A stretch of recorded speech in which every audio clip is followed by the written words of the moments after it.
the gayest soy thing you can do.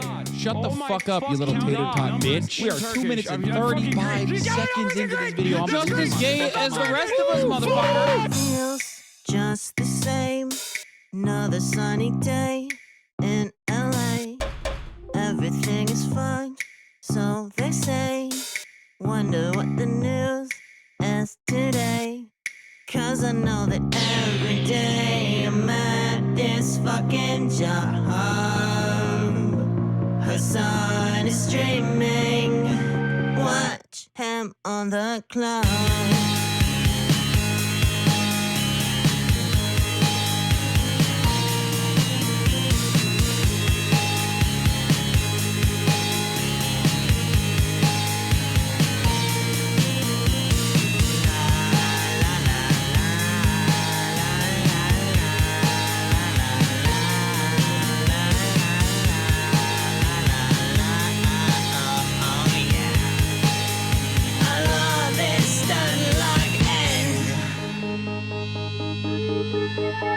Listen, bro, the Lyra does not need this. Straight people love playing Hearts of Iron 4. Eating pussy is the basic bare minimum thing you can do. You can do like, you Where have a did they fucking fat find these penis, people, dude? At and the women want to trash have sex. Your with you. job is posting, you're gay. Okay, God, I don't I make hate the fucking women rules. so much.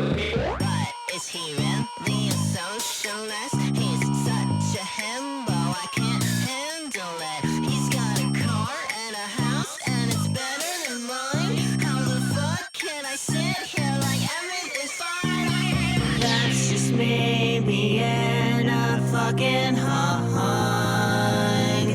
Hasan is streaming. Watch him on that clock.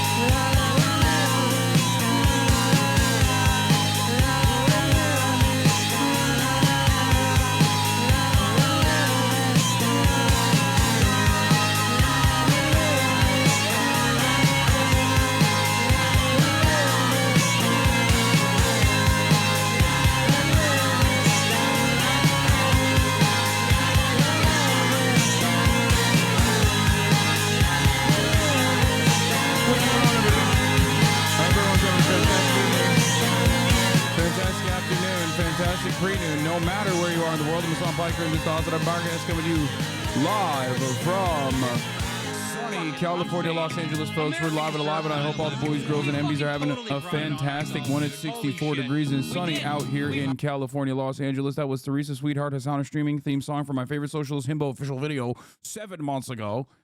Came out, and what a banger it is. Why do you look like you're about to read some slam poetry? Because I am. Whatever you say, I am.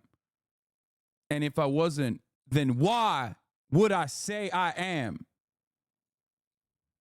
And in the paper, the news, every day I am.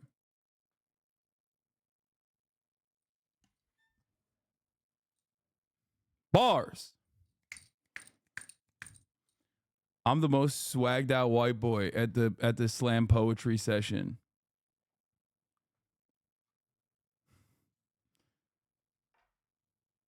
Boomer ass stream. Shut up.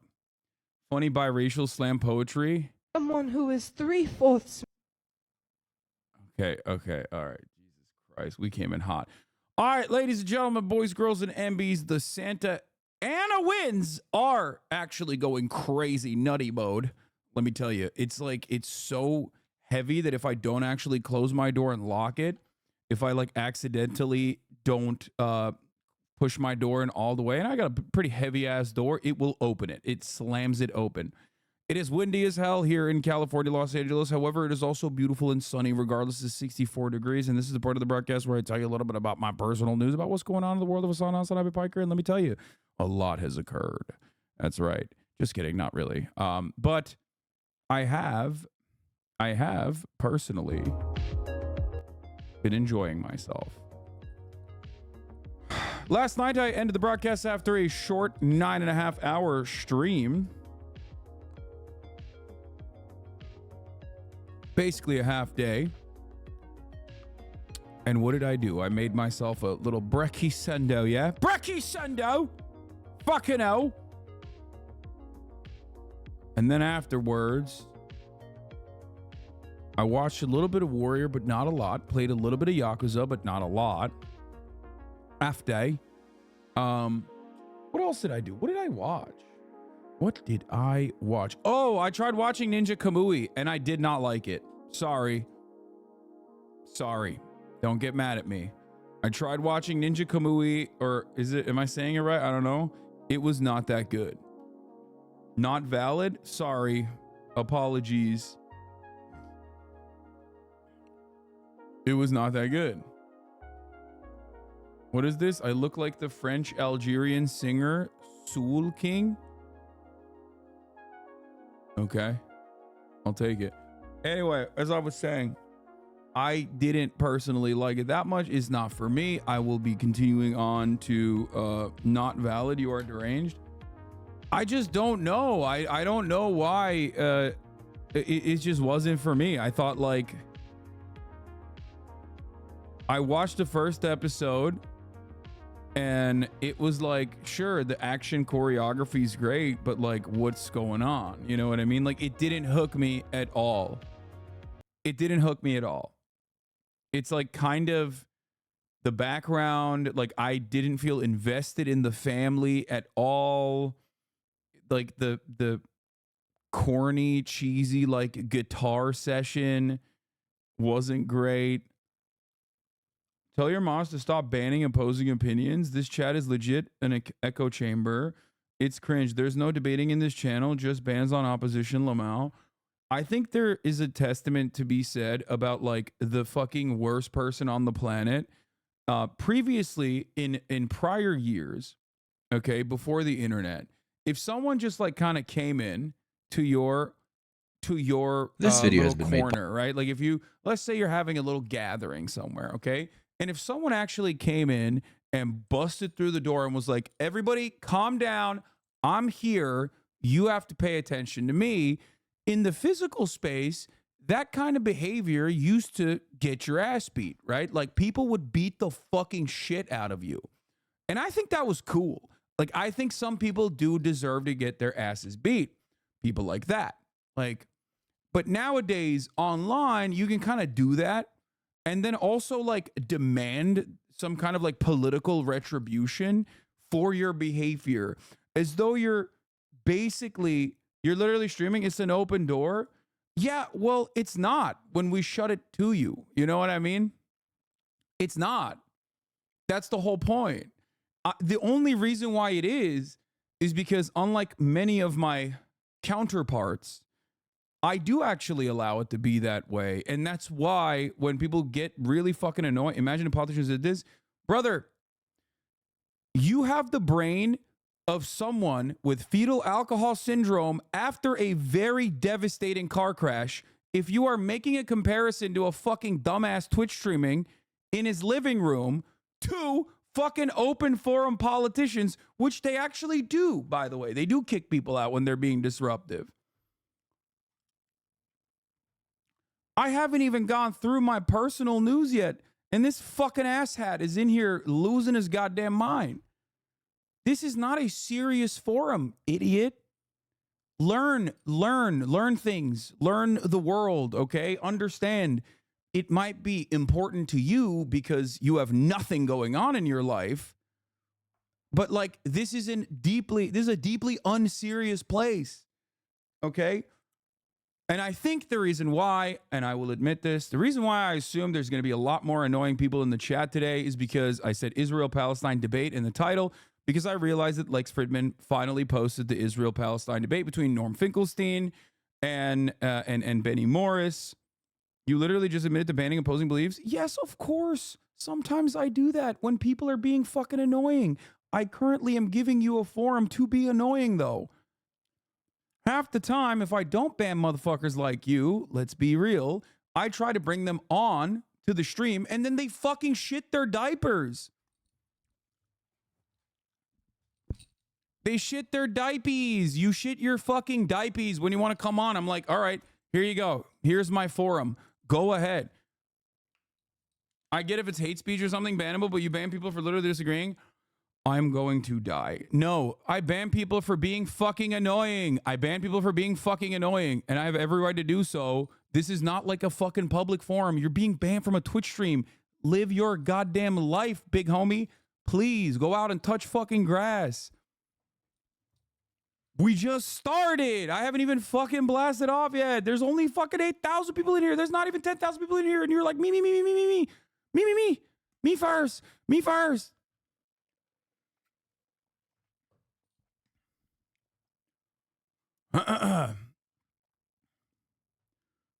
Anyway, you could have ignored my chat.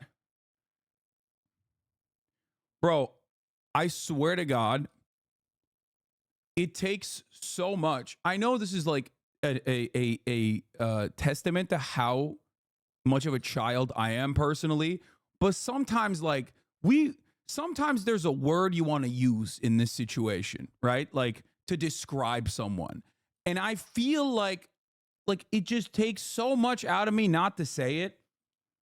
You know what I mean? It's just like, bro, wow, that's fucked up. Yes, bro, it's fucked up. Your brain is fucked up. Your brain is fucked up. I actually have a disorder. Yeah, I can tell, dog. It's called being a fucking asshole. Jesus Christ. You have a disorder. It is true. It's called narcissism.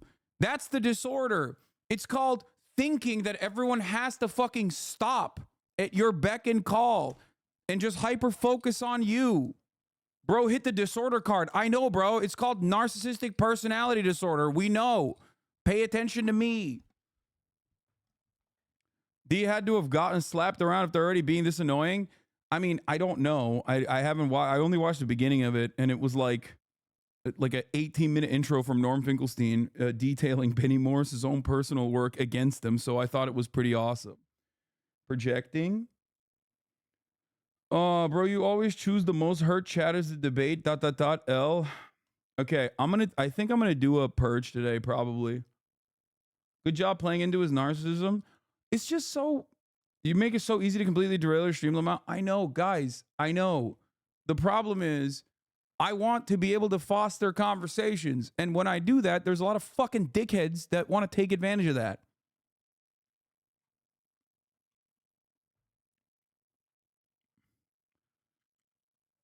You go to therapy? I fucking should.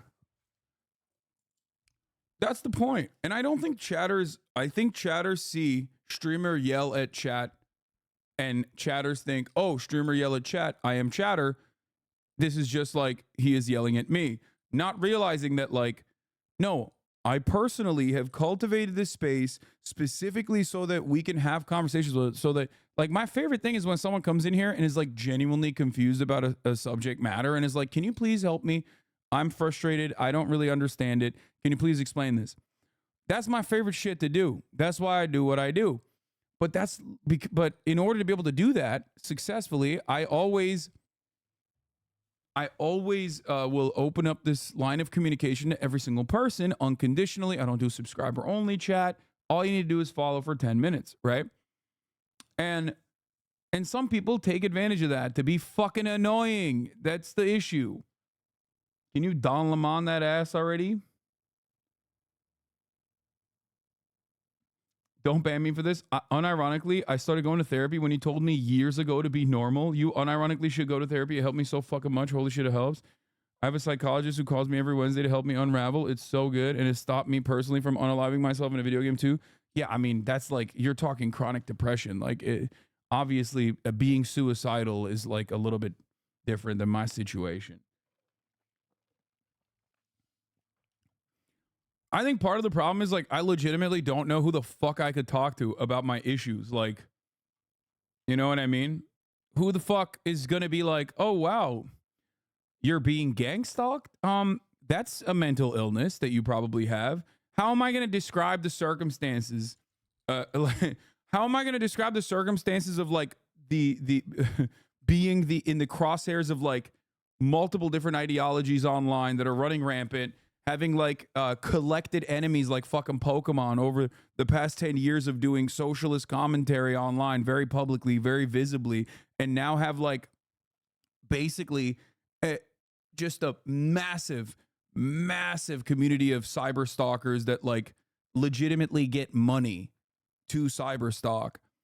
and make my life a living hell. Who the fuck am I going to talk to about that? Maybe Dr. K. I guess that's it. That's the one guy.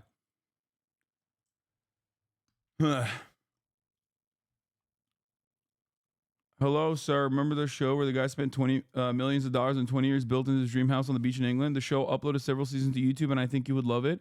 Oh my God. It's the Crazy House. Yeah, I'll take a look at it. Honestly, yeah, I don't need therapy. I need to disconnect. You know what I mean?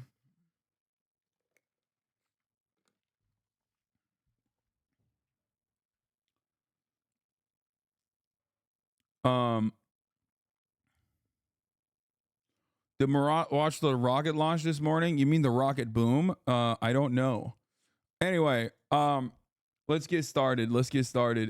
Therapy doesn't make the cyberstalking go away, chat. I don't know why y'all jump on this every time Hasan's being harassed. I know. All right. You've been saying that since the elections wrapped up in 2020.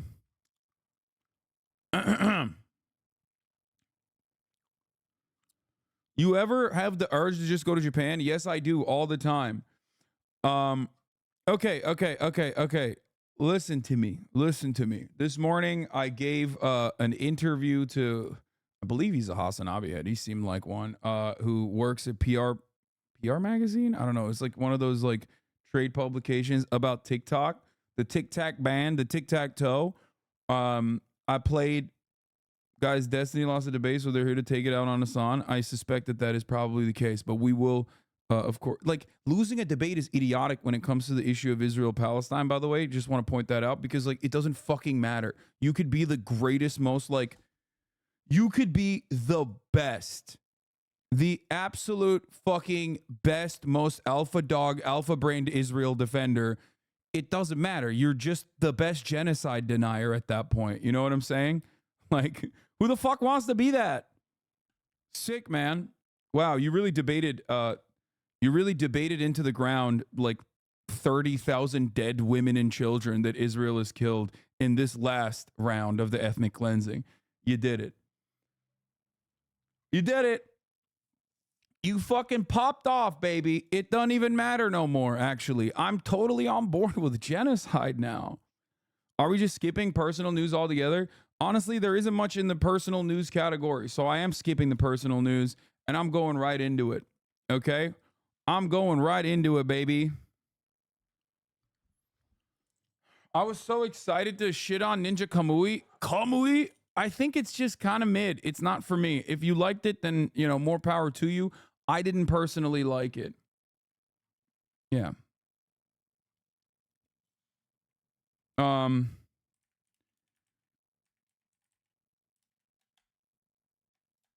Finkelstein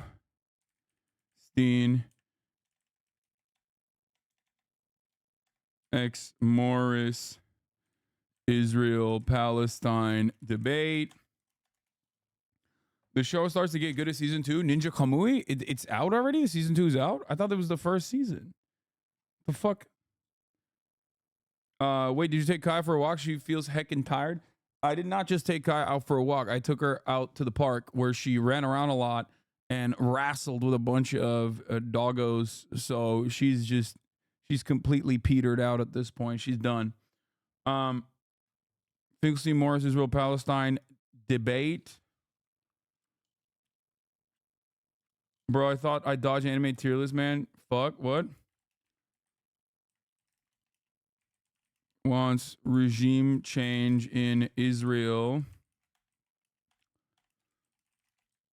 And more. Get in now. Ninja Kamui. It gets better in season 2. Signs of a mid show not worth watching.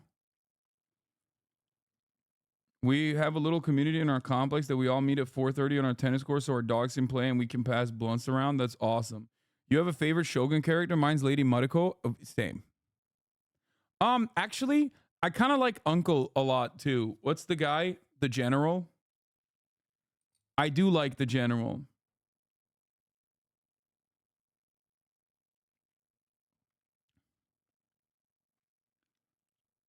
Uncle Yoshi?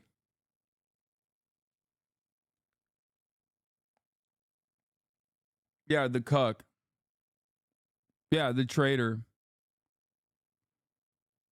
Listen. I think what you call a traitor, I call a guy who is a brilliant tactician. That's what I think. Yeah, his son is an incel and a loser and will never get pussy. He's a no pussy having ass bitch.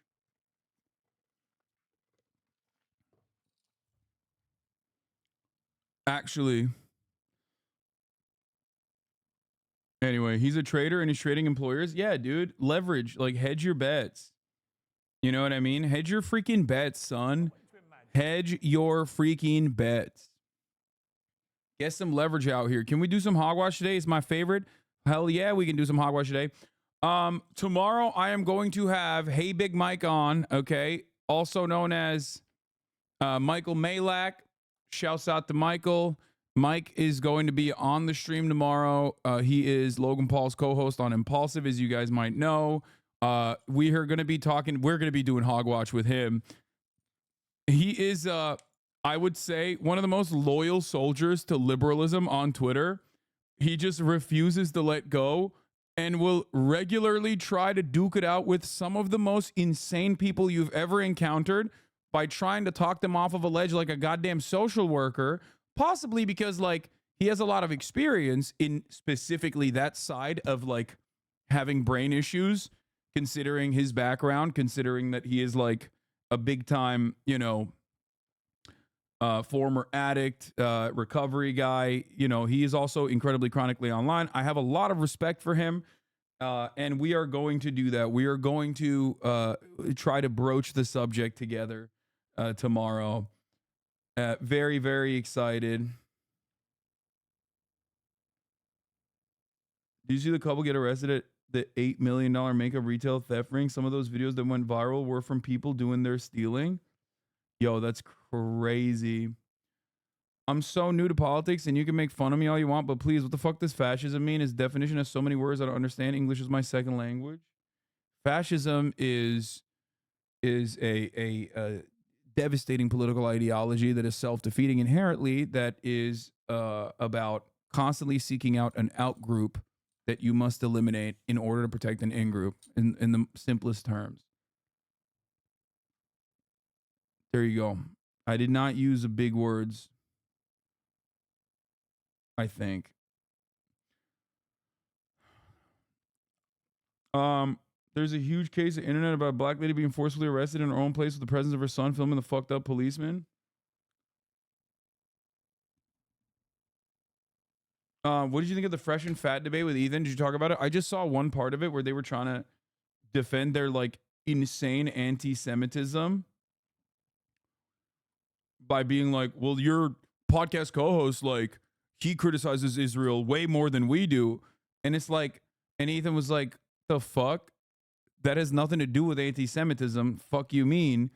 And they just could not comprehend that, like, criticizing Israel is not anti-Semitic. Defending a fucking documentary that is like 12 hours long, a Swedish documentary that's 12 hours long denying the Holocaust is the definition, like the textbook definition of being anti-Semitic. He just like could not comprehend in his mind. He was like, I don't get it. Like, yeah, impressive. Yes, impressively stupid. They literally are impressively stupid. I did not think that you could be that stupid and like, you know, sometimes like that. It's that stupid. It's so goddamn stupid that it honestly worries me. Like, how the fuck do you just survive?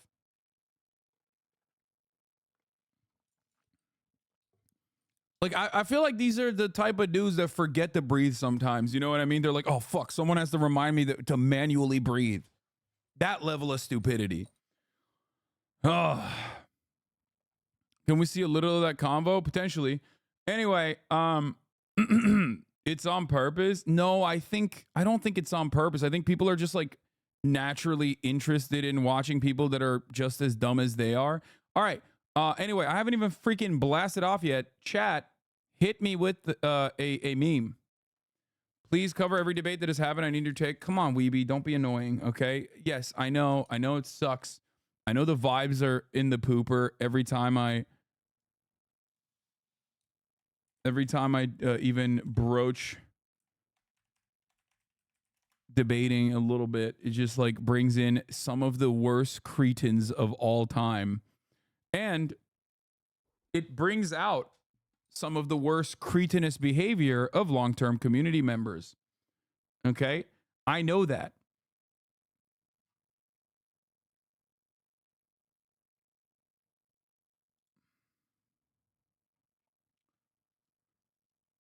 No One Piece updates. You know the chatter that comes in every goddamn day and asks if you're covering Gaza? That's me in Haiti, but only this once. Okay, but I did cover Haiti already extensively. Showed you the background, showed you contemporary Haiti, and how we got there. You know what I mean? Like fucking extensively showed you like the Haitian Revolution, making analogies to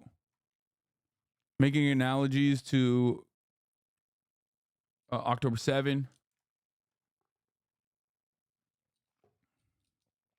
Anyway, have you seen the expose on that CSAM extortion group 764 Wired an article? No. Coconuts admitted on their stream after they hung up he was pretending to be dumb as fuck to avoid Ethan's questions, and then they deleted their stream. Yeah, except he wasn't pretending. He is dumb as fuck. The point is, like, he's saying he's just pretending to be dumb as fuck, but he is actually dumb as fuck. Okay? Like, here's how you pretend to be silly and dumb and goofy, okay? For the goofs and gaffs, for the laughs, right? Like, sometimes I know the answer to a question, right? But I'll be like, ooh, I wonder if, you know, this is going to pan out in the way that I think it is, right? Like, I'll do it every now and then. Okay? It's just copium. It's just like a post-debate copium that it's probably one of the greatest indications that you thoroughly got dismantled and you recognize it. Someone said Destiny did that with Candace Owens. Like your debate with Tate, yeah? Yeah, I got fucking thoroughly destroyed by Andrew Tate.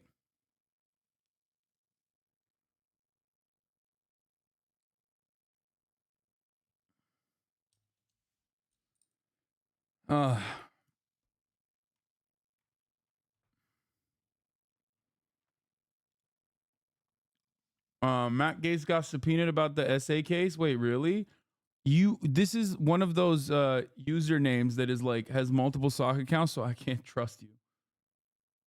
It's crazy when even Candace Owens can clock him like this. Are you just because I can't tell right now if your thing is just to be contrarian? Okay, hold on. No, I'm being serious. No, I'm asking you because it seems like you're just like whatever your position is. I'm going to take the opposite, and I'm going to say something really quickly and try to say, well, how do we know? And it's like that's actually quite boring. Sure, you know what I mean? Like so it's like, dude, like let's actually have a real conversation because tons of stuff is happening right now. A lot of stuff is being actually look into the Epstein case. Or are you just because I can't tell right now if he defended Epstein?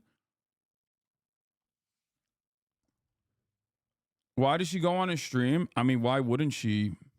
It's like, I think Destiny right now has one of the greatest communities for right-wing radicalization. It's like primed. If I'm a right-wing dude, I would love to go on his stream and just fucking spit and be friendly. This is not a joke. He said it doesn't matter how he made his money. Yeah, he literally has like, he has had a beneficial, like a mutually beneficial relationship with Nick Fuentes for a while until it wasn't beneficial. And Nick Fuentes is a literal fucking Nazi. Okay. When you're like a mercenary, when you're ideologically a mercenary and only interested in the fucking spirited debate, you're very malleable. You have an audience that just only cares about like the aesthetics of a debate, the aesthetics of winning a debate. So you can very easily funnel your audience in the direction of whatever the fuck you want. There are consistent principles within that audience, obviously.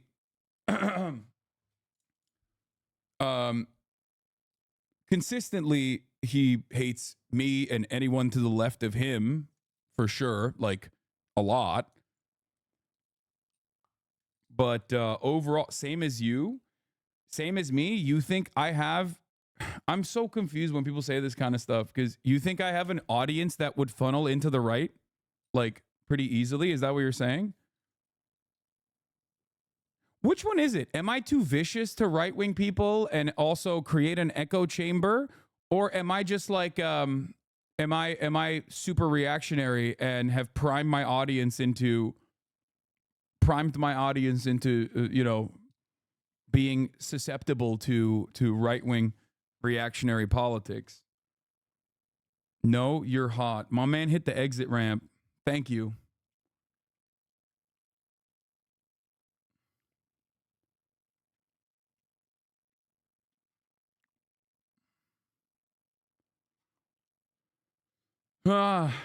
Anyway, can't believe you keep dodging this question by the top of the hour ad break. It's not. Come on, it's 11:53, bitch. That's insane. You have to be at least in the pocket. You can't be hitting me with that. You can't. We're 40 minutes into the broadcast. It's 11:53. You can't. You got to wait a little bit.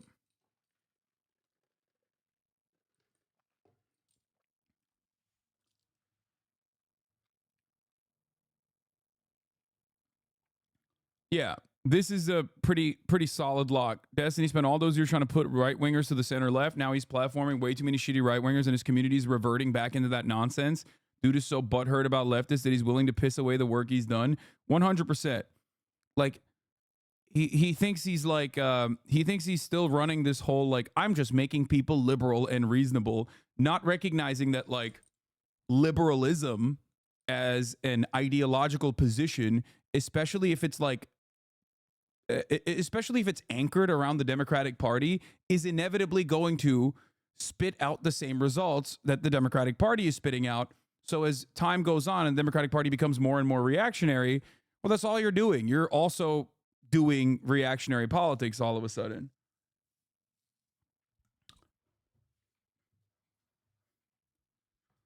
It's just so funny to see that like this entire community, they used to literally shit on Sam Harris. Like unironically, Destiny's community used to shit on Sam Harris, shit on all of these like centrist fence sitters, have now adopted the position of being like centrist fence sitters that are just like simply liberal, like true liberals. It's like, dude, you're literally either are too young to remember or don't understand that like you were shitting on Dave Rubin and now you have become Dave Rubin in many ways. But yeah.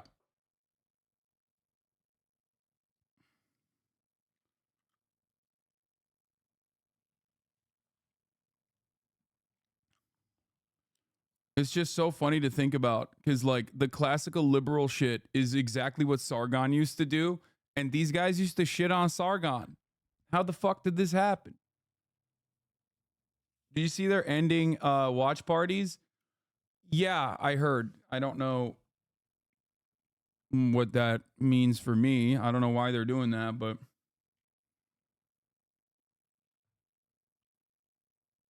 liberal recycling content like conservatives now. Are you going to cover the debate or do you think it'll be boring? It will be very interesting for me because I do care about a lot of the people associated with the debate. I'm not talking about fucking Destiny, by the way, who, in my opinion, sticks out like a sore thumb, who only is there to speak convincingly without offering anything truly of worth.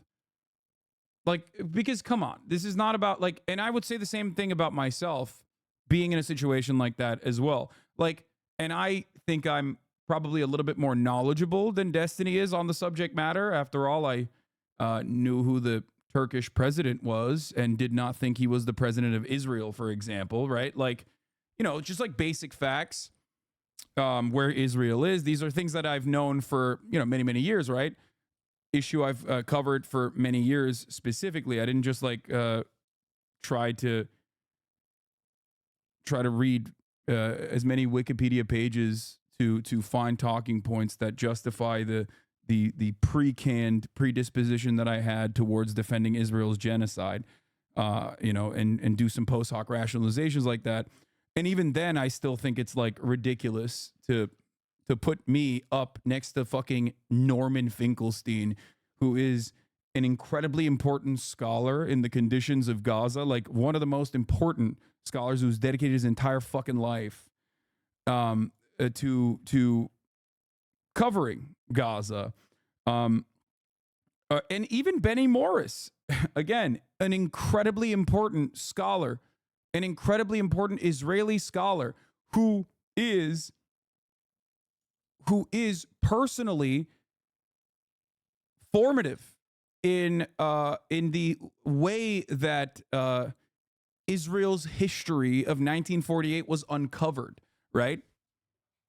Like Benny Morris, I don't agree with him. I think he's a fucking freak, right?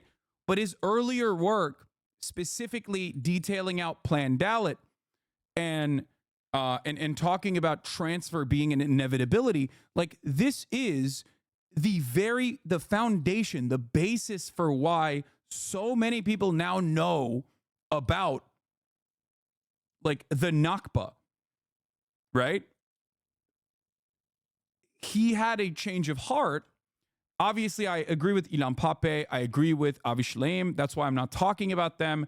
Those are the other new historians that I obviously agree with ideologically, and their positions inform mine. But Benny Morris is a really unique individual, and yet, regardless of his like change of heart, despite his earlier work, right, who was so important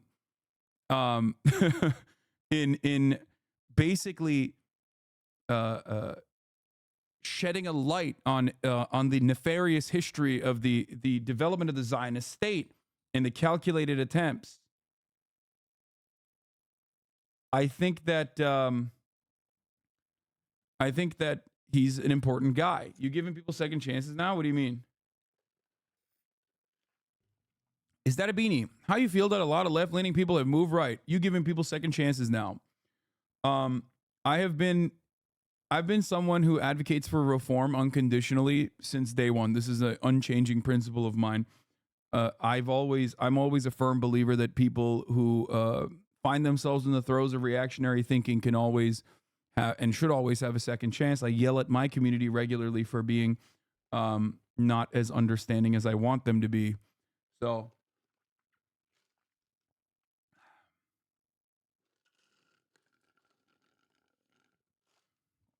that's my take on that. I am wearing a beanie, yes. It is a beanie, yes. All of your questions will be answered. Yes, at the top of the hour, there's a 3-minute ad break.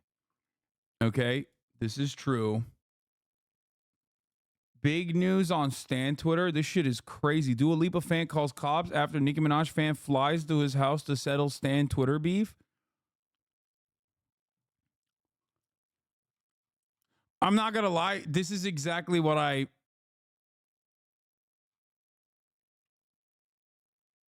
the chatter's ad segue was 7 minutes ago. That was better. No, it wasn't, because he hit it at 11:53. You dress like this, but you actually cry in the shower to Phoebe Bridgers and Boy Genius? Me? Or are you talking about this guy?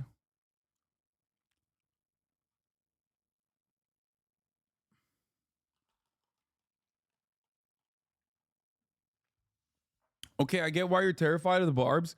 I'm actually not terrified of the barbs because I think, like, I realized more. I think barbs used to have Black Twitter with, they used to hold on to Black Twitter with a vice grip, okay? And I feel like their power over Black Twitter has, like, kind of gone away. Twitter has become more right-wing anyway. But as time has passed, and this is a consistent thing that happens with people that are, people that associate with me in a negative way, they almost always out themselves as, like, weirdly enough, defending, you know, lowering age of consent, and defending some of the worst, most unhinged white supremacists. So, like, for me, I think I'm no longer as afraid, especially because I'm a hot girl. Like, I've been a Megan Thee Stallion supporter for a very long time now, and I am no longer afraid to say it. They're rebuilding the guild arc right now. Chatter joke reference. Like this and give off like tough, like a tough sort of thing going on. And then absolutely zero people look at this guy and go, you are giving off a tough veneer. Like no one thinks that. What? That is not. I cried at Phoebe Bridgers in the shower, and I listened to C Rose and Boy Genius, and the dichotomy is crazy. It's really funny. People are making fun of him because he's so cringe.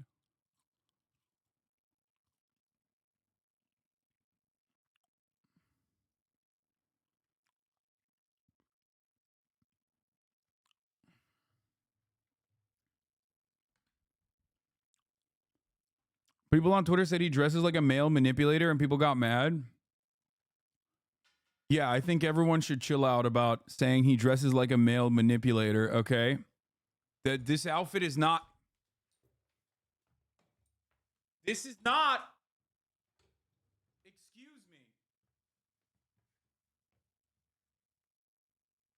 This is the.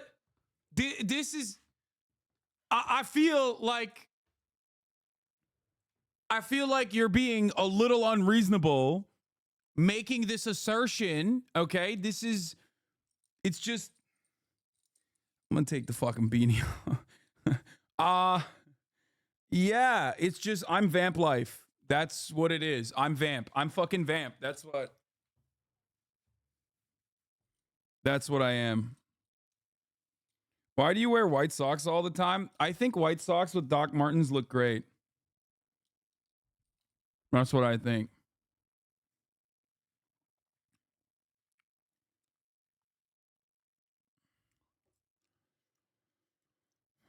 Bro, I'm sorry to say, but this video screams HasanAbi chatter. It's got to be one of you bozos.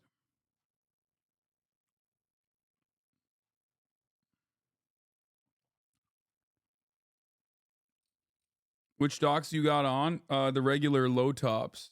The laced ones. I love those. They're so comfy too. Anyway. Shoes in the house, brother.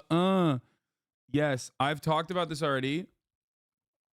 But since Kaya came into this house and started pooping everywhere, I've been wearing I've been wearing shoes in the house usually.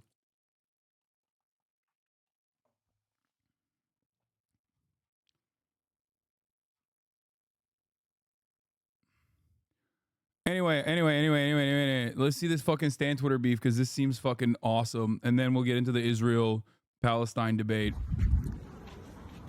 Cardi tanked. Nicki Minaj is the queen of rap. Fuck Dua Lipa.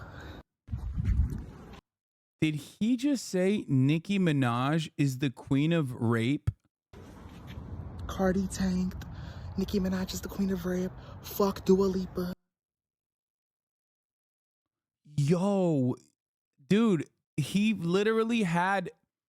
She tried to say he tried to say queen of rap, and he fucked it up. God wouldn't let him say it. I'm sorry. Are you going against God?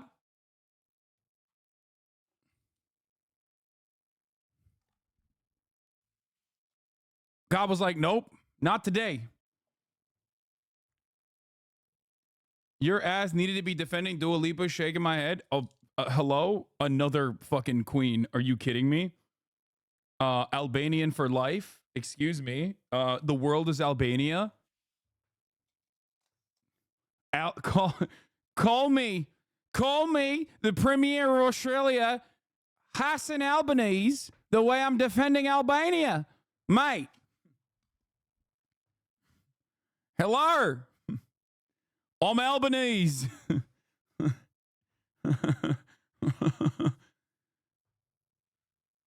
Wants to pretend he's into docs and calls them low tops law. What do you mean into docs? It's a fucking shoe and they're comfortable and I've been wearing them for like 10 years now. Suck my dick. Okay? Stop associating your identity with your commodity consumption, please. Oh my God. Oh my fucking God. I'm Albanese.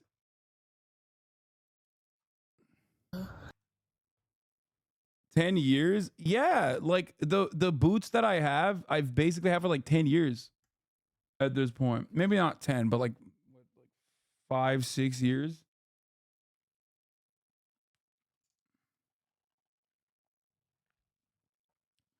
Here's a full thread explaining what's going on. Oh my God, the Stan Twitter beef between Jasmine, Onika 2. I'm back, not impersonating anyone, head barb. And then pops on Gazete that went too far. Kenzo and Jasmine have been throwing shots at each other over their favorite artists and over disliking each other's artists. Kenzo likes people like Cardi B, Dua Lipa, and Beyonce. Jasmine is a diehard fan of Nicki Minaj. After a few shots thrown back and forth, Kenzo posted a video showing his home and encouraging Stan Twitter to come to his house. Okay, that was dangerous. Dangerous prospect. My friend, what are you doing? This is exactly who I think is on Nicki Stan Twit. Yeah, no, absolutely. This is like... Nicki's jealous. Nicki's bitter. Nicki tanked. Table stiff tanked. Oh. Stan Twitter, please come to my house. Right here. You have... That's messed up. You can't do that. You can't do that. Apparently he's 15 years old. Have my address. Okay? You can't do that. It's faggot. You have the audacity to block you. Kenzo, you scary ass faggot. You have the audacity to block me and then you try to tweet about me thinking I wouldn't have seen it. Then you hop on Twitter showing your ugly ass Savannah Desert house thinking nobody will pull up. When I just beat the fuck out of Steven's faggot ass at his college, bitch, you lost your mind. You nasty slow need to lobotomy so bad. I feel bad for your ugly ass fat Ninjago Spinjitzu master ass mama. You growing pubic hair on your chin looking like Swain from Nino Cooney. The thing I don't understand about the mental illness of like Stan Twitter oftentimes is like, first of all, before people go, can he say it? He's a barb. Okay? What do you think? Be honest. He's running a barb Stan account. Do you think he's gay, chat? Like, yeah, no shit. It's his word, dog. Okay? This is one of the gayest men in America right now, at this very moment. Do you understand? The messier you are, the gayer you are, okay? And honestly, running a Nicki Minaj Barb Stan account is infinitely gayer than taking a million back shots, okay? You could bottom for the entire Marine Corps and you wouldn't arrive at the level of homosexual tendency of the average Nicki Minaj Barb Stan account. Okay? Anyway.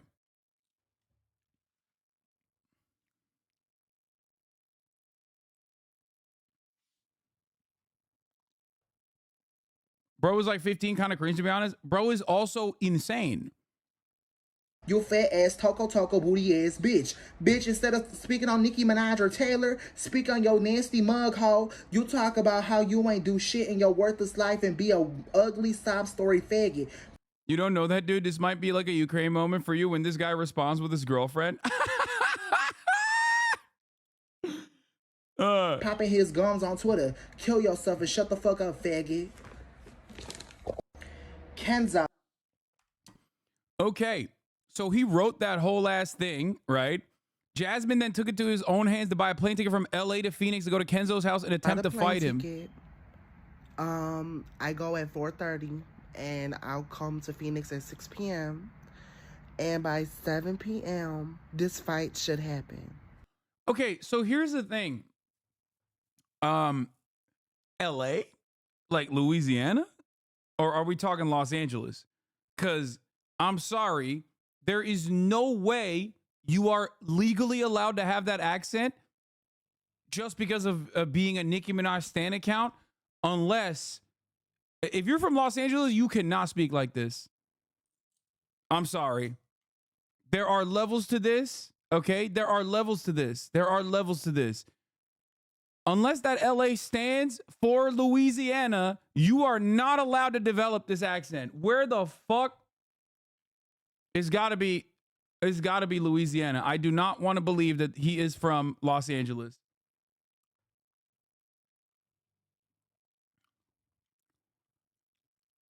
I mean, oh my God, it's got to be Los Angeles, bro. Look at this. 4:30 to 6 p.m. Flight duration, hour and 30.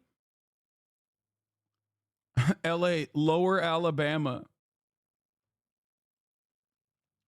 I mean, that does make sense, right? 1 hour and 30 minutes does. Hasan, this is the presidential drama you wanted. Flight time is 1:30. I don't think you can fly from Louisiana to Phoenix. Update. I am still going to Kenzo's. Bro's wearing a Los Angeles, California shirt. Oh my God. Oh my God. He literally is from LA. Oh my God. Place to fight. No. Everyone has LA, California shirts. That's normal. I'm sure that is just, he's not actually from Los Angeles. There's no way. Bro, how? El Segundo and Hunting Beach is straight up Lower Alabama. Brother, I'm sorry. Brother. How? Bro, this is weirder than like Drake developing a fucking British accent, dude. What the fuck?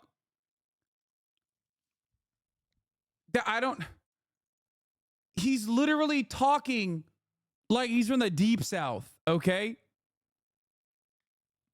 Chatters in here were earlier saying, oh, he tried to say Queen of Rap, but with a Southern Alabama accent. That's why it came out like it was Queen of Rape. That's what he said. Bitch, turns out this dude's from like Orange County or some shit. What the fuck? This dude is the Ian Miles Chong of being from the South. It's currently Monday. I might go Wednesday or Tuesday, depending. Cause y'all know I'm going to Rolling Louder. Let me get my wristband in case a hoe try to clock my tea, talk about bitch, no the fuck you not. Here you go. My wristband, VIP bitch. How about that? Okay. I might go on Tuesday or Wednesday. Depends. I get paid $2,400 on Wednesday. And I might just beg for... You know, wait, are we talking Sephora? What are we thinking? Sephora, right? It gotta be. Like, Ulta? It's AAVE, which is very commonly heavy with a Southern accent. It's a very specific type of AAVE. That's why I'm like shocked. Money on my TikTok live so I can afford the ticket today and just go tomorrow. I don't know. I'll see. I'ma go. Update. It's also not even fully AAVE. It's more like gay AVE, if that makes sense.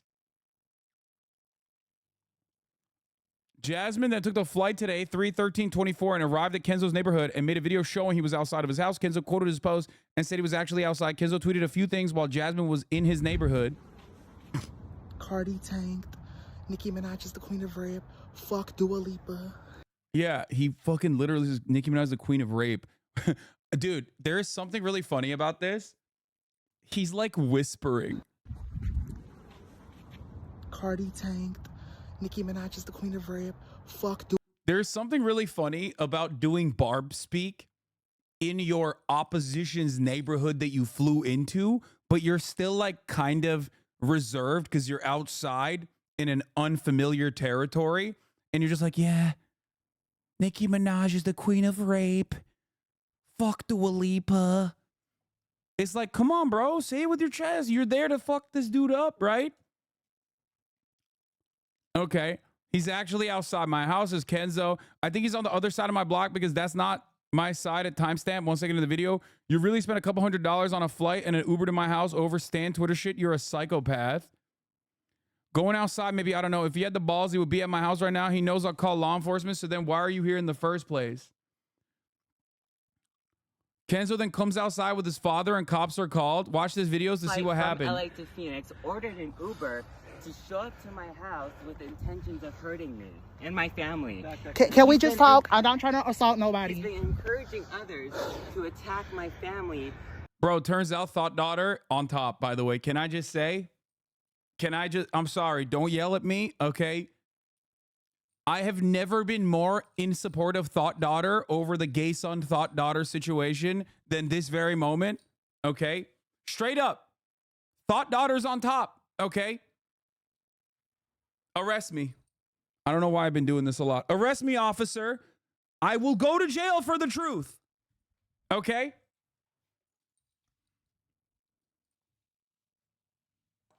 It's just, this is too much. Via online forums. Girl. Forums?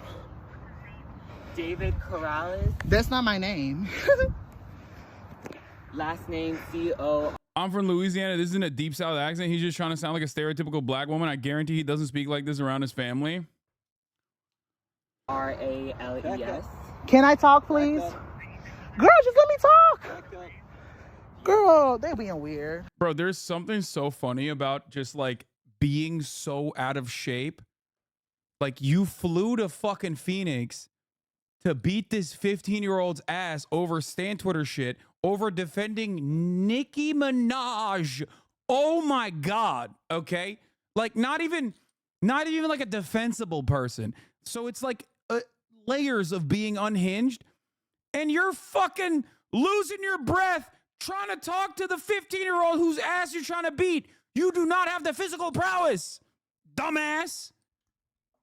You do not have the physical prowess to conduct this operation. You did not think this through. What the hell, man? It's no point. Yeah, they're trying to call 12. I mean, what the fuck? It's definitely LAAV. I grew up in Inglewood, And then now South the Bay dad's trying to area. flash me. Like, girl, I just wanted to talk. Really hard. Flight from LA to Phoenix ordered in. Yeah, all he doing is just following me with his dad. And it's Never in the history of the planet have like dudes who used to just scream racial epithets at one another been so vindicated, because like this activity used to be relegated to like Xbox lobbies, right?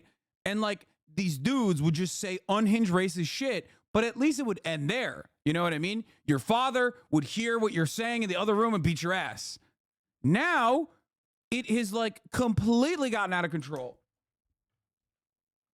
Like I never thought Xbox lobbies would be a preferable situation to what is unfolding in front of my fucking eyes. Okay? Jesus Christ. trying to call the police. I don't know what to do, chill. I ain't doing nothing illegal, so it's whatever. Yes, what? You can't. What is he thinking? Are you out of your mind? Yes, you are literally stalking someone and threatening to physically harm them. That is definitely illegal. Nicki Minaj stans obviously don't have a great understanding of the law unless we're talking about age of consent in different states. But like, you know, this is like pretty obvious stuff. You cannot fly to a different state after being like, I'm going to beat this person's fucking ass, and then go outside of their fucking house.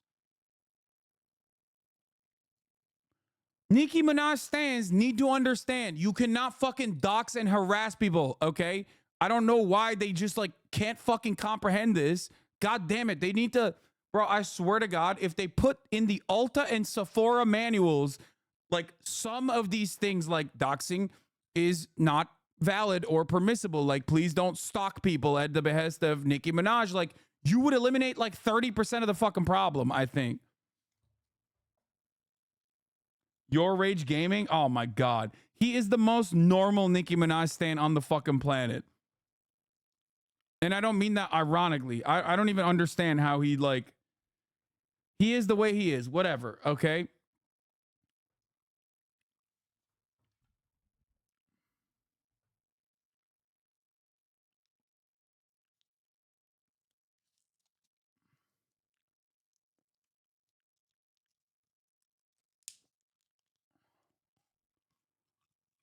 Yeah, all he doing is just following me with his dad. And they trying to call the police. I don't know what to do, chill. I ain't doing nothing illegal. So Here's another POV. Okay. So Kenzo then comes outside with his father and cops are called. Here's another POV of Jasmine talking to Kenzo and his dad. Jasmine attempts to run off, but his dad runs after him and they follow him around until the authorities arrive. Ryan. I can't see. Can you turn it off? You've been encouraging others on social media to attack my family. We can't see. Over Stan Twitter drama just because I said I don't like Nicki Minaj? Really? You booked a flight from LA to Phoenix? Yo! Ooh! Yo! Look at that boy go! Woo! Oh! Oh! He's so out of breath. Oh my God, ass crack out. Oh, disrespectful. Barney Frank. Barney Franking it. He's got the plumber's crack. Trying to run away in them slides. Don't do it. That's a type 2 kind of run. Dude, what do you mean? Type 2 diabetes? The fuck do you mean type 2 kind of run? Because I said I don't like Nicki Minaj? Really? Should have worn better shoes. Can't do that. Can't stalk with them slides on. Oh my God, brother. Oh, the Barb Witch Project. God, you're such a fucking boomer, Emma, and so am I. Zoomers don't even know what that reference is, probably. You booked a flight from LA to Phoenix? You spent a couple $100 on a flight. You went through TSA, you flew over here to Phoenix, ordered an Uber to my house to fight me. You better stop it. I think the Kenzo guy is dumb too. Why the fuck did he post the address on Twitter and dared insane people to come fight him? I think it's because they doxed him earlier, but even then, yeah, he's a stan too. Okay? He's a stan as well. He's also unhinged, bro. Ryan, can you leave me? Can you stop? Okay, Nope. straight light. What did I do? I didn't do nothing. My father. This is like a cryptid video. This video is incredible. This is Kino. Like, this is actually unironically what social media is the best at, okay? Just so much mental illness trapped and it's just like desperate to get out. Oh God, this is so good. Get hurt. I understand you're here from out of state. I'm not sure where you can go, but You want to say hi? No, not really. Okay. Thank you though. It's like kind of funny because like I assume he's also underage because of like the way he's behaving.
End of thread. Moral of the story, Stan Twitter is not that serious, except Jasmine was fucking tweeting out things like, things I did in 24 hours. 1, I ended Kenzo. 2, ended the lotto page.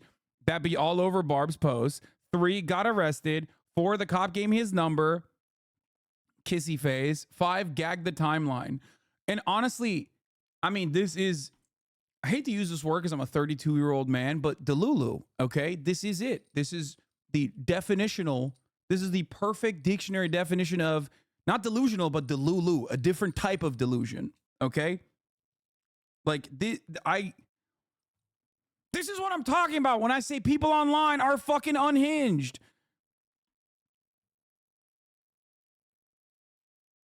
Mental illness isn't a free pass to be an unhinged psycho.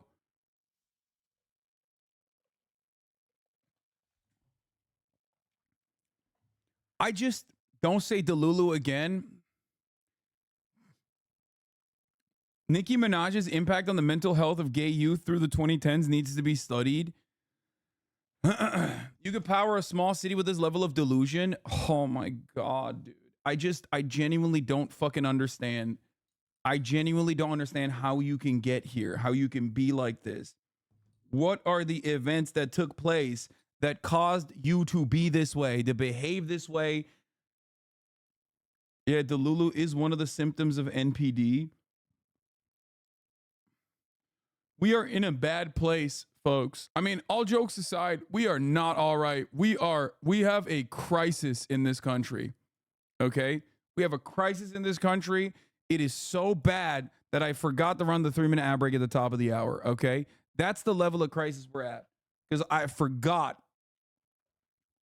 I got so sucked in. I got so sucked into the insanity of this story that, like, I forgot to run the 3-minute ad break. Of course, if you no longer want to see those ads, all you need to do is subscribe for $5 or free with Twitch Prime. Hot Girls on Top. That's all I'm going to say. That's right.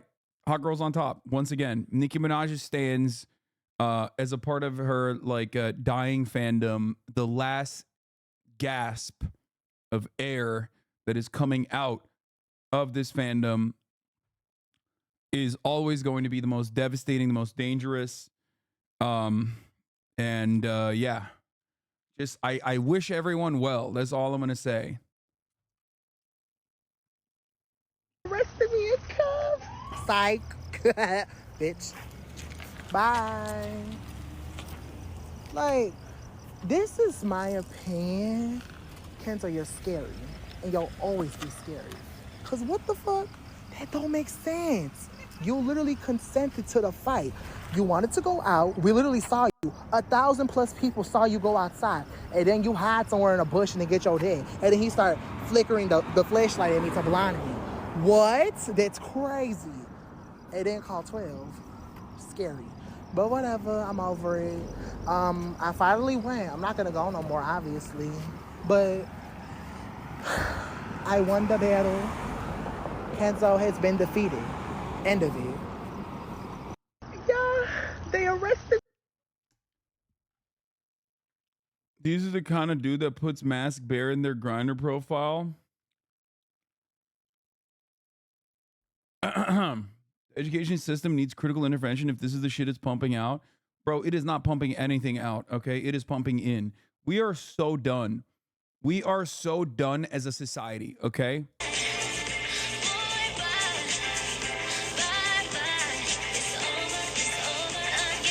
I'm glad that he's in good spirits though after this insane circumstance that unfolded. This is how Alexander the Great behaved before he got poisoned by his generals. Brother, Alexander the Great conquered an unimaginable amount of territory and basically fucking neutered the Persian Empire. Okay, there is no comparison to being a Nicki Minaj stan here. Okay. Hello. This man cannot even conquer diabetes. What are you talking about?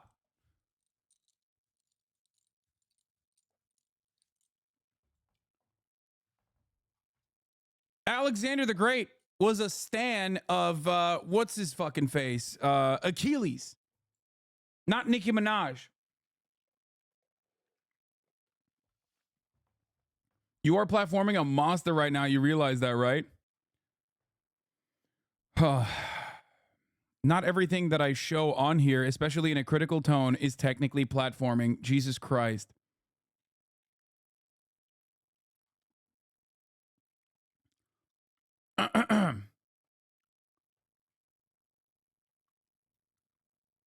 One-fourth of humanity needs to lose access to social media.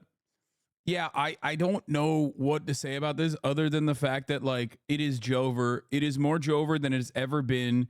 There's never been a moment more Jover than this moment. It will never be as bad as it is. It'll always be worse than it is today. Okay, that's all I'm saying. Take it off the first world and give it to the third.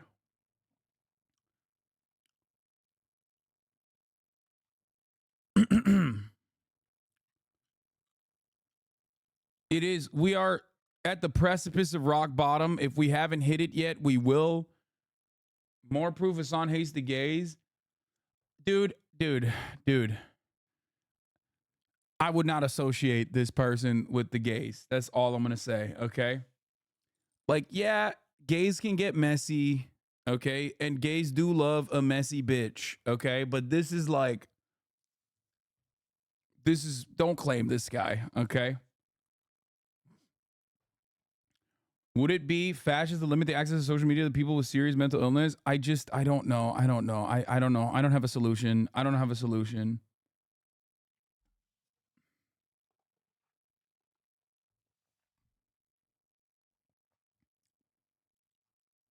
Oh my God. I guess the big thing to consider is the fact that he will most likely be emboldened by the attention since you got a pretty big following. Cash 22 though. I mean, this shit is going to go viral beyond me. Let's be real. I just caught it on the front end. That story is like designed for social media. It is a product of social media. It would not exist without social media, and it is perfectly designed for social media. Fun community centers. Dude, I don't know if anything can save us, okay? I don't know if anything can save us. I don't know. I've lost it. I feel like it's a perfect time to get into a 5-hour debate, which we're not going to watch all 5 hours of. I will be skipping through it. But the Israel-Palestine debate commenced on the Lex Fridman show. It is literally almost 5 hours long. We're not going to watch, obviously, all 5 hours. And I'm going to be hitting the 1.75 playback speed.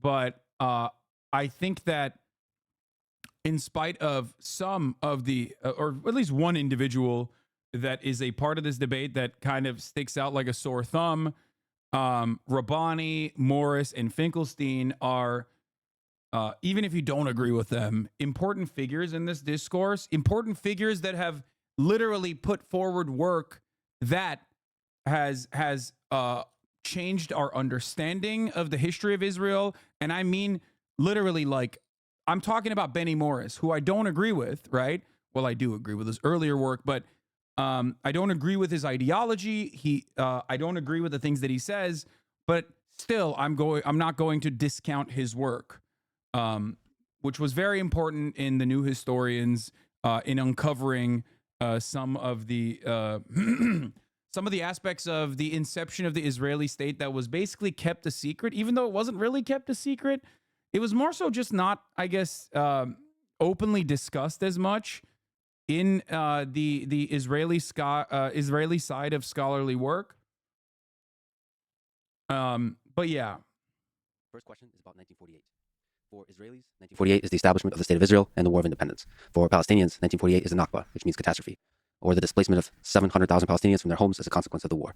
What to you is important to understand about the events of 1948 and the period around there, 47, 49, that helps us understand what's going on today, and maybe helps us understand the roots of all of this that started even before 1948? I was hoping that Norm can speak first, and Benny, then Ween, and then Norm. After World War II, the British decided that they didn't want to deal with the Palestine question anymore, and the ball was thrown into the court of the United Nations. Now, as I read the record, the UN was not attempting to arbitrate or adjudicate rights and wrongs. It was confronting a very practical problem. There were two national communities in Palestine, and there were irreconcilable differences on fundamental questions. Is Benny Morris the one that said they did the Nakba but thought it was poggers? Benny Morris's earlier work, very important, which Norm will get to in a second. He's going to bring it up because it's impossible not to. Very openly details, alongside Ilan Pape's work, which was originally controversial, considered controversial, but he was vindicated afterwards. I'm not going to get into that. I'm not going to relitigate this. I've talked about it quite a bit. But Benny Morris's early work basically detailed out a planned attempt of ethnic displacement, which is the Nakba. It is true. At a time when like other Israeli scholars had never considered this or outright denied it. Benny Morris later on in his career took this weird turn where he could not obviously disparage his previous work, which was very important for Israeli history, right? And and basically started saying, yeah, sure, it was forcible ethnic displacement, it was deliberate, but it was a good thing. So in the simplest terms, yes, he was one of the people who uncovered some of the atrocities in the Nakba, or like the deliberacy of the atrocities in the Nakba, and then turned around and was like, but it was actually kind of chill because there was nothing else we could have done as Israel. You know what I mean? A sad change of affairs, a sad change of pace, yes, but still, his work is important regardless. He said the Nakba was a product of Zionism. Exactly. This is like very important to understand, especially considering that he's making a point that it was just the response to the Arab attack, therefore justified. Yeah, except it doesn't really matter because he openly fucking was the one who said there was a deliberate attempt, which a lot of other historians have used his work and investigated further to find that like this deliberate attempt was also calculated, crafted. He didn't say that. You're just making this up. You're just lying. Benny Morris's thesis in Birth was that it was not a systematic plan. It was a complicated process.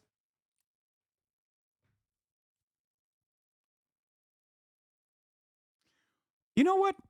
I'll just let Benny and Norm discuss it. They're there. They're in front of you. You'll see in a second. Questions, most importantly, looking at the historic record on the question of immigration, and associated with the question of immigration, the question of... Dudes who defend Israel love saying complicated, okay? It's their favorite fucking word. It's not that complicated, brother. It's actually not complicated at all. As a matter of fact, it was complicated in the way that we understood it, but thankfully, due to his work and many others in the New Historians, it's no longer as complicated. You can do the smug laugh thing, but you clearly haven't read his books if you're claiming that.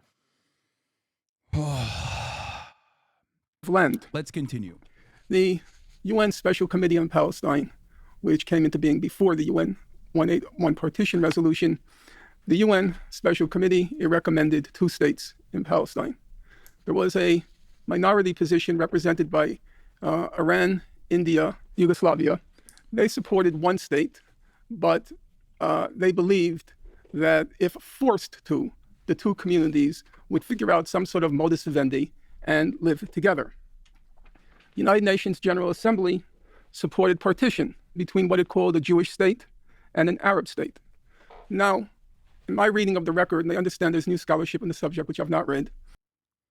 My favorite part of this process, we're not going to talk about contemporary Israeli history and like what this version of the genocide looks like, is that like there is a 3,000-year jump that you need to have to be able to justify even the buildup to the Nakba.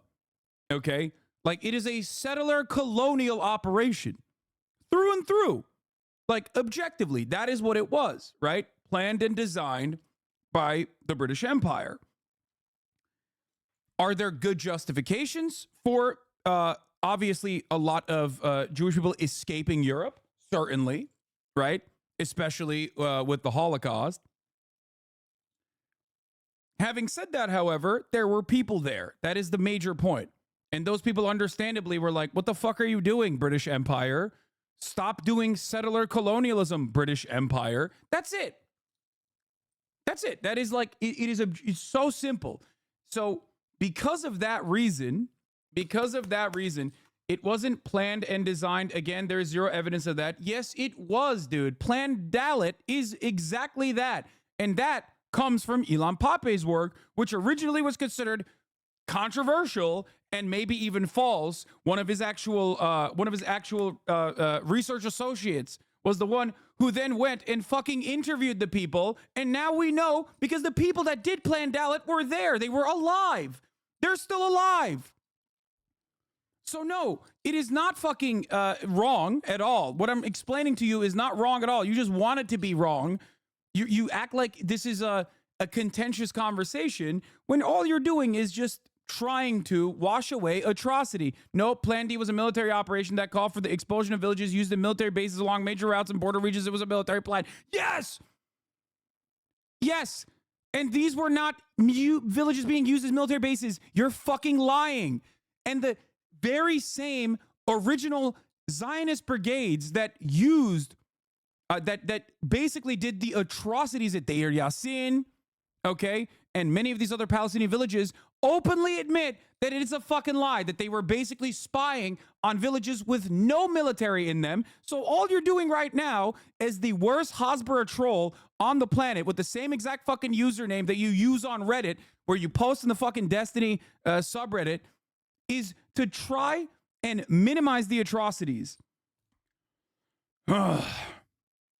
I gave you one of the villages. Deir Yassin is a village that was in the original inception of the Nakba, a village where atrocities occurred in the hands of Irgun and in the hands of Lihi.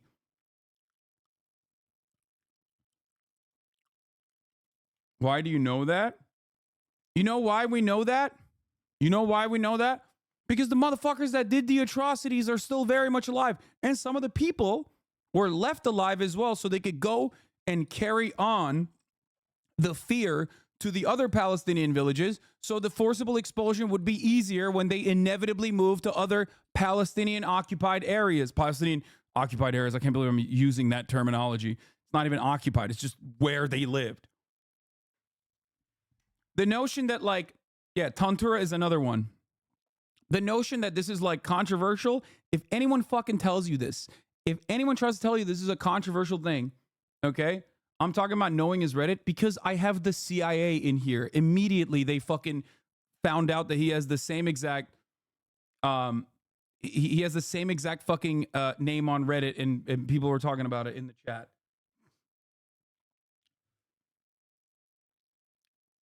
"500 villages were destroyed. This is not up for debate. Lamont Palestinians were ethnically cleansed by explicit design."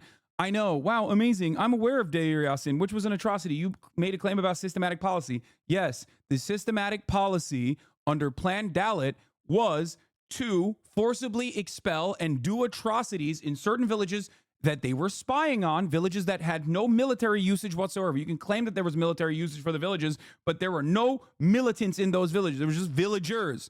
As a matter of fact, Deir Yassin, famously, the one that you know about as well, and the one that you have to admit was a massive atrocity, famously had a peace agreement with the surrounding Jewish villages.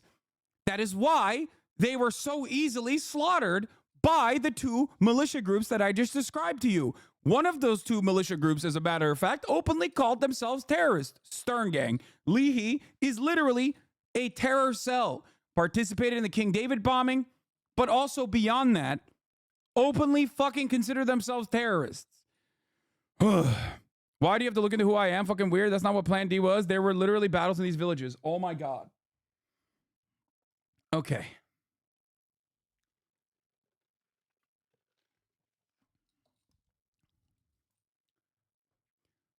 The Israeli plan was pretty obvious.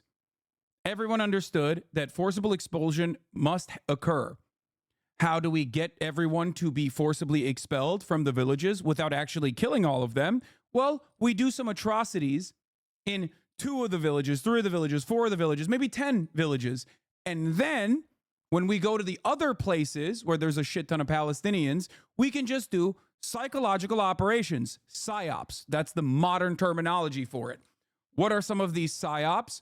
Like going in and blasting machine gun fire in these surrounding cities, basically fucking kettling in, corralling the Palestinian civilian population that you are openly telling they must leave if they do not want to face the same atrocities. That's exactly what happened. That is exactly what they did.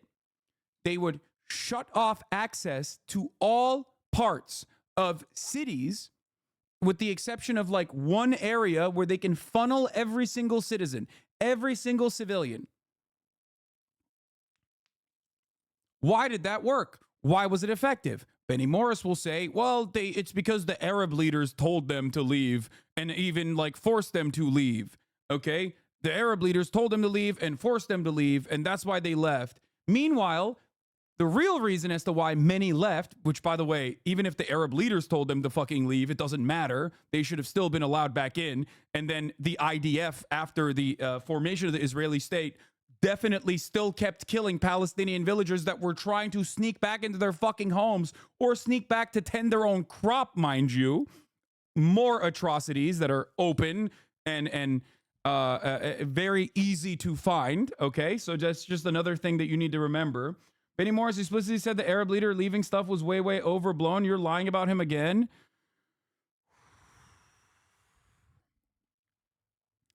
Benny Morris, in this conversation, is going to literally bring up Arab leadership also telling people to leave.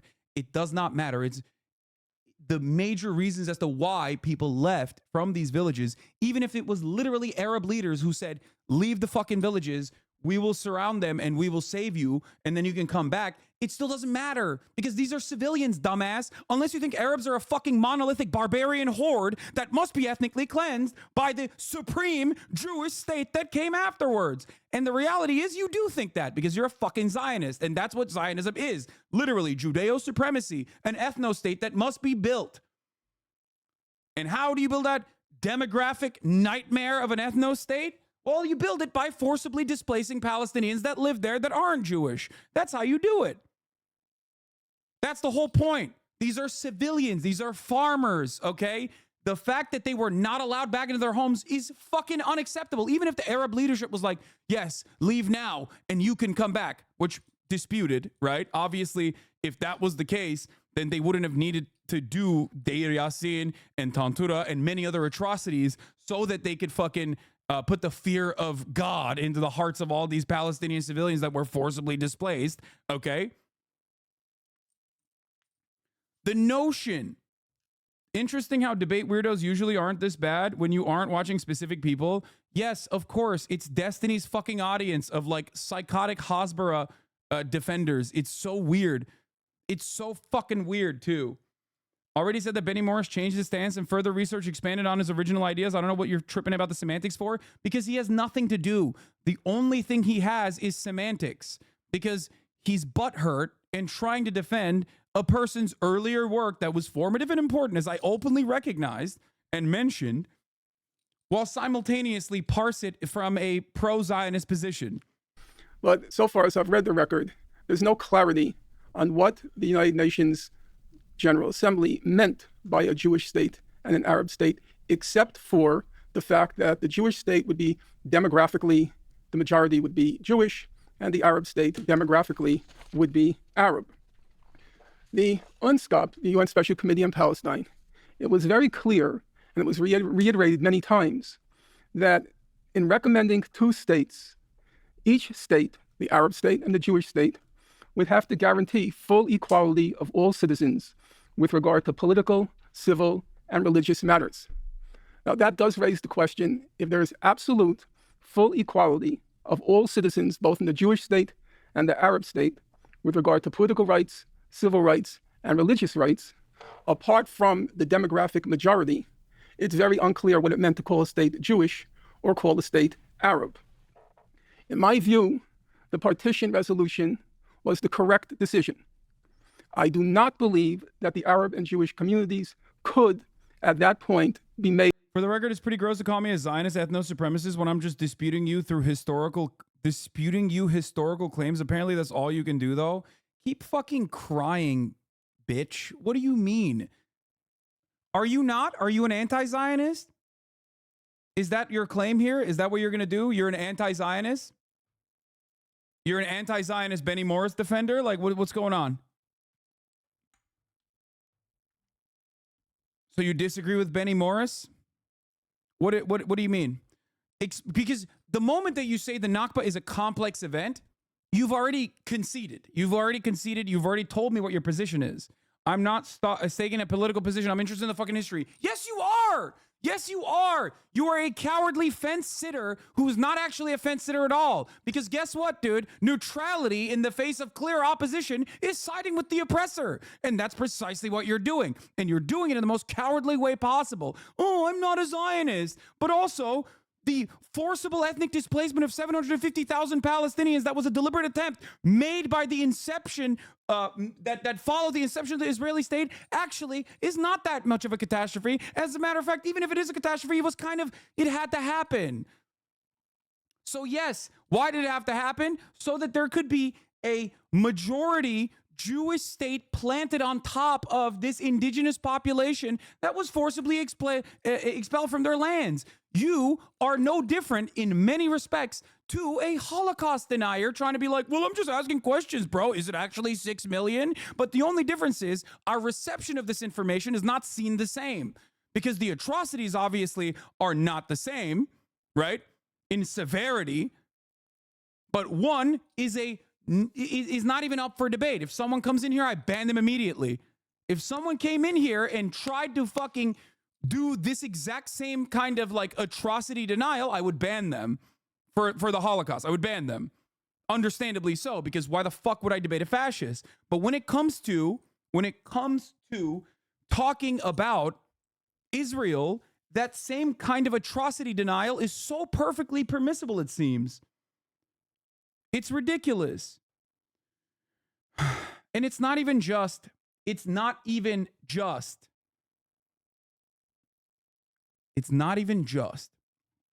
the fact that 750,000 people had to be forcibly displaced, right?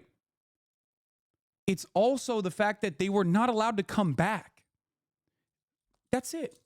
Not allowing 750,000 farmers, civilians, doctors, teachers to go back to their fucking homes that their families have had for multiple generations is a disgusting atrocity. Okay? It is disgusting. And any kind of defense of this kind of behavior is gross. It's inhumane.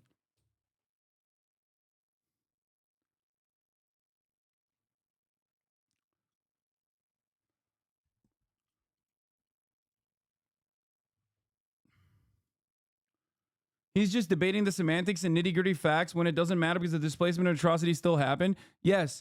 Are you incapable of separating your politics from academic investigation? A complex process can lead to facts that can be endorsed by pro or anti-Zionists. And yes, they barred return. I'm not denying that. I'm saying that you're lying about the systematic pre-planned policy part. Brother, you are trying to dispute the inception of these actions without addressing the consequences, okay? The intent, in my opinion, from where I'm standing after everything I have read, especially when you compare it to what came after, is pretty obvious. If you look at early Zionists, which, by the way, it's so funny. Why am I debating this guy? This is everything that Norm Finkelstein is going to lay out right now. It is so fucking stupid to have this conversation. Oh, it just kind of happened like that. 750,000 Palestinians just kind of happened to leave their homes and then kind of could not come back. It just happened on accident. What a beautiful accident. What a beautiful accident it was. Okay, what about now? What about all these fucking civilians now? Can they not be a part of like a singular state? No, we can't have that. Why? Because of demographic concerns. Why is this a demographic concern, mind you? Why is this a demographic concern? Why should we concern ourselves with what ethno-nationalist fascists are concerning themselves with? Unimaginable. Unimaginable. No other world in which this is like a genuine perspective, okay? So smug. To live together. I disagree with the minority position of India, Iran, and Yugoslavia, and that not being a practical option, 2 states was the only other option. In this regard, I would want to pay tribute to what was probably the most moving speech at the UN General Assembly proceedings by the Soviet Foreign Minister Gromyko. I was very tempted to quote it at length, but I recognized that would be taking too much time. So I asked a young friend, Jamie Stern-Weiner, to edit it and just get the essence of what Foreign Minister Gromyko. Didn't it just kind of happen? There was a war that had many factors involved. Okay, brother, I love your interest in continuing this derailment, but you are literally taken away from a 5-hour conversation of dudes, with the exception of Destiny, that know a shit ton more about this issue than yourself or myself, including the very guy whose work we are currently disputing for no fucking particular reason. I'm going to give you an hour off. You'll probably be back by the time because I'll probably still be watching this, but like, go write your manifesto, talk about how I'm fraudulent or whatever the fuck, and maybe that will help you sleep comfortably and soundly at night, like that you're simply defending the academic principles behind Benny Morris's work. Yeah, it's complicated. It was just a war. It was just a war. Yeah, they're going to address all of that, dumb fuck, okay? It wasn't just a war. It was just a war when it comes to 750,000 fucking civilians being ethnically displaced from their ancestral homes. Okay? What comes after just the war it only works if you legitimately in your mind believe that like Arabs are a monolithic force of barbarian primitives. Okay? Like apes. It's so stupid. Gromyko had to say. During the last war, Gromyko said, the Jewish people underwent exceptional sorrow and suffering without any Let's be honest, would you cover this debate if D wasn't in it? Fuck yes. 1,000,000%. Norm Finkelstein versus Benny Morris, I would absolutely cover.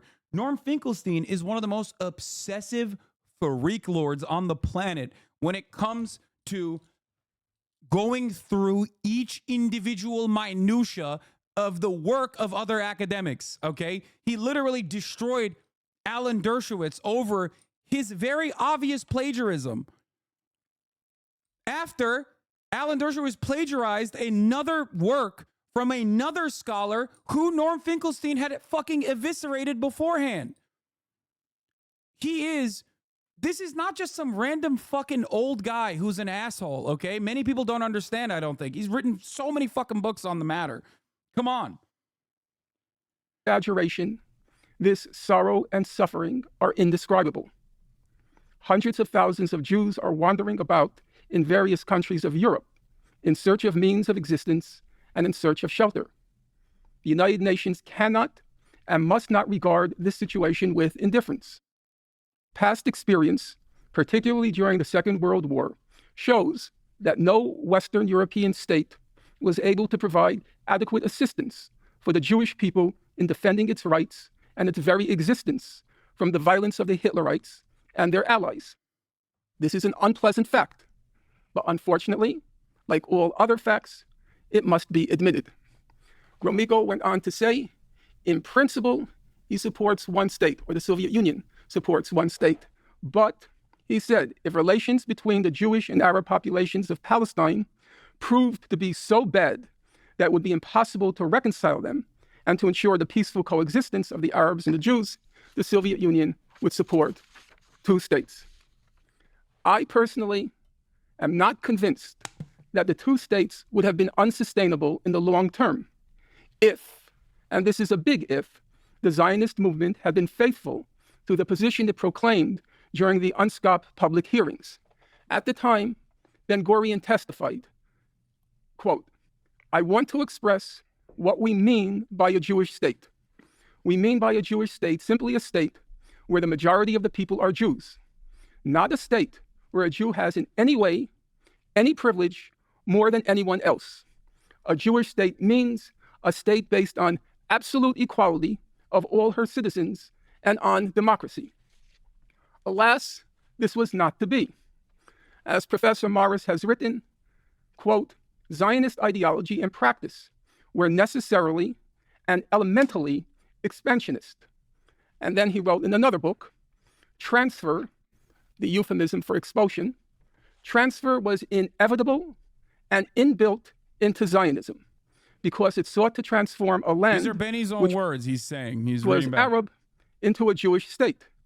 And a Jewish state could not have arisen without a major displacement of Arab population. And because this aim automatically produced resistance among the Arabs, which in turn persuaded the Yeshuv's leaders, the Yeshuv being the Jewish community, the Yeshuv's leaders that a hostile Arab majority or large minority could not remain in place if a Jewish state was to arise or safely endure. Or, as Professor Morris retrospectively put it, quote, a removing of a population was needed.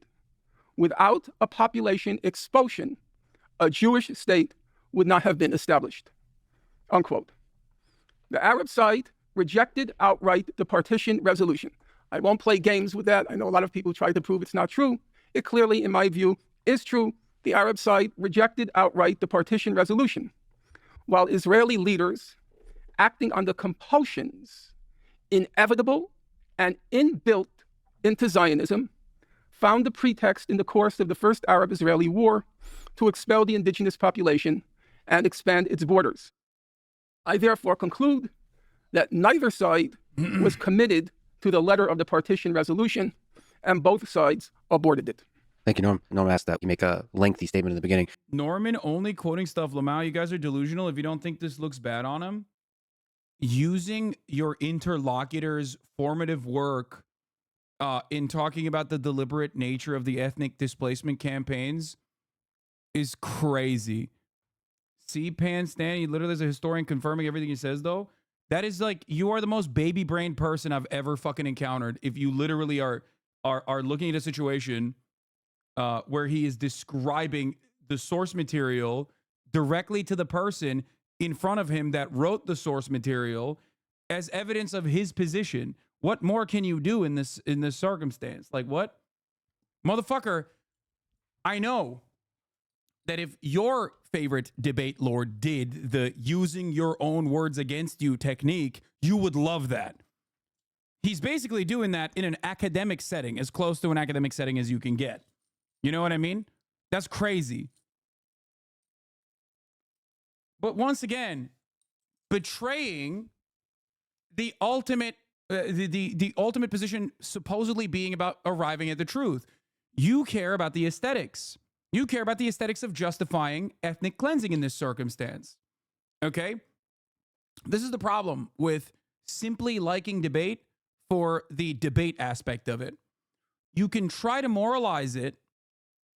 You can try to moralize it by saying, no, debates are how you arrive at the truth. But you very openly recognize how superficial your interest is in debating when you go, well, the optics of this look really bad. Not only are you wrong because the optics of it are not bad, as a matter of fact, but you're also demonstrating that you don't give a fuck about the truth at all.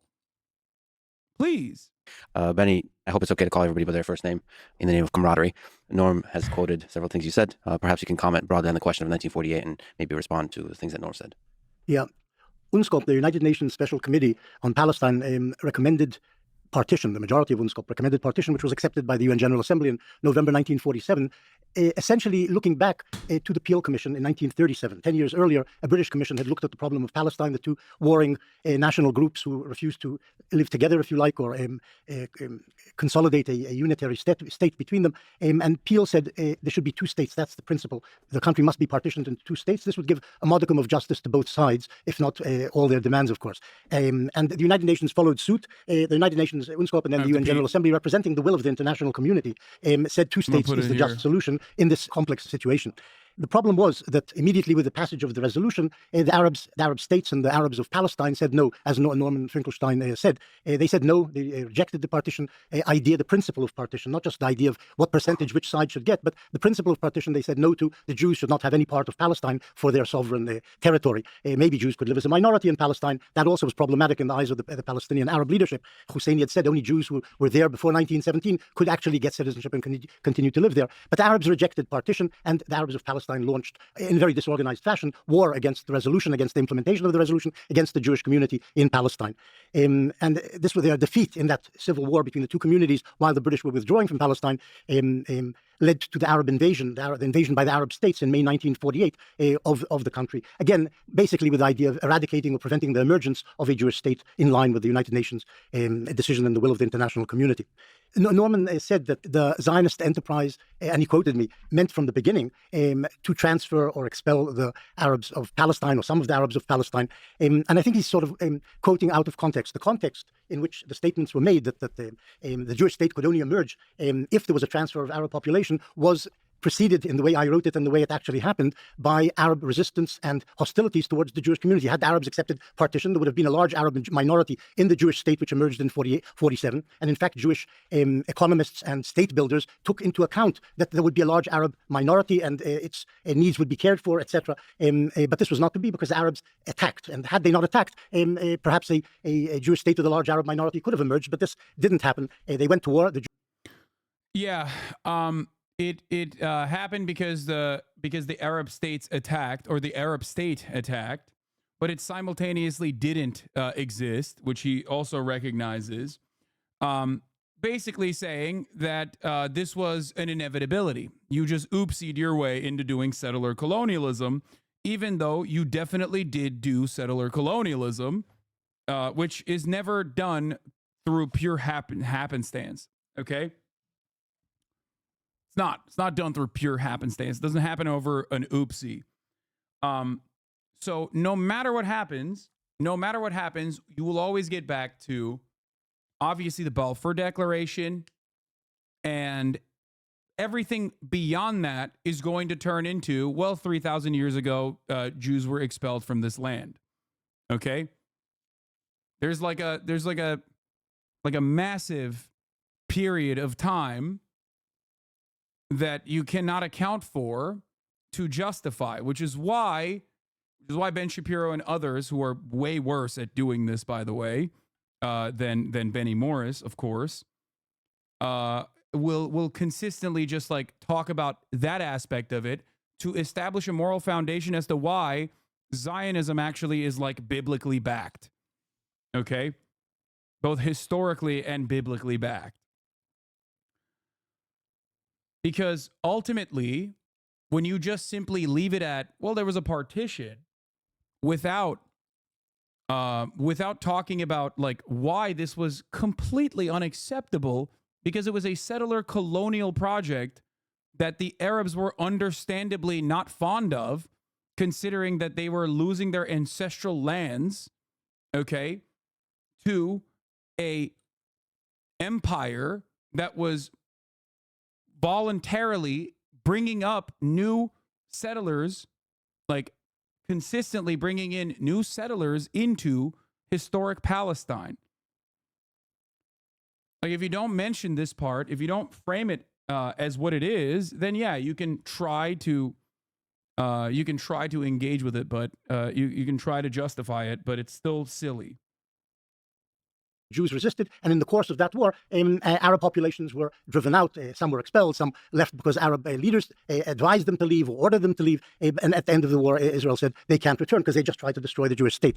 And that's the basic reality of what happened in 48. The Jews created a state. The Palestinian Arabs never bothered to even try to create a state before 48 and in the course of the 1948 war. And for that reason, they have no state to this day. The Jews do have a state because they prepared to establish a state. Yeah. Yeah, it's kind of hard to establish a state when you're like 750,000 people are just like removed from their homes. You know what I mean? Yeah. As a victim of colonial occupation, my oh my, how did that not happen? It's crazy. State fought for it and established it, hopefully lastingly. when you say hostility, in case people are not familiar, there was a full-on war where Arab states invaded, and Israel won that war. Let me just add to the reason why I'm doing this is because, like, obviously there's rules around this, but there's a banned streamer on screen. I'm not trying to bring attention to it, but he is not the focal point of this otherwise debate between academics on the subject matter, which is why it's allowed. So I'm just trying to, you know, do my very best. clarify, the war had two parts to it. The first part was the Arab community in Palestine, its militiamen, attacked the Jews from November 1947. In other words, from the day after the UN partition resolution was passed, Arab gunmen were busy shooting up Jews, and that snowballed into a full-scale civil war between the two communities in Palestine. In May 1948, a second stage began in the war in which the Arab states invaded the new state, attacked the new state, and they too were defeated, and thus a state of Israel emerged. In the course of this two-stage war, a vast Palestinian refugee problem occurred. And so after that, the transfer, the expulsion, the thing that people call the Nakba happened. Ian, could you speak to 1948 and the historical significance of it? Sure. There's a lot to unpack here. I'll try to limit myself to... Benny just almost bar for bar repeated what you just said he would say. Yes, because I'm very familiar with his work. I know what his perspective is, and I know how his perspective, I know what he's saying. That is why it's not like it's not pre-watching something. It's just knowing that it's just knowing what he is going to say, because I've read his work. Just a few points regarding Zionism and transfer. I think Chaim Weizmann, the head of the World Zionist Organization, had it exactly right when he said that the objective of Zionism is to make Palestine as Jewish as England is English or France is French. In other words, as Norman explained, a Jewish state requires Jewish political, demographic, and territorial supremacy. Without those three elements, the state would be Jewish in name only. And I think what distinguishes Zionism is its insistence, supremacy, and exclusivity. That would be my first point. The second point is, I think what the Soviet foreign minister at the time, Andrei Gromyko, said is exactly right, with one reservation. Gromyko was describing a European savagery unleashed against Europe's Jews. At the time, it wasn't Palestinians or Arabs. The savages and the barbarians were European to the core. It had nothing to do with developments in Palestine or the Middle East.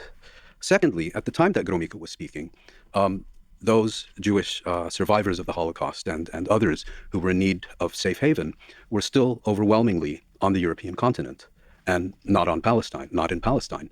And I think, given the scale of the savagery, I don't think that any one state or country should have borne the responsibility for addressing this crisis. I think it should have been an international responsibility.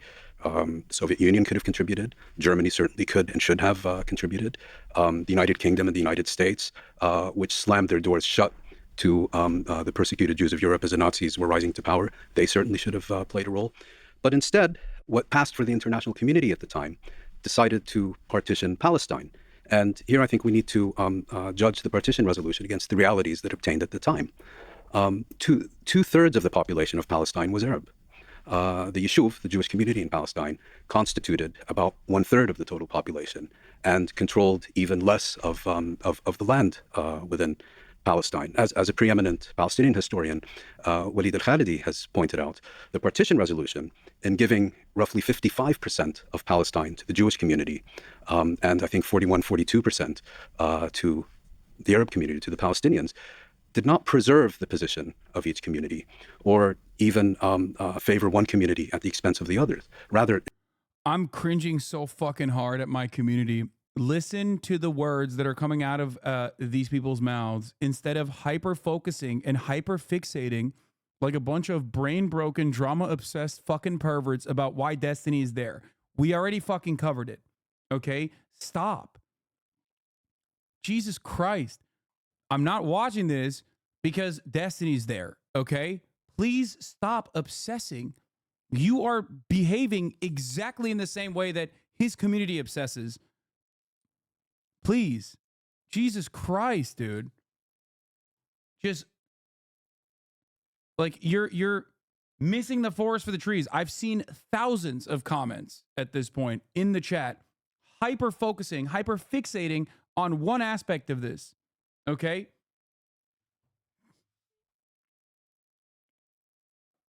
It thoroughly inverted and revolutionized the relationship between the two communities. And as many have written, the Nakba was the inevitable consequence of partition, given the nature of Zionism, given the territorial disposition, given the weakness of the Palestinian community, whose leadership had been largely decimated during a major revolt at the end of the 1930s, given that the Arab states were still very much under French and British influence. The Nakba was inevitable, the inevitable product of the partition resolution. And one last point also about the UN's partition resolution is, yes, formally that is what the international community decided on the 29th of November 1947. It's not a resolution that could ever have gotten through the UN General Assembly today for a very simple reason. It was a very different General Assembly. Most African, most Asian states were not yet independent. Were the resolution to be placed before the international community today, and I find it telling that the minority opinion was led by India, Iran, and Yugoslavia, I think they would have represented the clear majority. So partition, given what we know about Zionism, given that it was entirely predictable what would happen, given the realities on the ground in Palestine, was deeply unjust. And the idea that either the Palestinians or the Arab states could have accepted such a resolution is I think, an illusion. That was in 1947. We saw what happened in 48 and 49. Palestinian society was essentially destroyed. Over 80%, I believe, of Palestinians resident in the territory that became the State of Israel were either expelled or fled, and ultimately were ethnically cleansed, because ethnic cleansing consists of two components. It's not just forcing people into refuge or expelling them. It's just as importantly preventing their return. And here, and Benny Morris has written, I think, an article about Yosef Weitz and the transfer committees. There was a very detailed initiative to prevent the return, and it consisted of razing hundreds of Palestinian villages to the ground, which was systematically implemented, and so on. And so Palestinians became a stateless people. Now, what is the most important reason that no Arab state was established in Palestine? Well, since the 1930s, the Zionist leadership and the Hashemite leadership of Jordan, as has been thoroughly researched and written about by the Israeli-British historian Avi Shlaim, essentially colluded to prevent the establishment of an independent Arab state in Palestine in the late 1940s. There's much more here, but I think those are the key points I would make about that. Also beyond the already 750,000 people being forcibly moved and not allowed to return to their homes at gunpoint is kind of a big deal. Basically destroys any kind of like state development project that you could have had. You know what I mean? A lot of this argument basically does resort back to, always reverts back to might is right. That's it. Might is right politics. Like the Europeans got to do a little bit of a colonialization. Why can't we type shit? 1948. We may talk about Zionism, Britain, UN assemblies, and all the things you mentioned. There's a lot to dig into. So, again, if we can keep it to just one statement moving forward, sure. After Stephen, if you want to go a little longer. Also, we should acknowledge the fact that the speaking speeds of people here are different. Stephen speaks about 10 times faster than me. Stephen, do you want to comment on 1948? Yeah, I think it's interesting where people choose to start the history. I notice a lot of people like to start at either 47 or 48 because it's the first time where they can clearly point to a catastrophe that occurs on the Arab side that they want to ascribe 100% of the blame to the newly emergent Israeli state to. But I feel like when you have this type of reading of history, it feels like the goal is to moralize everything first and then to pick and choose facts that kind of support the statements of your initial moral statement afterwards.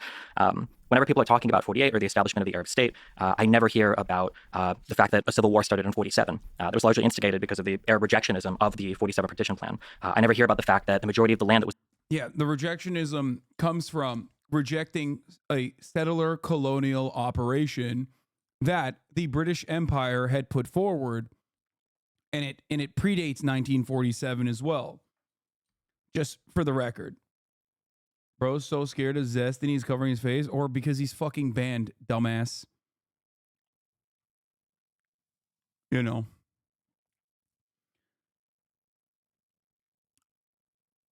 was acquired happened by purchases from Jewish organizations of Palestinian Arabs of the Ottoman Empire before the mandatory period in 1920 even started. Funnily enough, King Abdullah of Jordan was quoted as saying, "The Arabs are as prodigal in selling their land as they are in weeping about it." I never hear about the multiple times that Arabs rejected partition, rejected living with Jews, rejected any sort of state that would have even had any sort of Jewish exclusivity. It's funny because this is literally rehashing like all the things that they just talked about, by the way.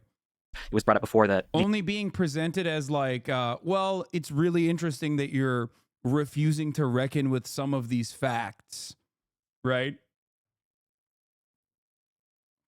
The partition plan was unfair, and that's why the Arabs rejected it, as though they rejected it because it was unfair, because of the amount of land that Jews were given, and not just due to the fact that Jews were given land at all, as though a 30% partition or a 25% partition would have been accepted, when I don't think that was the reality of the circumstances. I feel like most of the other stuff has been said, but I noticed that whenever people talk about 48 or the years preceding 48, I think the worst thing that happens is there's a cherry picking of the facts where basically all of the blame is ascribed to this. Cherry picking of the facts. Dude, okay. I just want to point out something here, but there is no... This is basically just a rehashing of you know, the argument that Benny Moore has presented, which in the simplest, perhaps a little too reductive, but in the simplest terms, is ascribing blame to the victims of ethnic displacement. They deserved it, and also everything that came afterwards, they also deserved. And you can't really make this argument unless you are personally of the mind, the mindset, the opinion that, like, again, Arabs are monolithic and also cannot be reasoned with. They only understand force. And also, other than the fact that Arabs are monolithic, that they were asking for it. Like, they were asking for this ethnic displacement to occur.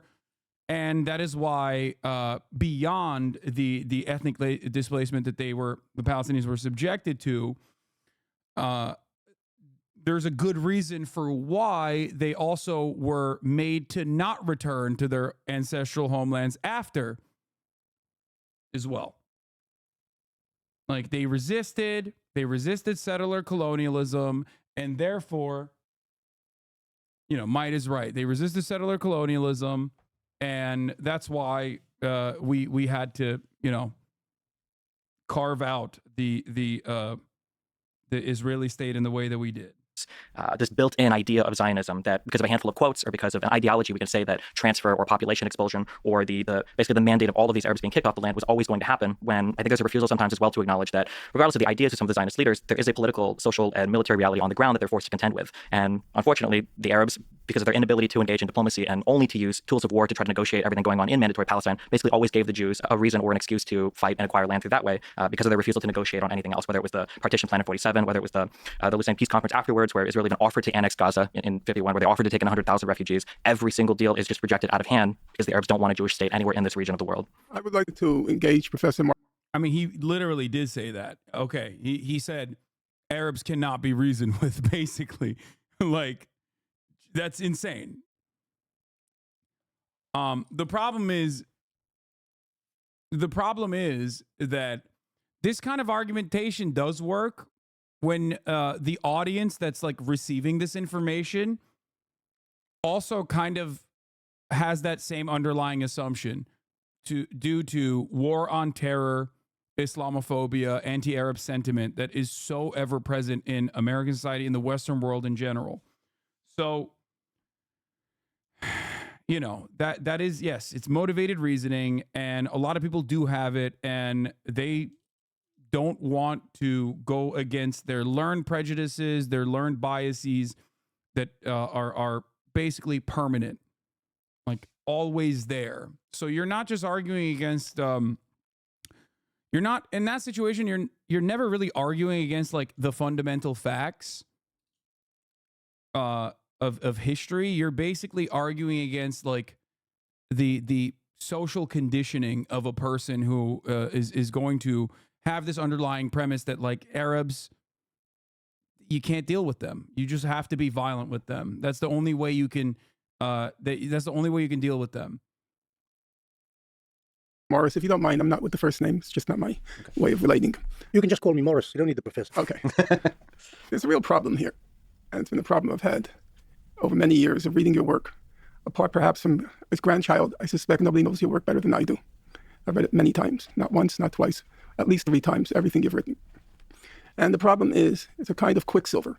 It's very hard to grasp a point and hold you to it. So we're going to try here to see whether we can hold you to a point. And then you argue with me the point. I have no problem with that. Your name, please? Stephen Bonnell. Okay. Mr. Bonnell referred to cherry picking and handful of quotes.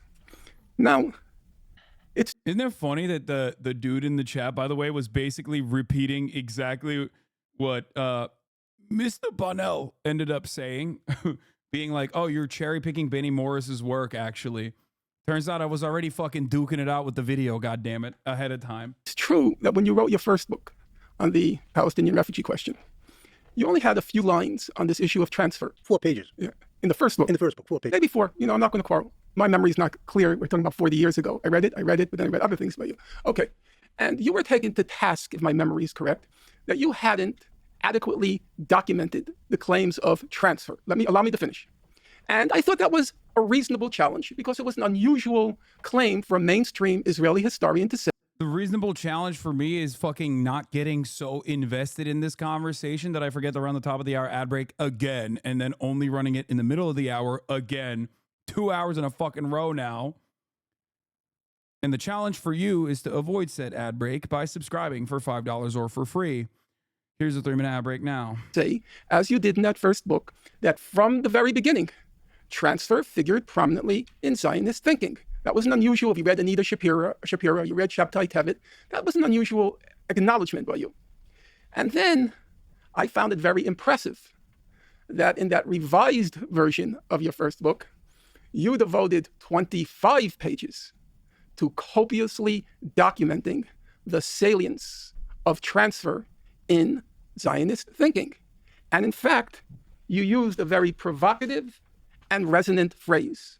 You said that transfer was inevitable and inbuilt into Zionism. We're not talking about circumstantial factors, a war, Arab hostility. You said it's inevitable and inbuilt into Zionism. Now, as I said, so we won't be accused of cherry picking, those were 25 very densely argued pages. And then in an interview, and I could cite several quotes, but I'll choose one, you said, removing a population was needed. Let's look at the words. Without a population expulsion, a Jewish state would not have been established. Now, you're the one, again, I was very surprised when I read your book. Here I'm referring to Righteous Victims. I was very surprised when I came to that page 37, where you wrote that territorial displacement and dispossession was the chief motor of Arab resistance to Zionism. Territorial displacement and dispossession were the chief motor of Arab resistance to Zionism. So you then went on to say, because the Arab population rationally... Minor F, mini F, Wheezy F, baby. It's fine. Fear. You then went on to say... I'm going back to the point if you missed it. A little bit of turbulence. Because the Arab population rationally feared territorial displacement and dispossession, it of course opposed Zionism. That's as normal as Native Americans opposing the Euro-American manifest destiny in the history of our own country, because they understood it would be at their expense. It was inbuilt and inevitable. And so now, for you to come along and say that it all happened just because of the war, that otherwise the Zionists made all these plans for a happy minority to live there, that simply does not gel. It does not cohere. It is not reconcilable with what you yourself have written. It was inevitable and inbuilt. Now, in other situations you've said, that's true, but I think it was a greater good to establish a Jewish state at the expense of the indigenous population. That's another kind of argument. That was Theodore Roosevelt's argument in our own country. He said, we don't want the whole of North America to remain a squalid refuge for these wigwams and teepees. We have to get rid of them and make this a great country. But he didn't deny that it was inbuilt and inevitable. I think you've made your point there. First, I'll take up something that Mouin said. He said that the Nakba was inevitable. As have you. And predictable. No, I've never said that. It was inevitable and predictable only because the Arabs assaulted the Jewish community and state in 1947-48. Had there been no assault, there probably wouldn't have been a refugee problem. There's no reason for a refugee problem to have occurred, expulsions to have occurred, a dispossession, massive dispossession to occur. These occurred as a result of war. Now, Norman has said that I said that transfer was inbuilt into Zionism in one way or another. And this is certainly true. In order to buy land, they had the Jews bought tracts of land on which some Arabs sometimes lived. Sometimes they bought tracts of land on which there weren't Arab villages, but sometimes they bought land on which there were Arabs. And according to Ottoman law and the British, at least in the initial years of the British mandate, the law said that the people who bought the land could do what they liked with the people who didn't own the land, who were basically squatting on the land, which is the Arab tenant farmers, which is, we're talking about a very small number actually of Arabs who were displaced as a result of land purchases in the Ottoman period or the Mandate period. But there was dispossession in one way. They didn't possess the land, they didn't own it, but they were removed from the land. And this did happen in Zionism. And there's, if you like, an inevitability. Yeah, no, he was talking about like the peaceful ways in which dispossession occurred, you know, through land ownership. It's just real odd that like the land ownership did not pertain to like historically Arab villages, right? Because nobody disputes that like there was definitely land ownership that occurred. Okay. By the way, the very same argument that Benny Morris is presenting here literally right now is disputed in Israeli courts when we talk about Sheikh Jarrah. Okay. The land and the homes that are owned by Palestinians under the Ottoman era are still owned by those families to this day. And yet the Israeli courts, for some reason, refuse to acknowledge that as they consistently try to expel the Palestinian population in that area. Just something to consider. This whole like, oh, well, you know, people just came in and they bought the land. Yes, they did. This part is true. There are definitely villages and houses and whatnot that were actually purchased. Okay. I agree. This is a historic fact. Having said that, however, it went far beyond those territorial boundaries. Even the UN partition goes far beyond the purchased land that was bought by the original settlers that were brought there with they were brought there by the British Empire. Ability in Zionist ideology of buying tracts of land and for the record, you know, it is really funny to bring this up as an American, you know, like as we are living in the United States of America, because the inception of Israel and the claim that like, well, you know, some of the land was actually purchased by the settlers is pretty funny. Yeah, dude. You know, we did that too. I don't know if you know that, but I don't think he would deny the indigenous genocide, right? I didn't see an F on my end, by the way.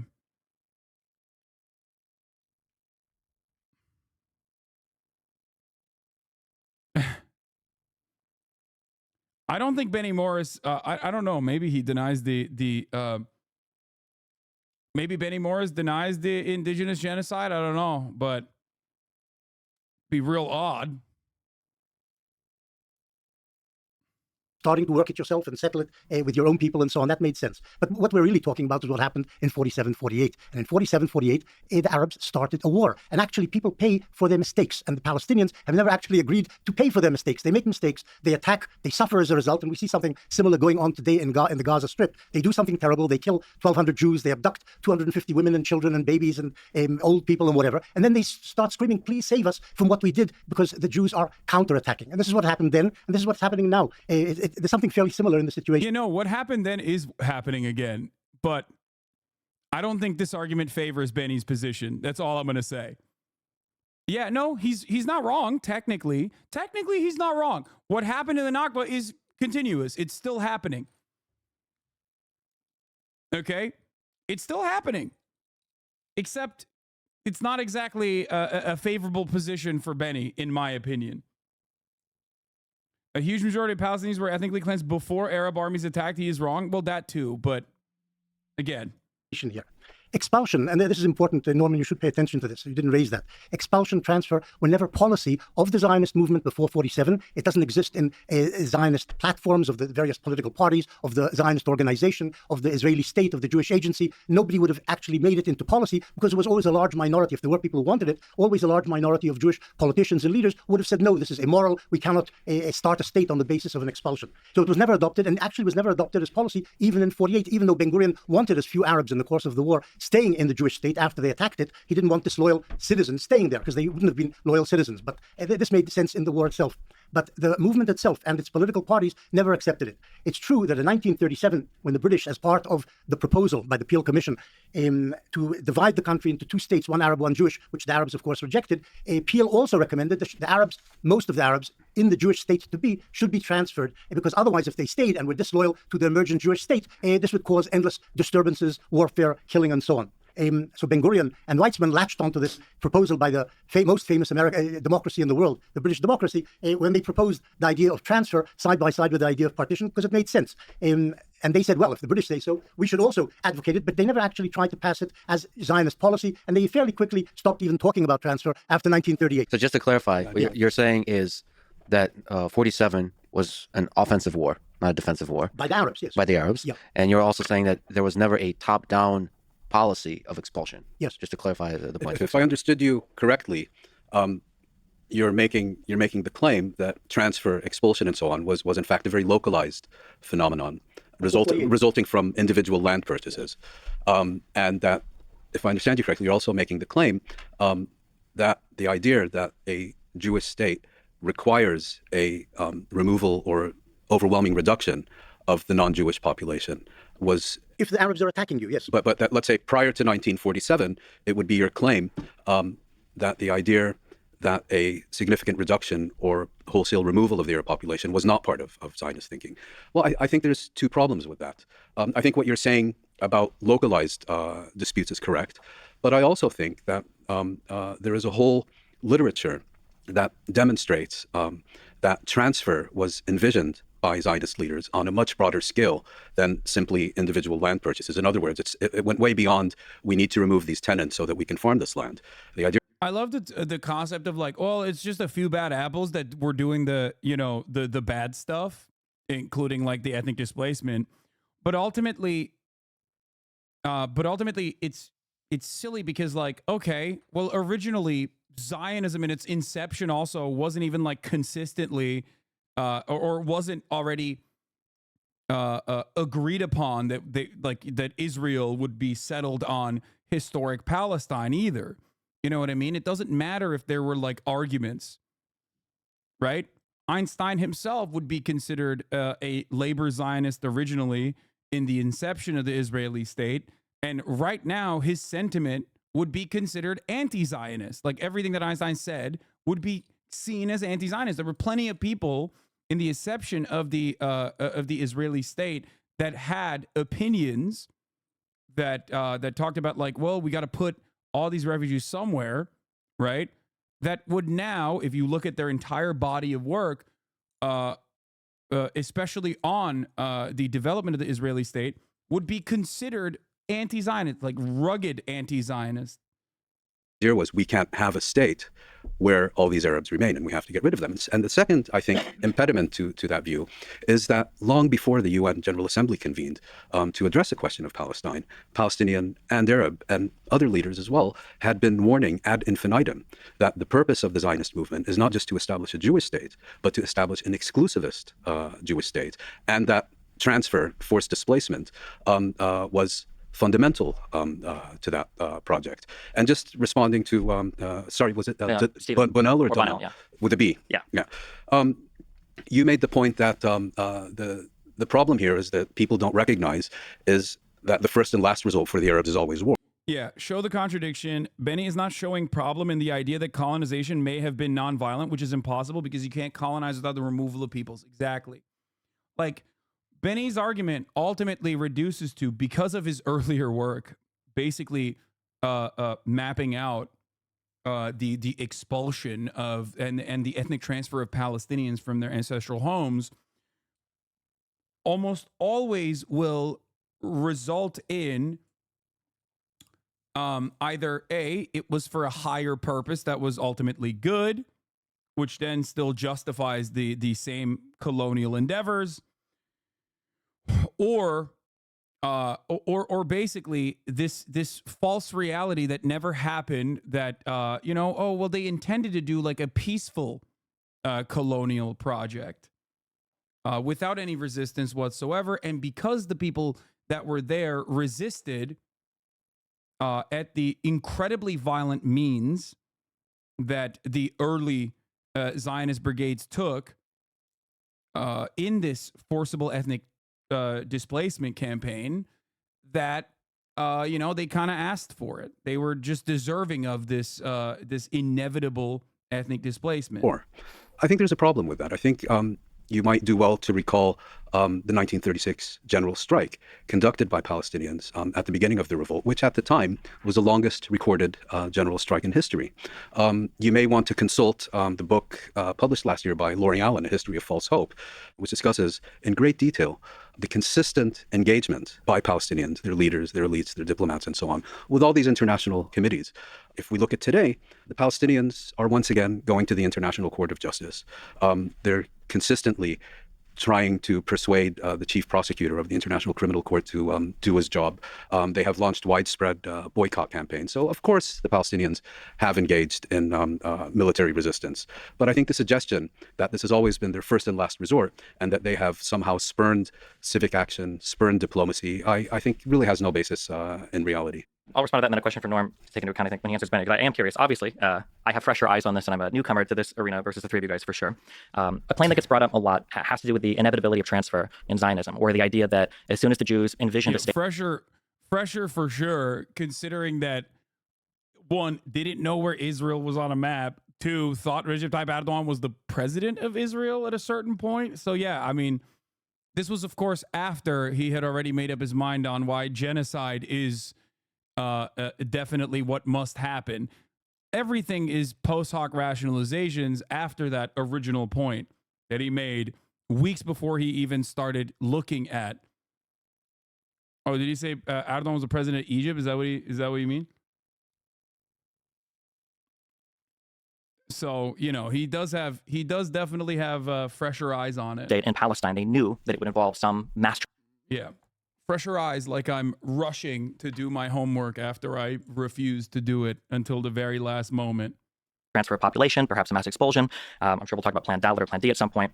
The issue that I run into is, while you can find quotes from leaders, while you can find maybe desires expressed in diaries, I feel like it's hard to truly ever know if there would have been mass transfer in the face of Arab peace, because I feel like every time there was a huge deal on the table that would have had a sizable Jewish and Arab population living together, the Arabs would reject it out of hand. So, for instance, when we say that transfer was inevitable, when we say that Zionists would have never accepted, a sizable Arab population, how do you explain the acceptance of the 47 partition plan that would have had a huge Arab population living in the Jewish state? Is your contention that after the acceptance of that, after the establishment of that state, that Jews would have slowly started to expel all of these Arab citizens from their country? Or how do you explain that in... Well, here's a really good argument for that, but the Palestinian citizens of Israel didn't actually get full-blown rights until 1967, so it was already an apartheid state from its inception. So yeah, I think it's a pretty solid argument to present that, yeah, no, Israel had no interest in like making the lives of the Arab citizens that were now living in what we know as Israel meaningful or fine. I think that they were doing exactly what they are doing in the West Bank right now on occupied territory that they're illegally occupying. But they were doing that to the Palestinian citizens of Israel that lived inside of the territorial boundaries of what we know as Israel between the time frame of 1948 till 1967. For those of you who don't know, until 1967, Palestinian citizens of Israel, the Arab Christians and Arab Muslims living inside of the Israeli territory, were not subjected to the normal civil court system that Israeli citizens, Jewish citizens of Israel, were utilizing. Even now, by the way, Palestinian citizens of Israel post 1967, when they were afforded the same, due process instead of being subjected to the martial court, the army court, okay, they still, for example, can be expelled from neighborhoods or be refused entry into, well, not entry, but be refused if they want to like rent an apartment, for example, in a community that is designed specifically for Jewish people. This happens right now, by the way, in 2024, inside of the territorial boundaries of Israel, where Israel consistently says, well, what are you talking about? We have a Arab Supreme Court justice in our Supreme Court. You know what I mean? Like, how could you say this is an apartheid state? This is before we, of course, consider the millions of people trapped inside of Gaza and the millions of people that are trapped under the brutal, oppressive apartheid regime of Israel in occupied West Bank. Lusan a couple years later that... By the way, before we move on with this, I do have to say here that like Lex having Destiny on to argue on behalf of Israel is kind of really bad for Benny Morris, because while he is good at invoking emotion and trying to like point out inconsistencies and flaws in the arguments by using like quips and whatnot, ultimately, Norm is a massive debate lord himself, 100%, and he is infinitely more well-versed in this subject matter. This is his life's work, you know what I mean? And all Lex did in this circumstance is basically fucking put ankle weights, as someone pointed out in the chat, on Benny Morris. Like he's literally going. It turns into like a 3v1 at points. I suspect he's fucking bronze in a diamond lobby. Yes. Israel was willing to formally annex the Gaza Strip and make 200,000 or so people those citizens. But I'm just curious, how do we get this idea of Zionism always means mass transfer, when there were times, at least early on in the history of Israel and a little bit before it, where Israel would have accepted a state that would have had a massive Arab population in it? Is your idea that they would have just slowly expelled them afterwards? Or is that a question to me or Norm? Either one. I'm just curious for the incorporation of the answer. Yeah. There's some misunderstandings here, so let's try to clarify that. Number one, it was the old historians who would point to the fact, in Professor Morris's terminology, the old historians, what he called not real historians, he called them chroniclers, not real historians. It was the old Israeli historians who denied the centrality of transfer in Zionist thinking. It was then Professor Morris who... He's laughing because, once again, Benny's in already a shitty position because of his work. He has spent like the past decade basically trying to justify all of the research that he did in the matter, and so he's already in a shitty position to have to defend his like work while simultaneously justify the morality behind it, the morality behind like the actions that he uncovered, I guess. So having Destiny there makes it even harder for him to do that. Contrary to Israel's historian establishment, who said, now you remind me it's 4 pages, but it came at the end of the book. It was No, it's at the beginning of the book. Transfer. Yeah, transfer is dealt with in 4 pages at the beginning of my first book on the Palestinian refugee problem. It's a fault of my memory, but the point still stands. It was Professor Morris who introduced this idea in what you might call a big way. Yeah, but I didn't say it's central to the Zionist experiment or experience. You're saying centrality. I never said it was central. I said it was there, the idea. By the way, it's okay to respond back and forth. This is great. And also just a quick question, if I may. You're using quotes from Benny, from Professor Morris. It's also okay to say those quotes do not reflect the full context of the... So like if we go back, to quotes we've said in the past, and you've both here have written, the three of you have written on this topic a lot, is we should be careful and just admit like, that's just real quick, just to be clear, that the contention is that Norm is quoting a part and saying that this was the entire reason for this, whereas Benny's saying it's a part of that. I'm not quoting a part. I'm quoting 25 pages where Professor Morris was at great pains to document the claim that appeared in those early 4 pages of his book. Now, you say it never became part of the official Zionist platform. It never became part of policy. Fine. It wasn't policy. We're also asked, well, this is true. Why did that happen? Why did that happen? It's because it's a very simple fact, which everybody understands. Ideology doesn't operate in a vacuum. There are real world practical problems. You can't just take an ideology and superimpose it on a political reality and turn it into a fact. It was the British mandate. There was significant Arab resistance to Zionism. And that resistance was based on the fact, as you said, the fear of territorial displacement and dispossession. So you couldn't very well expect the Zionist movement to come out in neon lights and announce, hey, we're going to be expelling you the first chance we get. That's not realistic. Okay, let me respond. Look, you've said it a number of times that the Arabs, from fairly early on in the conflict, from the 1890s or the early 1900s, said the Jews intend to expel us. This doesn't mean that it's true. It means that some Arabs said this, maybe believing it was true, maybe using it as a political instrument to gain support to mobilize Arabs against the Zionist experiment. But the fact is, transfer did not occur before 1947. It's just funny because like history absolved them. So it's like odd to still make this position. I guess it goes back to like, well, you know, I guess some of the early Zionists wanted to do expulsion. And, you know, I guess because it's a settler colonial operation that like some of the natives understood the assignment and recognized what was happening and resisted. But ultimately it's like, you know, maybe they just got lucky and knew that it was going to happen, but like not everyone knew, and they were just being anti-Semitic. So many of the most rugged, like the most fundamentalist dudes have openly said time and time again, like the fucking guy that wrote the 1988 charter himself personally was like, and there is a shit ton, the 1988 Hamas charter, there's a shit ton of anti-Semitism baked into that thing, okay, into that document. And even he has time and time again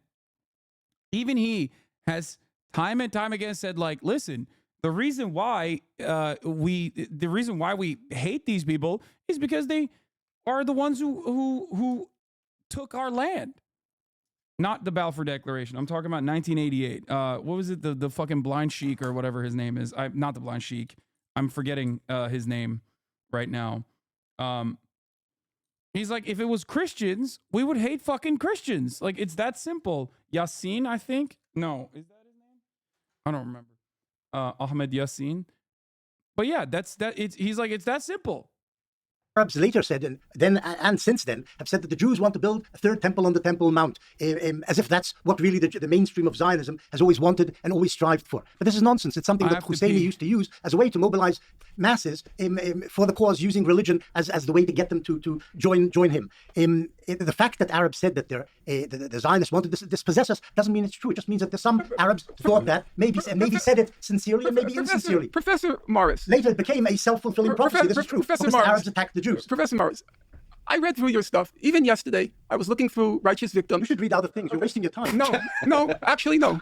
I do read other things, but I don't consider it a waste of time to read you. Not at all. You say that this wasn't inherent in Zionism. Now, would you agree that David Ben-Gurion was a Zionist? A major Zionist leader. Right. Would you agree Chaim Weizmann was a Zionist? Yeah. Okay. I believe they were. I believe they took their ideology seriously. It was the first generation. Just like with the Bolsheviks, the first generation was committed to an idea. By the 1930s, it was just pure realpolitik. The ideology went out the window. The first generation, I have no doubt about their convictions. Okay? They were Zionists. Transfer was inevitable and inbuilt in Zionism. You keep repeating the same thing. Because I have, as I said, Bennick, Mr. Morris, I have a problem reconciling what you're saying. It either was incidental or it was deeply entrenched. Here I read, it's deeply entrenched. Two very resonant words, inevitable and inbuilt. Deeply entrenched, I never wrote. Well, I'm not sure. It's something you just invented. Okay. But inevitable and inbuilt. The idea, okay. Let me concede something. No. The idea of transfer was there. Israel Zangwill, a British Zionist, talked about it early on in the century. Even Herzl, in some way, talked about transferring population. According to your 25 pages, everybody talked about it. We keep bringing up this line from the 25 pages and the 4 pages. We're lucky to have Benny in front of us right now. We don't need to go to the quotes. We can legitimately ask how. I mean, it is. I'm glad that he's stepping in, but it is important because, like, it is inconsistent with the. It is inconsistent with what he is saying now, I guess, or unless Unless he's openly saying that it was good, which I think he is. How central is expulsion to Zionism in its early version of Zionism, in whatever Zionism is By today. the way, the thing that Lex has in front of him, I have power, here as well. Influence does Zionism and ideology have in Israel, and like influence the philosophy, the ideology of Zionism have on Israel today. And the Zionist movement up to 1948. Zionist ideology was central to the whole Zionist experience, the whole enterprise up to 1948. And I think Zionist ideology was also important in the first decades of Israel's existence. Slowly, the whole... Yeah, he's not rebutting the inconsistency. He's just avoiding the justification. Exactly.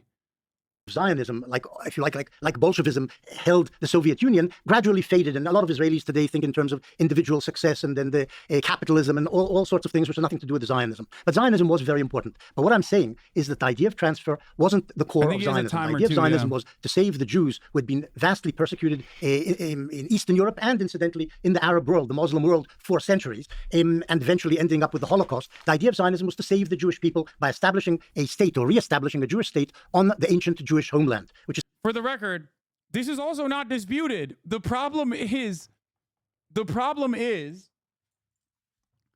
that there were people there. That's it. There were people there. You can't do that. You just can't fucking expel these people that were there. Hello, Kaya. Come here. Kaya, come here. Hello, my baby. Oh my God.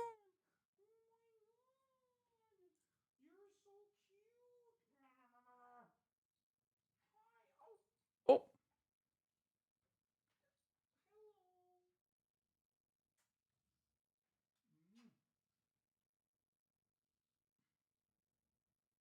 What a cutie patootie she is. Okay, place. I'm gonna give you a treat. Place. Good girl. Good girl. Look at this.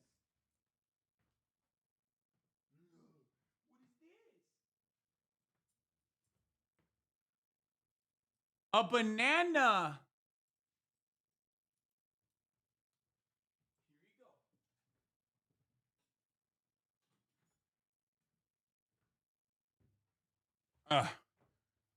Let's see how fast she just rips through that. The fact that they use the saying, a land without a people for a people without a land gives away the game. They clearly wanted ethno state without Palestinians. Or, yeah.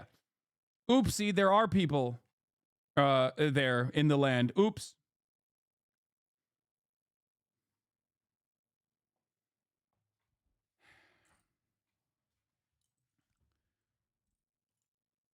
Anyway. They're cooking. I think they're cooking Benny here. Maybe I'm too biased, but it does feel like he's getting cooked a little bit. Which is something the Arabs today even deny, that there were Jews in Palestine or the land of Israel 2,000 years ago. Arafat famously said, what temple was there on Temple Mount? Maybe it was in Nablus, which of course is nonsense. But they had a strong connection for thousands of years to the land to which they wanted to return and returned there. They found that on the land lived hundreds of thousands of Arabs. And the question was how to accommodate the vision of a Jewish state in Palestine alongside the existence of these Arab masses living on, who were indigenous, in fact, to the land by that stage. And the idea of partition, because they couldn't live together, because the Arabs didn't want to live together with the Jews. And I think the Jews also didn't want to live together in one state with Arabs in general. The idea of partition was the thing which the Zionists accepted. Okay, we can only get a small part of Palestine. The Arabs will get in 37 most of Palestine. In 1947, the ratios were changed. But we can live side by side with each other in a partitioned Palestine. And this was the essence of it. The idea of transfer was there, but it was never adopted as policy. But in 1947-48, the Arabs attacked, trying to destroy essentially the Zionist enterprise and the emergent Jewish state. And the reaction was transfer in some way. Not as policy, but this is what happened on the battlefield, and this is also what Ben-Gurion at some point began to want as well. Right. Well, one of the first books on this issue. Yeah, I mean, it's like this is once again.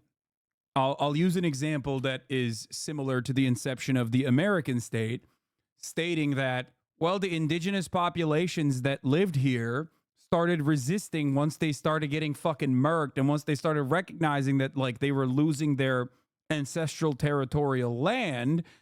And then for that reason, it was totally justified to do manifest destiny. It was totally justified to it was totally justified to basically forcibly expel them and kill them.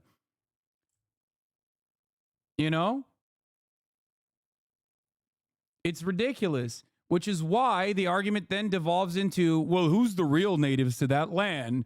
And it's ironic because when people say, well, Jews were native to that land, yeah, the people that they're fucking expelling are also native to that land. Many of them can trace their lineage back. A shit ton of the people that are still being slaughtered have ancestral lineage that can be traced back to the inception of Judaism.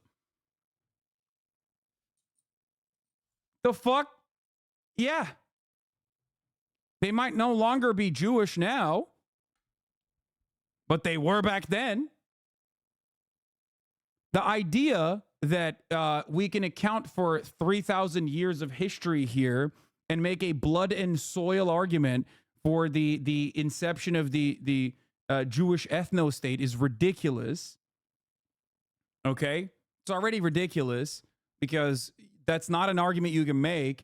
Just like right now, if, let's say, in a magical situation, let's say the indigenous populations, but even before the indigenous populations lived here, because like it's 2,000 years, you know what I mean? It's like you can't make a justification for why, I don't know, the entire territory that spans to fucking France belongs to the Mongols, you know what I mean? Like Greater Mongolian territory, like you can't do that. You can't say that. It's just, it's not an argument you can make. The entire world belongs to Africa. Like, how far back are we going for? How far back are we going until we make a justification?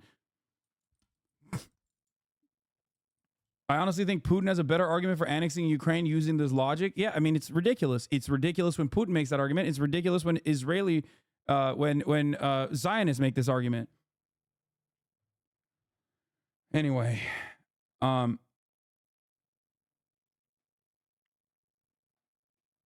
that a real banana or a toy? It was a toy, of course. I will make a justification for the top of the hour coming exactly at the top of the hour this time. Many of you have reminded me in the chat, I will admit, and the 3-minute ad break is upon us. Now, those who justify the top of the hour ad break most likely are also subscribed.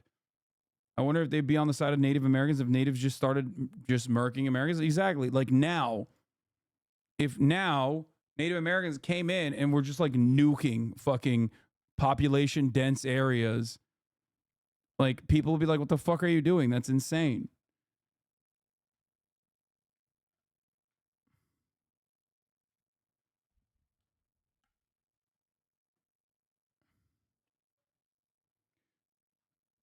All right, here's the 3-minute ad break now.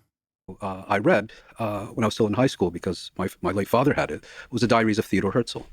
And I think, you know, Theodore Herzl, of course, was the founder of the contemporary Zionist movement. And I think if you read that, it's very clear. For Herzl, the model upon which the Zionist movement would proceed, his model was Cecil Rhodes.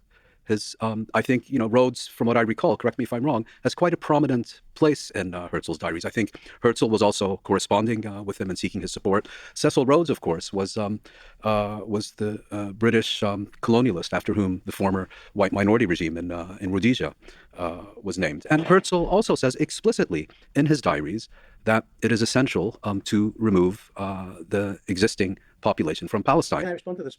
In a moment, please. He says we shall have to spirit the penniless population across the borders and procure employment for them elsewhere or something. And Israel Zangwill, who you mentioned, a land without a people for a people without a land. They knew damn well it wasn't a land without a people. I'll continue, but please go ahead. Just to this, there is one small diary entry in Herzl's vast... it's 5 volumes. Yeah, 5 volumes. There's one paragraph which actually mentions the idea of transfer. There are people who think that Herzl was actually pointing to South America when he was talking about that. The Jews were going to move to Argentina, and then they would try and buy out or buy off or spirit the... Wait a minute. Doesn't that literally also still say that, like, no matter where the Zionist project was going to be incepted, that the transfer was going to occur regardless? What the fuck?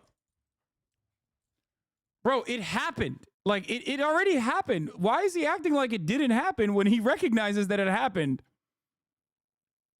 It's just the same argument. It's such a weird... It's such a weird situation.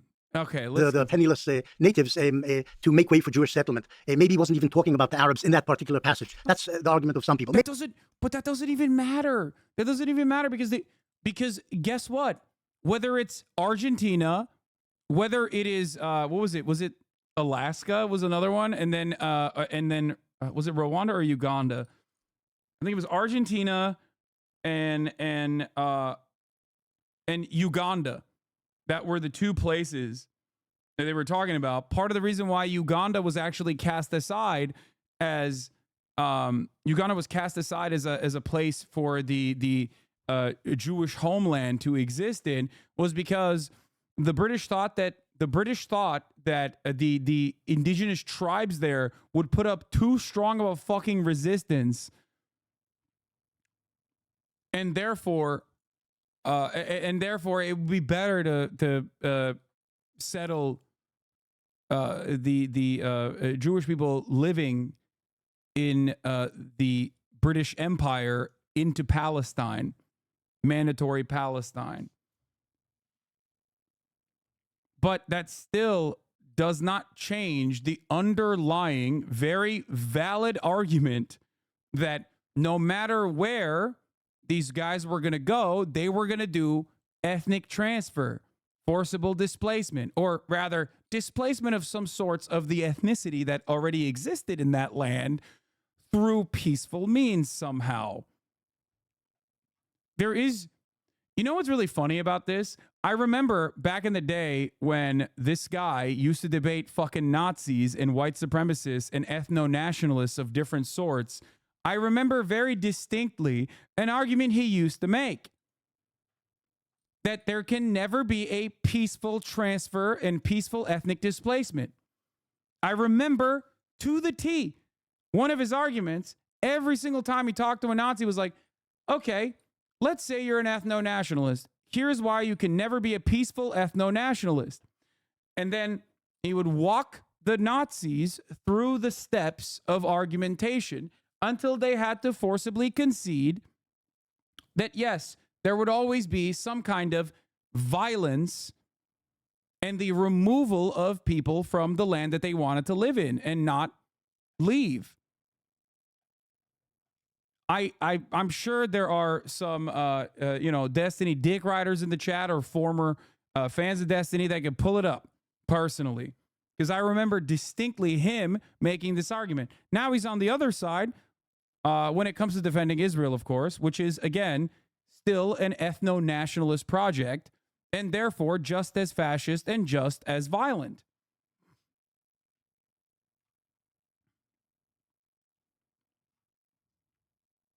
Maybe he was, but the point is, it has only a 1/100th of a 1% of the diary which is devoted to the subject. It's not a central idea in Herzl's thinking. What Herzl wanted, and this is what's important, not Rhodes, I don't think he was the model. Herzl wanted to create a liberal, democratic, Western state in Palestine for the Jews. That was the idea. Not some imperial enterprise serving some imperial master, which is what Rhodes was about, but to have a Jewish state which was modeled on the Western democracies in Palestine. And this, incidentally, was more or less what Weizmann and Ben-Gurion wanted. Ben-Gurion was more of a socialist, Weizmann was more of a liberal Westerner, but they wanted to establish a social democratic or liberal state in Palestine, and they both envisioned through most of the years of their activity that there would be an Arab minority in that Jewish state. It's true that Ben-Gurion strived to have as small as possible an Arab minority in the Jewish state because he knew...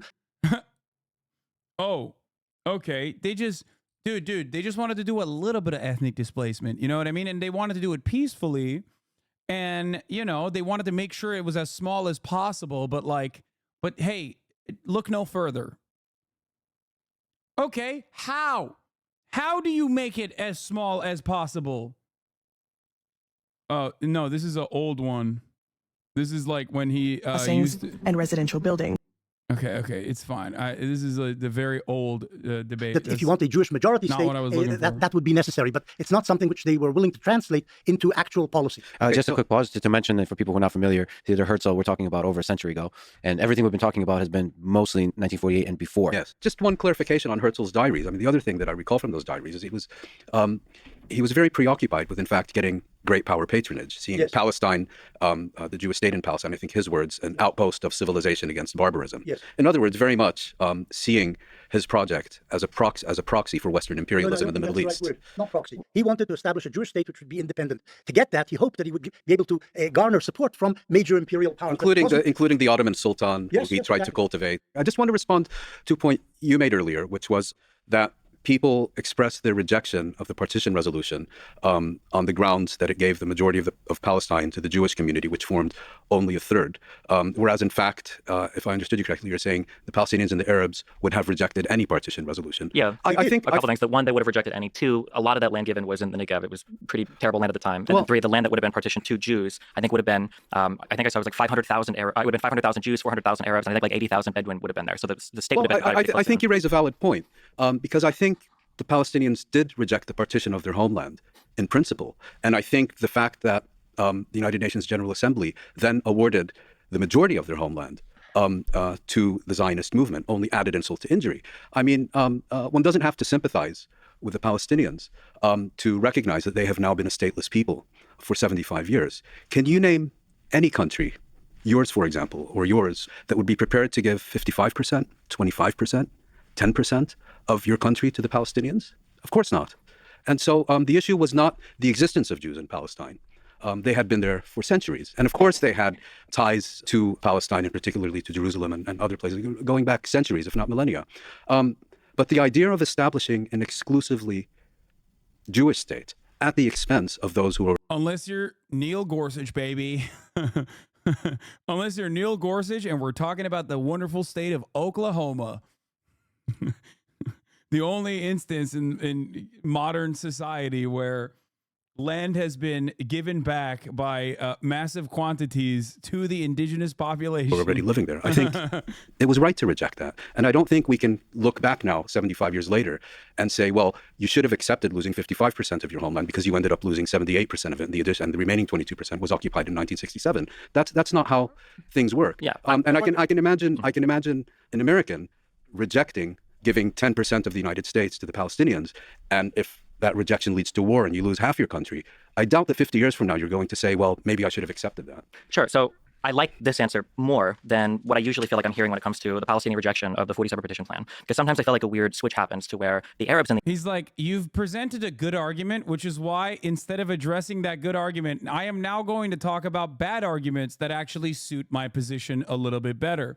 It's like, bro, you're sitting across the table from academics, dog. What do you mean? Like, well, let me actually now argue against the stupid argument that I think is stupid and force you to basically defend the argument that I've presented in a way that is probably not going to look good. It's ridiculous. In the area are actually presented as entirely pragmatic people who are simply doing a calculation and saying like, well, we're losing 55% of our land. Jews are only maybe 1/3 of the people here, and we've got 45, and the math doesn't work basically. But it wasn't.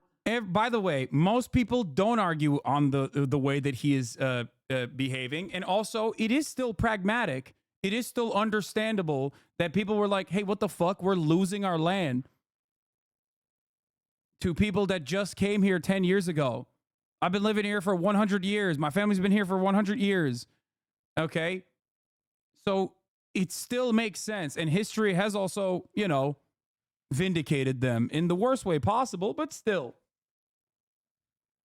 It wasn't a math problem. I think, like you said, it was a matter of principle. It was an ideology problem. No, it was a matter of principle. Yeah, ideologically driven. That they, as a people, have a right to or are entitled to this land that they've never actually had an independent state on, that they've never had even a guarantee of an independent state on, that they've never actually ruled a government. That last point is actually not correct because, for all its injustice, the mandate system recognized Palestine as a Class A mandate, which provisionally recognized the independence of that territory. Of what would emerge from that territory, but not of the Palestinian. It was provisionally recognized. But not... Yeah, it's also ahistoric.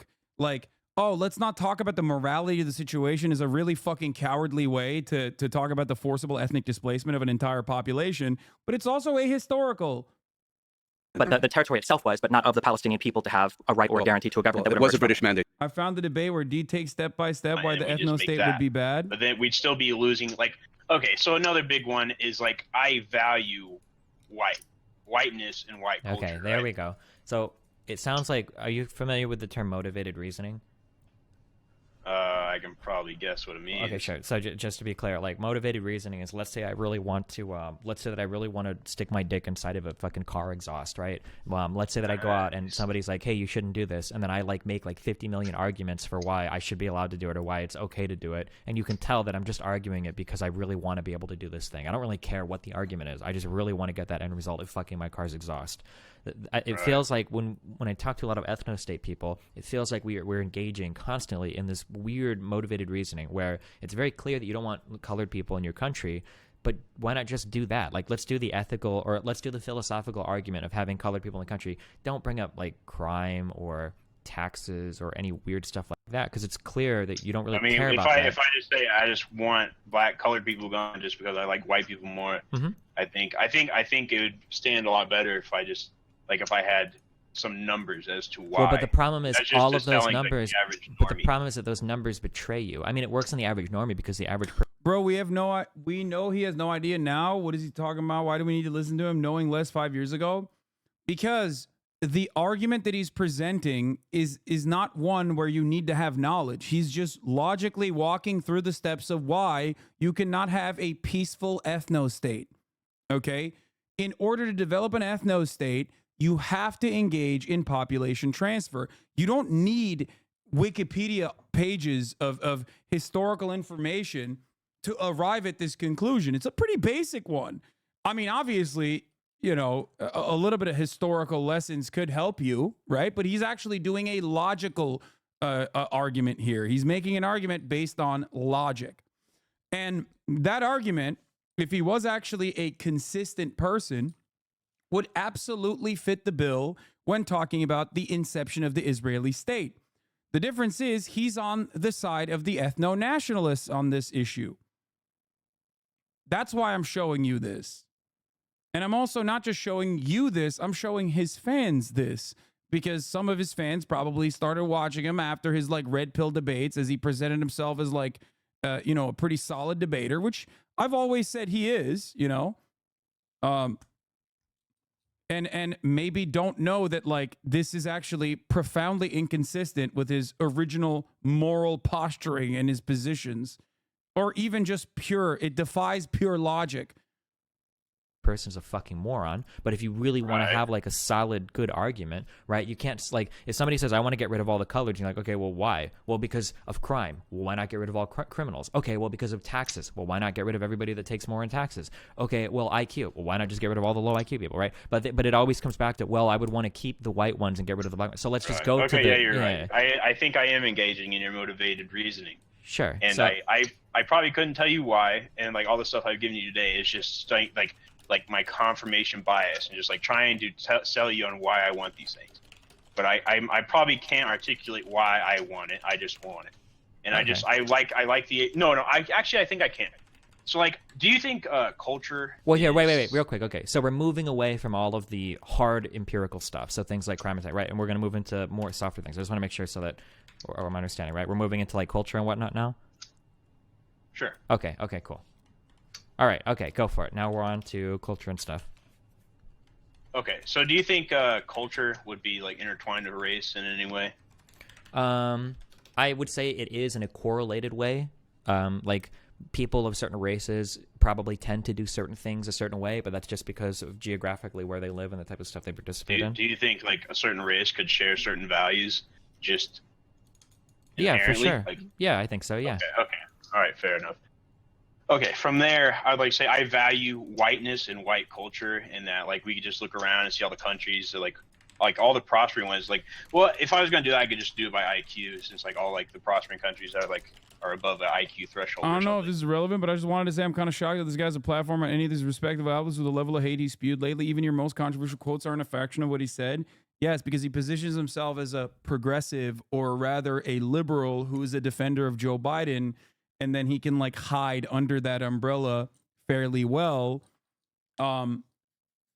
It doesn't really, he can just present himself as a liberal, and then people will go, oh, well, he's just a liberal who's a little edgy. No one fucking basically has the same dedicated audience that he has to have entire paste bins dedicated to all the shit that he has said, not even out of context, in context, in the same way that I have a dedicated audience of haters that are probably in here right now that have an entire paste bin full of the data that they can point to be like, he's a piece of shit for this, and this reason.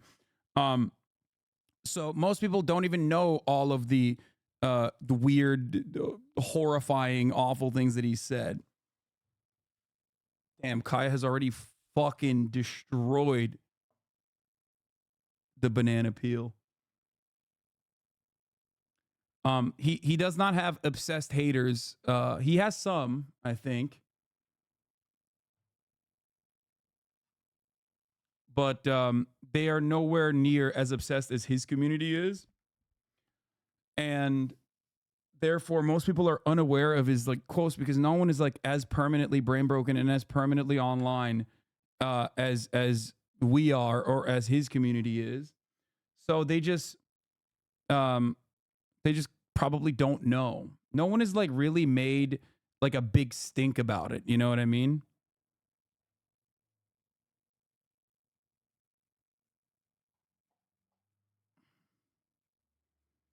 That's it. But another one would be, I would want my Wait, hold children... on. Because I have to make sure that we're not doing the proxy bullshit again. When you say I could just do it by IQ, does that mean that you think that a white person with an IQ of 120? No, that was just me thinking out loud like a dummy. Okay, so we're getting rid of that because my question is going to be: would a white IQ 120 person share more in common with a black 120 IQ person than with a white 100 IQ person? I'd say no. Okay, so then the IQ, that was total garbage. So I'm throwing that out. Okay, go ahead. So we're at value, whiteness, and white culture. White. Oh yeah, value, whiteness. Oh yeah. So it's just like I think whites. Oh, because we can just look at like voting patterns. Okay. I don't care about the voting patterns. I'm fairly certain that he walks him through the steps of like how you can't have a peaceful transfer of an ethnic population here. See, like, okay, so I have like first, second, overwhelmingly for these things like smaller government, individual liberties and whatnot, like First, Second Amendments. And this is not the best part of this.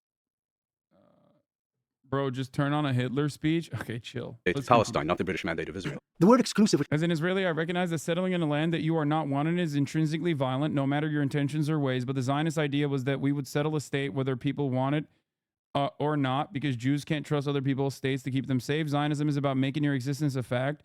It doesn't make it right, but you seem to think Zionism tries to be purely driven by rationale. No, I think that's a really good way to describe it. I know. That's why I think like pogroms and the Holocaust play a really... No, I don't think this guy is wrong at all. I don't think Zionism is purely driven by rationale. I think it is driven by the understandable fear in shared Jewish history due to pogroms and the Holocaust. So I bring this up regularly. It is a very important part of Zionism in general. I just don't think it's a justifiable proposition.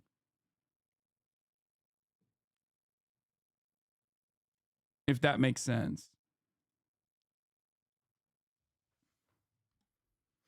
I do believe that this guy is definitely an Israeli, by the way, because like most people don't even understand this aspect of it. And usually just like repeat Hasbara or shit that they've heard or shit that they learned in school. Do you really agree with what he said? Doesn't that justify anti-immigration somehow? No, I don't agree. I agree with what he's saying, which is facts. He literally is saying it doesn't make it right, but you seem to think Zionism tries to be purely driven by rationale, like rational thinking. No, I do think it's driven by understandable fears. It's driven by understandable fears. Fears of centuries of shared Jewish history, from pogroms to the Holocaust, that this is like, if there isn't a Jewish only state, then it'll happen again, right? That is the underlying fear. And that fear is understandable, but fear makes you do irrational things. So I don't think that it is the intergenerational trauma justifies the actions that the early Zionists engaged in.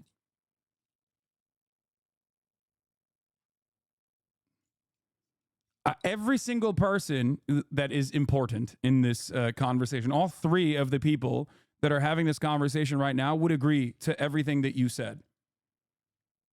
They would probably take a different approach to it, though. Like, all three of the significant people in this conversation would agree with that. I agree with that as well.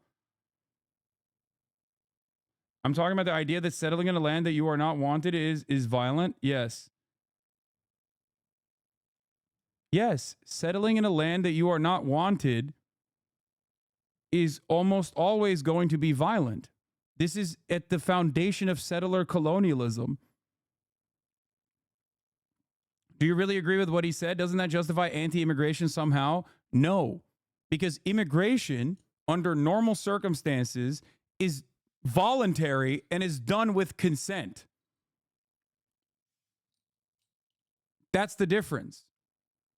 Even the most aggressive, like right-wing reactionaries still recognize the role that immigrants play in this country. Only the most delusional racist people don't. The difference between immigration, however, in the way that it occurs currently in the United States of America, is not that it is not guided or directed by a state with a deliberate attempt to displace the local population. Like, even asylum seekers themselves currently that come into this country, one, are not actually like being directed by their host nation to go and like invade the country in the same way that settler colonialism exists, right?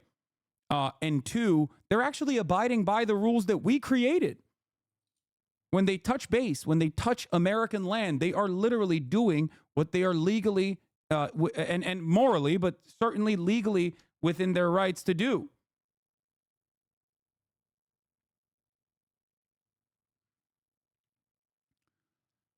Immigrants are not trying to displace America. They are trying to become a part of America. That is the major difference. Settler colonialism does not have the ultimate goal of being a part of the local population. Settler colonialism has the express purpose of erasing the local population, which is precisely what the Zionist project did. Which you keep using is nonsense. The state which Ben-Gurion envisioned would be a Jewish majority state, as they accepted the 1947 partition resolution, as Stephen said. That included 400,000 plus Arabs in a state which would have 500,000 Jews. So the idea of exclusivity wasn't anywhere in the air at all among the Zionist leaders in 47-48. They wanted a Jewish majority state, but were willing to accept a state which had 40% Arabs. That's one point. The second thing is the Palestinians may have regarded the land of Palestine as their homeland, but so did the Jews. It was the homeland of the Jews as well. The problem was the Arabs were unable and remain to this day unable to recognize that for the Jews, that is their homeland as well. And the problem then is, how do you share this homeland? Either with one binational state or separate, it's partitioned into two states. The problem is that the Arabs have always rejected both of these ideas. The homeland belongs to the Jews, as Jews feel, as much as it does, if not more, than for the Arabs. Jews. I would say for the Jews. It's the Jewish people's I would also, homeland. Real quick, I just want for both of you guys, because I haven't heard these questions answered. I really want these questions to be, I'm just so curious how to make sense of them. It was correctly brought up that I believe that Ben-Gurion had, I think Shlomo Ben-Ami describes it as an obsession with getting validation or support from Western states, Great Britain, and then a couple decades later, that explains the Suez War. The Suez yeah, crisis. Exactly, correct. That was one of the major motivators, the idea to work with Britain and France on a military operation. Imperial stooge. But then the question again, I go back to, if that is true, if Ben-Gurion, if the early Israel saw themselves as a Western fashion nation, how could we possibly imagine that they would have engaged in the transfer of some 400,000 Arabs after accepting the partition plan? Would that not have completely and totally destroyed their legitimacy in the eyes of the entire Western world? Would it not have been? How not? Well, first of all, I think that the Zionist leadership's acceptance of the partition resolution, and I think you may have written about this, that they accepted it because it provided international endorsement of the legitimacy of the principle of Jewish statehood. And they didn't accept the borders, and in fact, later expanded the borders. Second of all, for that previous ethno-state video, while it's him not walking through the logical conclusion, it's a summary of your point you make. It's at 1:08:30. What, in this one?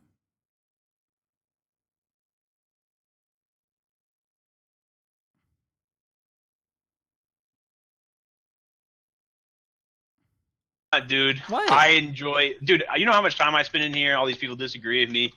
I enjoy talking to, like, outsiders. Like, I'm being friendly with you in a conversation, but I think that it would be morally permissible for, like, people of color to murder people like you in society. Like, I think that your moral views are actually fucking atrocious. Ooh, like, I don't. Okay, that's all right. We're moving away from that. The borders They were accept the expanded in borders. war. They accepted the UN partition resolution, borders and all. They That's how accepted it. You can say that some of the Zionists, deep in their hearts, had the idea that. I think that in and of itself probably helps people understand, though, that that why many people were duped early on back in the day about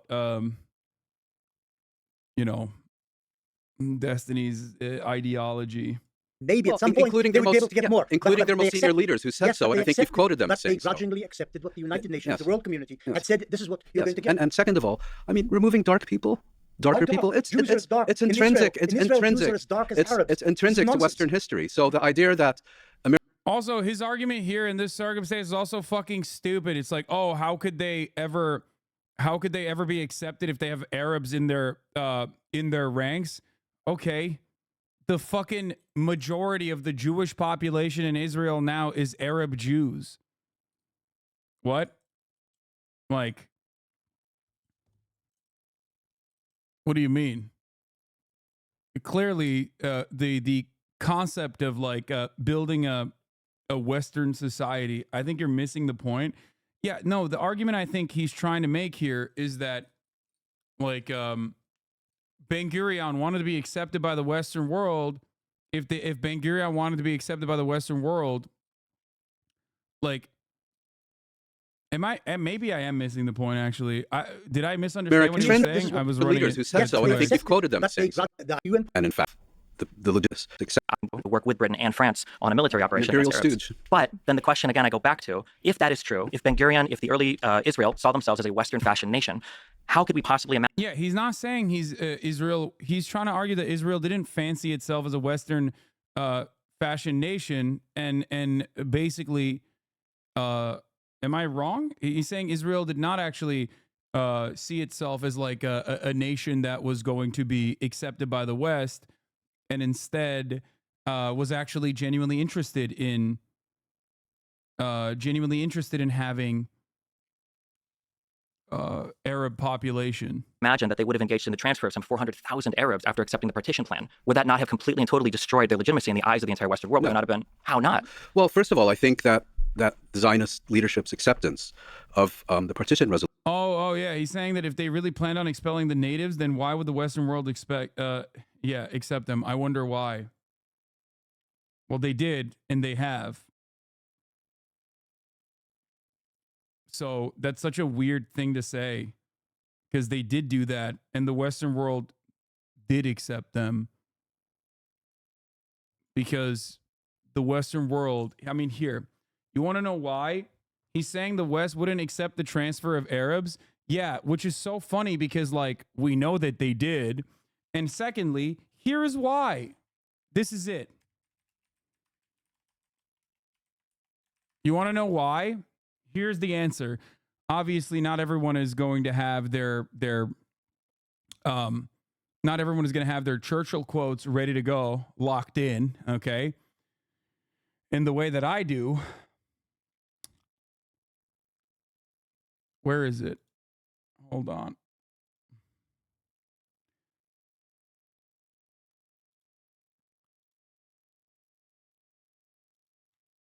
Where the fuck is his take about how the Palestinians are dogs?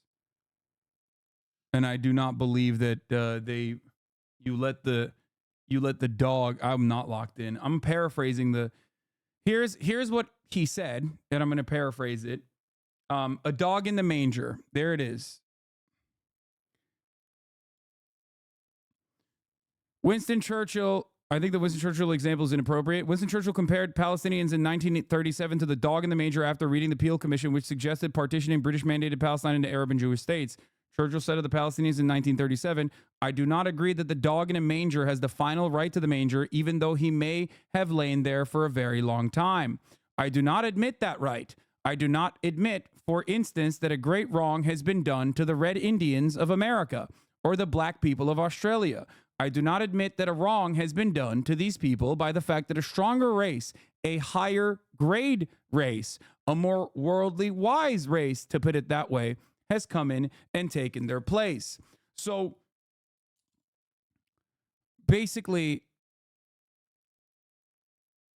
the stance that he's taking here is exactly why the stance that he's taking here is exactly the reason why they would not have cared, and they didn't, and they haven't. Like, historically, if you look at it, this is not something that I think anyone on that table would disagree with. Ethnic transfer did happen, right? Whether it was inevitable due to the circumstances of the Arab states like warring with Israel, or whether it was because of a deliberate attempt to create an ethno-state with a overwhelming majority Jewish population. Ultimately, it did happen, and the Western world did actually totally abide by that and thought it was okay. So the fact that he would bring this up in this circumstance is kind of silly. Solution. And I think you may have written about this, that they accepted it because it provided international endorsement of the legitimacy of the principle of Jewish statehood. And they didn't accept the borders.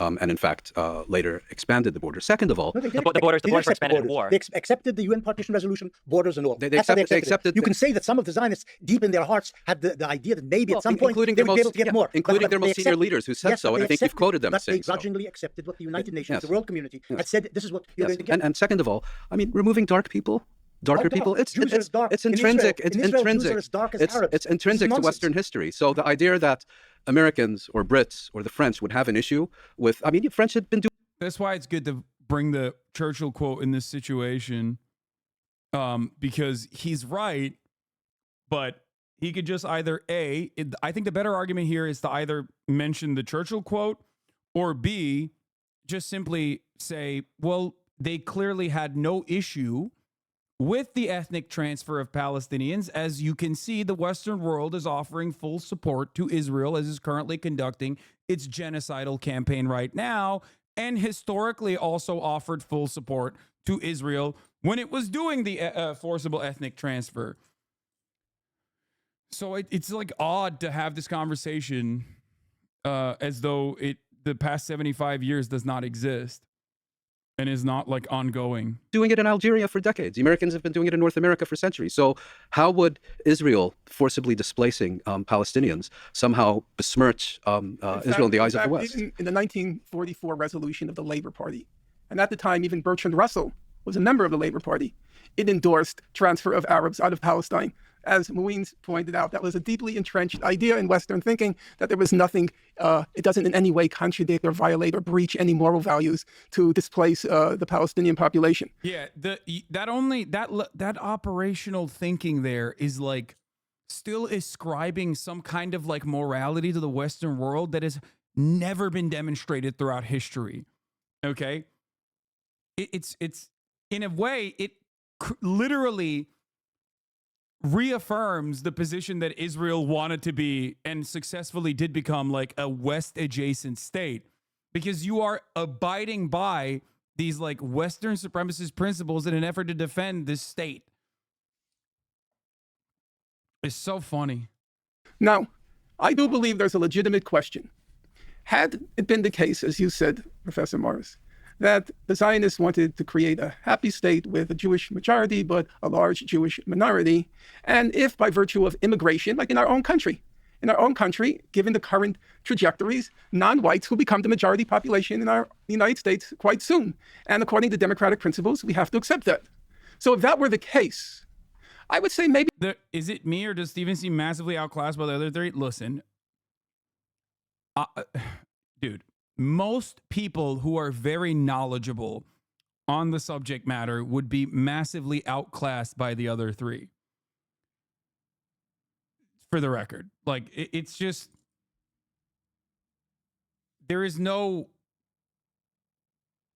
like, my man is a YouTuber whose interest on the subject matter was revitalized after he said something about how, like, yeah, Israel's doing a genocide and it has to. And then he spent like the next couple of weeks trying to fucking fish for quotes as he was doing his research streams, literally trying to engage in post hoc rationalizations as he openly demonstrated his lack of knowledge on the subject matter. Okay? Motivated reasoning, as he would call out. So, to be fair, most people would be outclassed in this situation, but he's extra outclassed as well.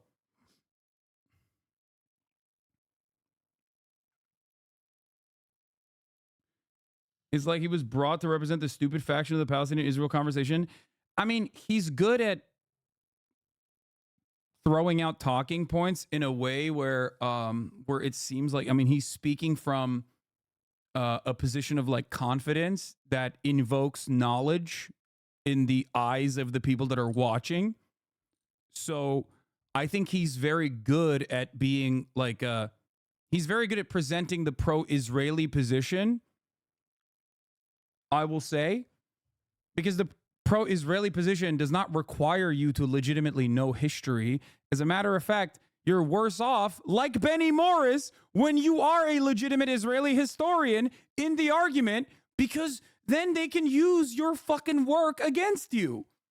Do you understand? There is no pro-Israeli position that is actually, there is no pro-Israeli position that is like deeply invested in the truth and historical facts. Okay? It's kind of better if you don't have any fucking understanding of the situation and you're just trying to like find good ways of massaging the narrative, because ultimately most people kind of cringe at the idea of an ethno-state, and most people kind of cringe when they have to reckon with the reality of what it takes to maintain an ethno-state, what it takes to create an ethno-state, which is ethnic transfer of a population, like forcible ethnic displacement, death, destruction, genocide, all the things that Israel's doing right now. So, you kind of really, I guess this is the reason why, and I've pointed this out before, like on the one side, the people who are not ultra-Zionists, right? You have genocide scholars, both Israeli and also Jewish in the Western world, right? And then on the other side, you have people like Rabbi Shmuley defending the Israeli position, and the Michael Rappaports of the world. And that is not because, you know, that is not because like Israel wants to present the worst possible argument possible. That's because there aren't that many people with like actual backing in academia that will present a reasonable argument when it comes to Israel. Do you understand? That's why all of these debates always look very slanted in one direction, because it's very difficult. You have to have like a fraudulent individual like Alan Dershowitz or Rabbi Shmuley defend apartheid, because most people with historical knowledge on the matter is going to come across like Benny Morris. Benny Morris is probably the best person that you can bring to the table as an academic, and his work reflects Israel's actions being unjustifiable and violent in today's moral lens. Does that make sense? Do you guys understand what I'm trying to say? That's why you're always going to have a PragerU guy versus like academics. Yeah, it is the exact same reason why the right spectrum politics never occur naturally in academics unless you're talking about like business school or some shit. Okay? That is the same reason why on the issue of like vaccines, for example, you have one side that's fucking slanted, chock full of like scientists, and then the other side is like a chiropractor. Because it's just objectively, you're supposed to objectively defend something that is objectionable and untrue. So you can't do it.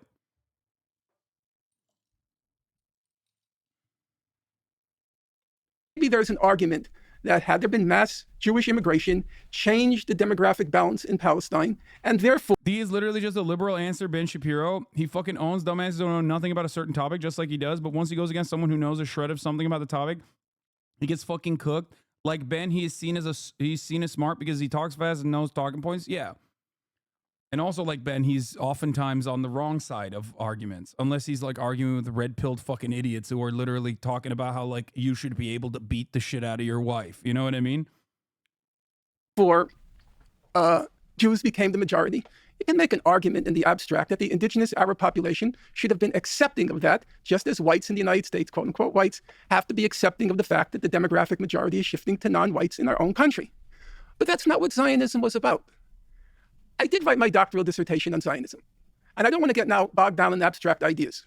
But as I suspect you know, most theorists of nationalism say there are two kinds of nationalism. One is like, it just blows my mind. Like, we're talking about a dude who wrote his doctoral thesis on the concept that we're talking about literally before the other YouTuber was born. Okay?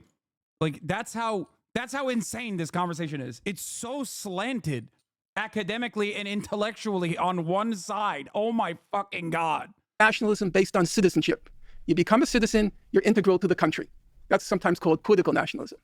And then there's another kind of nationalism, and that says the state should not belong to its citizens, it should belong to an ethnic group. Each ethnic group should have its own state. It's usually called the German Romantic idea of nationalism. Zionism is squarely in the German Romantic idea. That was the whole point of Zionism. We don't want to be Bundists and be one more ethnic minority in Russia. We don't want to become citizens and just become a Jewish people in England or France. We want our own state.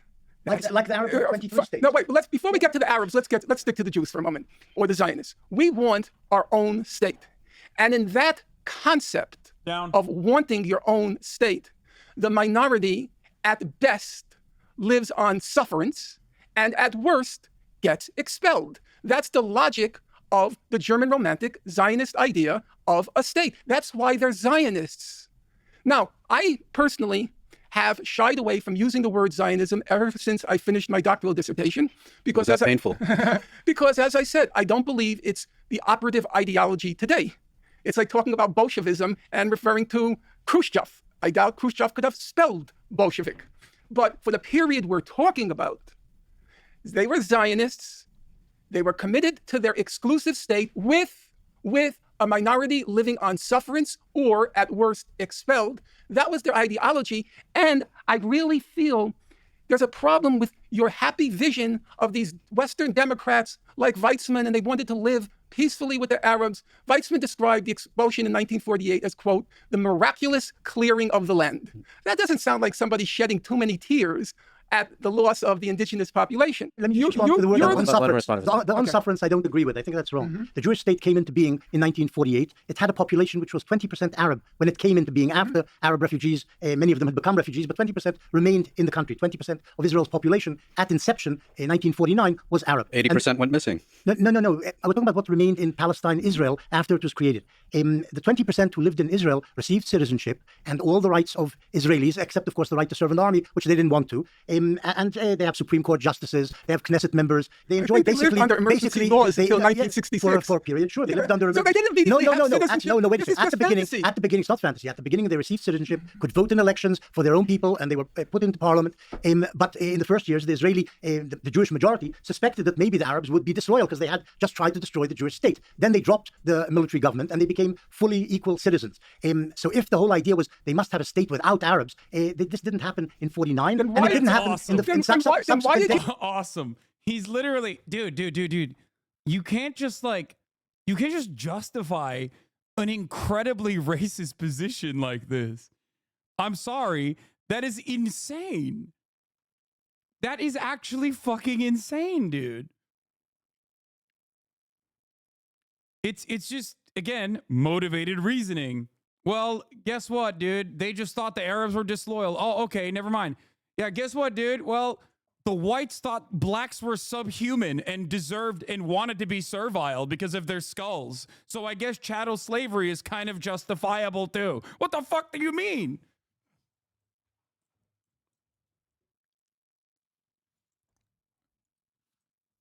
He didn't completely skip over the emergency rules for 20 years. He's justifying the emergency rules for 20 years. That is a ridiculous... That is a ridiculous thing to say. Or wait, was he, or did he skip over it? I thought he was trying to justify it by saying, well, the Israeli state originally thought that they were disloyal. I am sorry, but this argument is insane. State with the Jewish majority suspected that maybe the Arabs would be disloyal because they had just tried to destroy the Jewish state. Then they dropped the military. He is justifying the first 20 years between 1948 and 1967. Palestinian citizens of Israel did not have any rights that the Israeli citizens of Israel had. Palestinians, like Arabs who were Christian and Arabs who were Muslim, did not get the same rights as the Jewish citizens living inside of the boundaries of Israel. He is justifying this. The same exact thing that was happening in the West Bank was happening to the Palestinian citizens of Israel then. And he's saying that, he's basically saying that, like, in that first, military court, military mandate where they lived under martial law, well, it was because they were suspected of being, of being fucking disloyal to the Israeli state. Government, and they became fully equal citizens. So if the whole idea was they must have a state without Arabs, this didn't happen in 49, and it didn't happen. Bad take. This is bullshit and ahistorical, and Arabs didn't immediately get citizenship inside Israel. No, he said immediately. Top of the hour. Oh, fuck you. 2:53 again? God damn it, dude. What's happening today? Before the boundaries of 2:55, you can't hit me with the top of the hour ad break, but I'll fucking do it this time. Fuck you, okay? At the top of the hour, there's a 3-minute ad break. If you no longer want to see those ads, all you need to do is subscribe for $5 or for free with a Twitch Prime by connecting your Amazon Prime account to your Twitch account.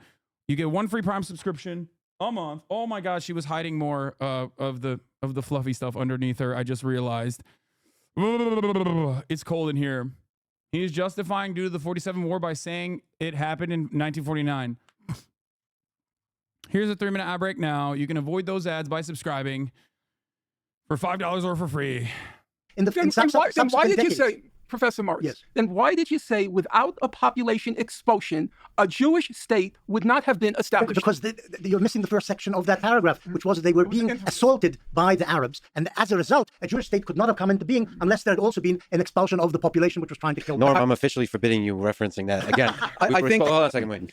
We responded to it. So the main point you're making, we have to take Benny at his word, is like there was a war. And that's the reason why he made that statement. I think that just one last point on this. I remember reading your book when it first came out and reading, one incident after the other and one example after the other, and then getting to the conclusion where you said the Nakba was a product of war, not design, I think. And I remember reacting almost in shock to that I felt you had mobilized overwhelming evidence that it was a product of design, not war. And I think our discussion today very much reflects, let's say, the dissonance between the evidence and the conclusion. You don't feel that the research that you have conducted and published demonstrates that it was in fact inherent and inbuilt and inevitable. And I think the point that Norm and I are making is that I'm not gonna lie. I think Lex's approach here, forbidding Norm from addressing Benny's take, it comes across as one-sided, but it's actually good. Okay, I'm serious. Here's why. Because Norm, this is a 5-hour conversation. Norm will absolutely go back to that point and hammer it into the fucking ground and never move away from it because, and this is why he is a phenomenal scholar, he's a profoundly stubborn man to a fault. That stubbornness actually makes him one of the GOATs, okay? For sure. But when we're doing a 5-hour conversation of back and forth, you kind of got to move on and cook the dude in other angles. Okay? He does get tunnel vision, I think. And I think it's admirable because he has like been that stubborn about issues that matter his whole life. He's staked his whole fucking reputation on this. But I do think it's good to move on from this. Hasan, you are an idiot. Thank you. I agree. I'm not a very smart person. I do, however, read and listen to a lot of much smarter people than me. So when I, tell you their positions, I guess, maybe people mistake me as being smart. Your own historical research, together with that of others, indisputably demonstrates that it does. I think that's a fundamental disagreement we're having here. Can I actually respond to that? Because this is actually, I think this is emblematic of the entire conversation. I watched a lot of Norm's interviews and conversations in preparation for this, and I hear Norm will say this all over and over and over again. I only deal in facts. I don't deal in hypotheticals. I only deal in facts. I only deal in facts. And that seems to be the case, except for when the facts are completely and totally contrary to the particular point you're trying to push. The idea that Jews would have out of hand rejected any state that had Arabs on it or always had a plan of expulsion is just betrayed by the acceptance of the 47 partition I don't think you understand politics. Did I just say that there is a chasm that separates your ideology from the limits and constraints imposed by politics and reality? Now, Professor Morris, I suspect, would agree that the Zionist movement from fairly early on was committed to the idea of a Jewish state. I am aware. He's right, though. Norm is right, because he doesn't understand politics, because he's a liberal. And liberalism dictates that, politics is not fucking real. Liberalism inherently, in a liberal world at least, because of its hegemonic status, implies that you can get away with acting like you're not talking about politics at all, when in fact politics is about the distribution of power and resources. That's all politics is, but historically, okay? Liberalism, on the other hand, makes it seem like it's anything but that. And it can only do that because it's the default state of society nowadays. Obviously, in pre-industrial revolution times, or before, in the feudal era, liberalism was very political, right? But the I guess liberals of that time, or rather those who are defenders of the existing constructs at that time, could get away with claiming that they were not being political and simply pointing to everything and going, well, this is just how things are and it's good. Aware of only one major study, probably written 40 years ago, the binational idea in mandatory Palestine by a woman. I forgot her name now. You remember her? I'm trying to. Yeah. Okay, but you know the book. I think so. Yeah. She is the only one who tried to persuasively argue that the Zionist movement was actually, not formally, actually committed to the binational idea. But most historians of the subject agree the Zionist movement was committed to the idea of a Jewish state. Having written my doctoral dissertation on the topic, I was confirmed in that idea because Professor Chomsky, who was my closest friend for about 40 years, was very committed to the idea that binationalism was the dominant trend in Zionism. I couldn't go with him there. But Professor Morris, you are aware that until the Biltmore Resolution in 1942, the Zionist movement never declared it was for a Jewish state. Why? Because it was politically impossible at the moment until 1942. There is your ideology, there are your convictions, there are your operative plans, and there's also separately what you say in public. The Zionist movement couldn't say in public, we're expelling all the Arabs. They can't say that. And they couldn't even say we support a Jewish state until 1942. You're conflating two things. The Zionists wanted a Jewish state, yes. Correct. That didn't mean expulsion of the Arabs. It's not the same thing. They wanted a Jewish state with a Jewish majority, but they were willing... Dude, this literally, I'm telling you, this is... Yo, that's why I pointed to this debate. I know for a fact that somewhere along the transcript, someone can find it, there is the underlying argument that he made 5 years ago against a fucking ethno-nationalist, that there's no concept of a peaceful ethnic displacement. It cannot happen. People are not going to want to fucking leave. You cannot advocate for the ideology, the ideological underpinnings of the Zionist movement being inherently peaceful without reckoning with that reality. It's just not a thing that existed in history, and it will never exist. It's also ironic because, yes, like you also pointed out, Chatter, he said expulsion is needed multiple times throughout this conversation and also in his work.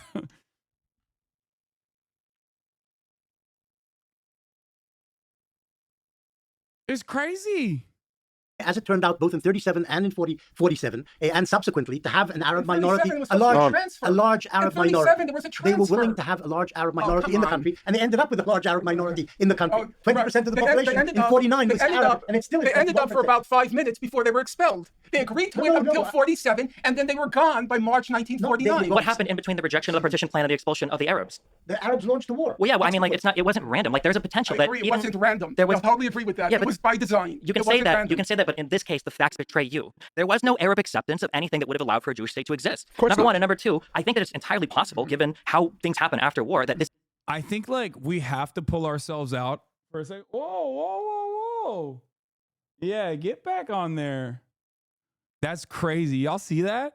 She just took one little baby step off that. Okay. Oh my God. Okay. That's crazy. She tried it. If colonization of the Americas happened today, they would justify the native resistance to colonization as a justification to exterminate them. Yes, I made this point earlier. And pretty sure many people do that already right now. Like, if you pull yourself out of this conversation, you are forced to reckon with the reality that one side is currently saying, why didn't the Palestinian population sit back and take their ethnic displacement? And the other side is saying, why the fuck would the indigenous population sit back and take their fucking ethnic displacement, which inevitably happened?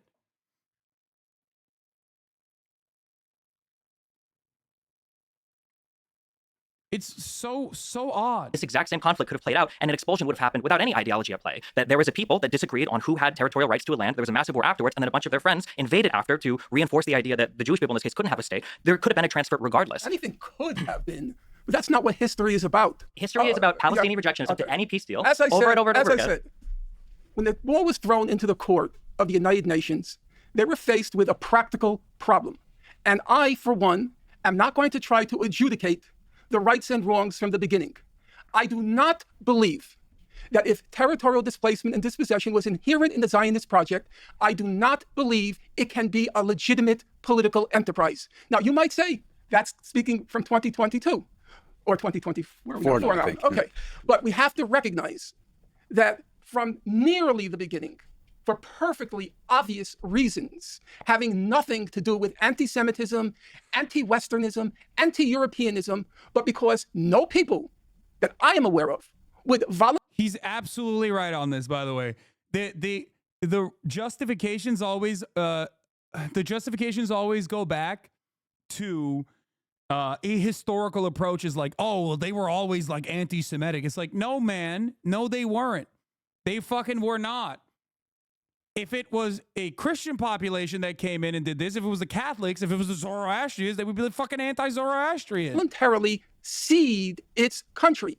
You can perfectly understand Native American resistance to Euro-colonialism. You can perfectly well understand it without any anti-Europeanism, anti-whiteism, anti-Christianism. They didn't want to cede their country to invaders. That's completely understandable. You're minimizing the anti-Semitic element in Arab nationalism. In all your books, you minimized. No. Husseini was an anti-Semite. The leader of the Palestinian national movement in the 30s and 40s was an anti-Semite. This was one of the things which drove him, and also drove him in the end to work in Berlin for Hitler for 4 years, with giving Nazi propaganda to the Arab world, calling on the Arabs to... Dude, come on. You're a historian. You can't do this fucking Palestinian Grand Mufti shit, dude. Come on. No. Like... It's crazy. No, he's a historian. Like, he knows. Come on, dude. Like, you know better. That's ridiculous. This is the first time in this conversation, beyond, like, obviously the... Okay. Benny Morris is an ideologue. Benny Morris is a propagandist. Benny Morris is a Zionist. Okay? This is true. But Benny Morris is also a scholar. So... for him to do propaganda is one thing, which is, it's his ideological positioning. But for him to also do propaganda by going to this length of like Hasbara shit is something that I expect from Benjamin Netanyahu, not from Benny fucking Morris. You know what I mean?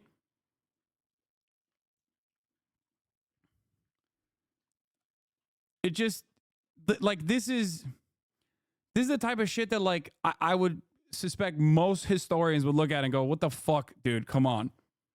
The other stuff, at least you can kind of try and justify by being like, well, you know, that's his underlying position. It's fine.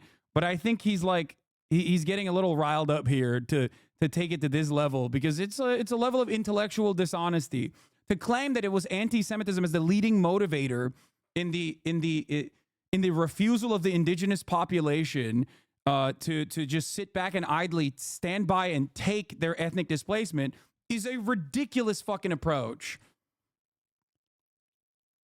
It's so silly. Murder the Jews. That's what he did in World War II. That's the leader. Did he say it was a leading motivator? Oh, dude, if you're doing that to try and justify, why would he bring it up if it wasn't a leading motivator? Like, he said it played a factor. Why is he bringing it up? First of all, it did not play a fucking factor. It's ridiculous. It is an intellectually dishonest argument. He's bringing it up because anti-Semitism is a real problem. Anti-Semitism is a real bigotry, and you're only bringing that up to basically provide underlying justifications for why the Zionists behaved in the way that they did, in the violent ways that they behaved. Okay? Surely it played a factor? No, the fuck it didn't. Especially because I assume that you are unfamiliar with how the fucking Palestinian mufti came into power to begin with, which was, again, a fucking British, he was like a British mandate Palestinian position of power. He was brought into that position, not because he was, beloved by all. More Palestinians died in World War II fighting against Nazi Germany. Not only is this ahistorical, but it's also completely fucked to bring this up.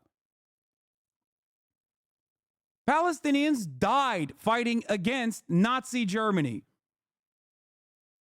It is utterly irrelevant in the subject matter because the real reasons were resisting against settler colonialism. But that's a valid reason. And in order for you to reckon with the invalid and immoral aspects of the Zionist project, you can't look at the valid reasons. You have to desperately grab onto anything that you can to basically minimize their moral justification. Because inherently, you also recognize that they are morally just in resisting settler colonialism. History has absolved them 10 times over, but even back then. No, you're minimizing the genocide of... What? You're being as dishonest as he is? Oh. Okay, he was talking to the chatter. I thought he was talking to me. I was like, what the fuck?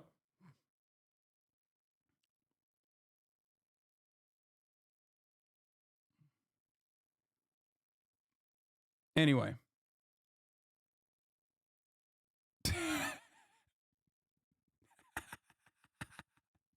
You guys are so dumb. Okay. Where the fuck was I? Jesus Christ. Oh my Lord. Of the Palestinian Arab national movement. And he wasn't alone. He wasn't Professor alone. Morris, why is it that if you read your book, Righteous Victims, you can read it and read it and read it and read it, as I have, you will find barely a word about the Arabs being motivated by anti-Semitism. It exists, though. I didn't say it doesn't exist. You agree that it exists. Hey, I don't know a single non-Jew who doesn't harbor anti-Semitic We're talking sentiment. about Arabs now. Yeah, but I don't know anybody. That's just part of the human condition. Just Anti-Semitism. And among the Arabs. So, Professor Morris, here's my problem. I didn't say... Damn, Norm, chill. Bro really said anti-Semitism is natural.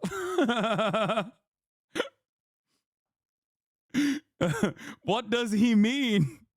Oh no, he's cooking too hard. Uh-oh. What the fuck? That in your righteous victims. Even when you talked about the first intifada, and you talked about the second intifada, and you talked about how there was a lot of... Why do you find that funny? Because it's an insane thing to say. And if you know anything about Norm, he does have some insane tendencies. So it's textbook. It's a textbook Norm Finkelstein moment.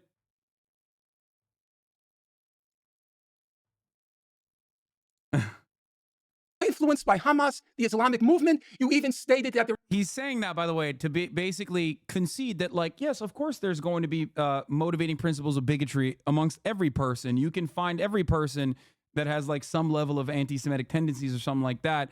It's inherent in us all, which I don't agree with, because I do think that bigotry is taught. It's learned behavior, and you can unlearn it. But having said that, yeah, he's saying prejudice is a part of the human condition. Exactly. But he worded it in a weird way. Regardless. His larger point here is to basically say that, like, regardless of the prejudice that people have, their cause across the board was not motivated by anti-Semitism, but instead motivated by a completely understandable motivation to not be victims to a settler colonial state. There was a lot of anti-Semitism in those movements, but then you went on to say, but of course, at bottom, it was about the occupation. It wasn't about, and I've read it. Yeah, but you're moving from different I'm not moving. ages, across I'm the ages. about your whole book. The occupation began in 67. I think this is a fair assessment too, by the way. He's saying, if anti-Semitism played any role whatsoever, why didn't you fucking bring it up in your book? I looked and looked and looked for evidence of this anti-Semitism as being a chief motor of Arab resistance to Zionism. I didn't see it. Did he make that claim? I don't remember the word chief. Yeah, it's one of the elements. Very binary. It's one of the elements. Binary. Yes, binary. Please don't give me this postmodernism binary. You're the But one. you are thinking Oh God. Oh no. Oh no. Oh no, Norm, don't do it. So it's not binary thinking. Why would you bring it up then? I'm sure some Palestinians were also bad guys. I'm sure some Palestinians, like, for example, did murders. I'm sure some Palestinians stole. Would you ever bring that up as an argument, as a justification? No, you only are bringing the anti-Semitism aspect, even though it is nowhere near an important motivator in Palestinian emancipation, to justify your position, to justify the fears, to justify why Israel had to be violent. That, in my opinion, is basically that gives a revelation to the listener, to the careful listener. Okay? The revelation is, yes, Israel's actions are unjustifiable, but because if Israel's actions were totally justifiable on its face, you wouldn't have to grasp at, like, random, nonsensical, bigotries that you think are motivators that you didn't really think were primary motivators at all. This is reactionary thinking in display. For those of you who don't understand, this basically goes back to, old colonialist justifications of civilizing the barbarians. It happened in the Roman times, and it happened during the conquistadors in their conquests. It happened in Manifest Destiny. It is always the same exact. They're barbarian. They're fucking violent, and they want to kill us, and that's why we have to civilize them. someone that said the chief motor. Do you have your book here? You talk about page 137. You talk in black and white. Page 37. You're talking in black and white concepts when history is much grayer. Lots of things happen because of lots of reasons, not one or the other. And you don't seem to see that. Can I ask you a question? Because it's for them to talk to. Just a very quick question. What do you think the ideal solution was on the Arab side from 47? What would they have preferred? Well, and what would they were happen explicit. if, and then the second one, what would have happened if Jews would have lost the war in 48? What do you think would have happened to the Israeli population? Jewish population? I think the Palestinians and the Arabs were explicit that they wanted a unitary, I think, federal state, and they made their submissions to UNSCOP. They made their appeals at the UN General Assembly. What do you mean by unity? It always goes back to the they weren't perfect victims narrative, by the way. Notice, they were not perfect victims. The Palestinians were not perfect victims. This victim of police brutality is not a perfect victim. You only bring up George Floyd's track record if you want to justify why he was executed. Okay? You don't just bring that up randomly in a situation where like one party is doing an objective wrong. You're doing it because, you know, you just want to be like, they were asking for it, right? I mean, think about it. It's a little valid.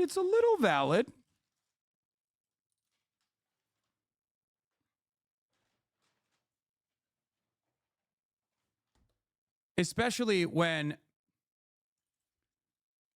that track record or that argument does not make any sense because it plays no role in the motivations of the people at the time. It is a post hoc rationalization. The audit gives the Palestinians an A- in their genocide and ethnic cleansing. Yeah. Exactly.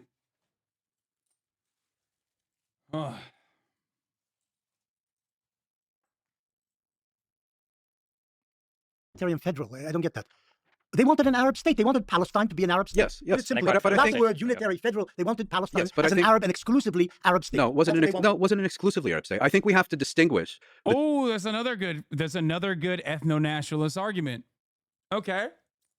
There were Jews that were Arab. There were Jews living there that were Arab in historic Palestine, in mandatory Palestine.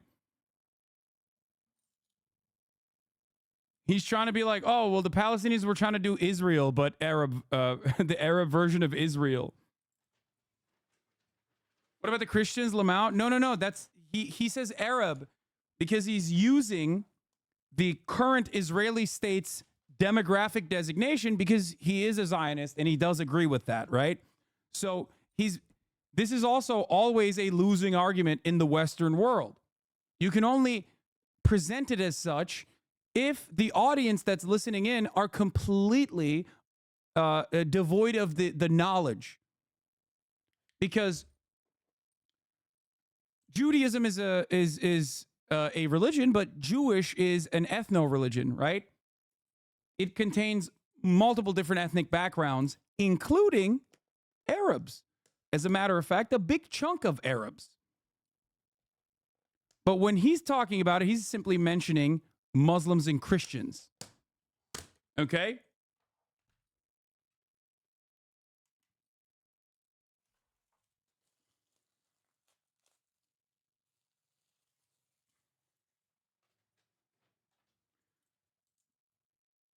Yet another reason why it's a very difficult journey for Zionists to justify their project in the face of like actual knowledgeable opposition. It's hard.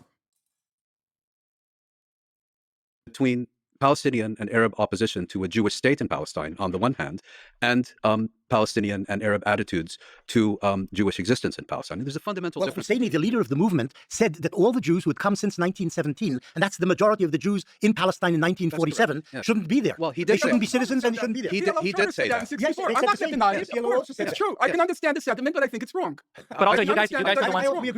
I want to answer your question. You used the words earlier that it was supremacy and exclusivity that the Zionists. Well, I want to answer your question. As you, Husseini did say that, and I'm sure there was a very substantial body of Palestinian Arab public opinion that endorsed that. But by the same token, I think unitary Arab state, as you call it, or a Palestinian state, could have been established with arrangements, with guarantees, to ensure the security and rights of both communities. How that would work in detail had been discussed and proposed, but never resolved. And again, I think, Jewish fears about what would have happened. A second Holocaust. That's what. Well, no, I think that was the Jewish fear. A second Holocaust. That may well have been the Jewish fear. It was an unfounded Jewish fear. It was unfounded? Of course, it was unfounded. What about like in 48 and 56? You really think that the Palestinians, had they won the war, were going to import ovens and crematoria from Germany? But there were programs across in almost every single Arab state where there were Jews living after 48, after 56, after 67. There were always pogroms. There were always flights from Jews from those countries to Israel afterwards. I don't think it would be. I wouldn't say there were always pogroms in every Arab state. I think there was flight of Arab Jews for multiple reasons. In some cases, for precisely the reasons you say. If you look at the Jewish community in Algeria, for example, their flight had virtually nothing to do with the Arab-Israeli conflict. The issue of Algerian Jews was that the French gave them citizenship during their colonial rule of Algeria, and they increasingly became identified with French rule. And when Algeria became independent, and all the French ended up leaving out of fear or out of disappointment or out of whatever, the Jews were identified as French rather than Algerian. This is a bit of a red herring. There were pogroms in the Arab countries, in Bahrain even, where there's almost no Jews. There was a pogrom in 1947. There was a pogrom in Aleppo in 1947. I'm not denying any of that history. Killings of Jews in Iraq and Egypt in 1948-49. I'm not denying any. But the Jews basically fled the Arab states not for multiple reasons. They fled because they felt that the governments there and the societies amid which they had lived for hundreds of years no longer wanted them. Look, without getting into the details, I think we can both agree that ultimately a clear majority of Arab Jews who believe that after having lived in these countries for centuries, if not millennia, came to the unfortunate conclusion that their situation had become untenable. Yes. I also think that we can both agree that this had never been an issue prior to Zionism and the emergence of the State of Israel. Look, I'm not. Pogroms didn't begin with Zionism. Oh, that's a disingenuous. Disingenuous. Pogroms didn't begin with Zionism is disingenuous. Pogroms didn't begin with Zionism is a correct take historically if you're talking about fucking Europe. There's a reason why you're bringing up.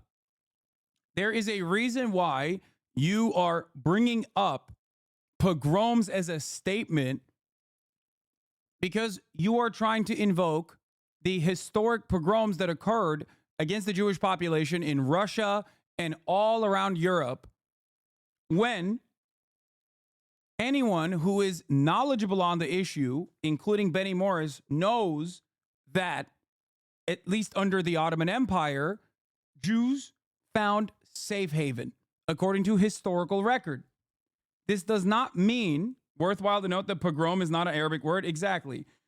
Worthwhile also to mention that this doesn't mean that there were no issues for Jews in the Arab world, but the majority issues for Arab Jews in the Arab world came after Zionism, or if it predated Zionism, it usually was a byproduct of Arab nationalism.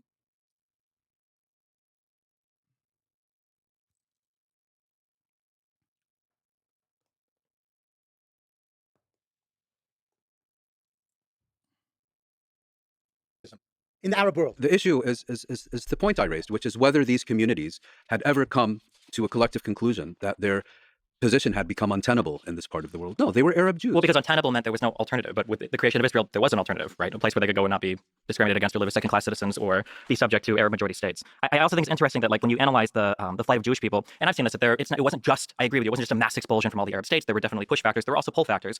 Now, I don't know how you guys feel about the Nakba, but when the analysis of the Nakba comes in, again, it's back to that, well, that was actually just a top-down expulsion. The retreat of wealthy Arab people in the 30s didn't matter. Any of the messaging from the surrounding Arab states didn't matter. It was just an expulsion from Jewish people or people running from their lives from Jewish massacres. Again, it's like I feel like it's a selective critical analysis of the term Jewish here, because it wasn't the Jews of England or the Soviet Jews. I say Jewish because prior to 48, Israeli. I think it's useful to say refer to Zionists before 1948 and Israelis after 48. We don't need to implicate. Well, sure, but the Jewish people that were being attacked in Arab states weren't Zionists. They were just Jews living there. Right? Just comment on that. I was rereading Shlomo Ben Ami's last book.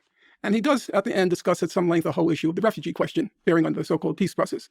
And on the question of 48 and the Arab emigration, if you allow me, let me just quote him.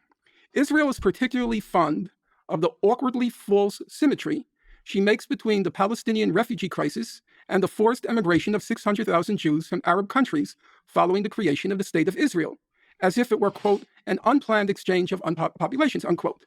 And then Mr. Ben-Ami, for those of you who are listening, he was Israel's former foreign minister, and he's an influential historian in his own right. He says, in fact, envoys from the Mossad and the Jewish Agency worked underground in Arab countries and Iran to encourage Jews to go to Israel.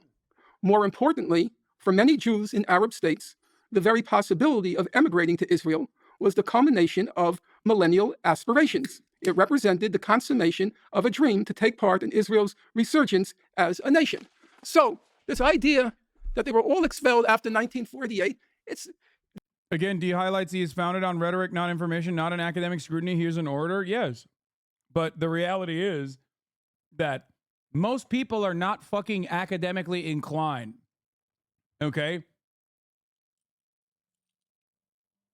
Hasan is wrong. Look it up. In Libya, 130 Jews were killed and 260 injured. In December 1947, 13 Jews were killed in Damascus, including 8 children, and 26 were injured.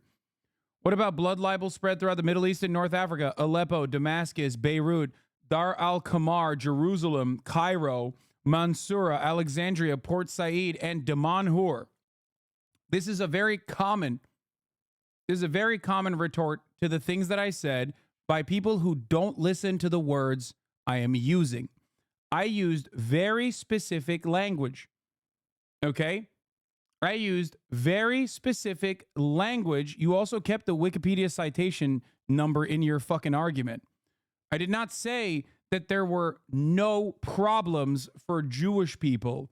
I said, in comparison to the systemic annihilation that Jewish people faced in Europe and in Russia in general, okay, Jews regarded at least the Ottoman Empire, okay, as a safe haven because it was a safe haven.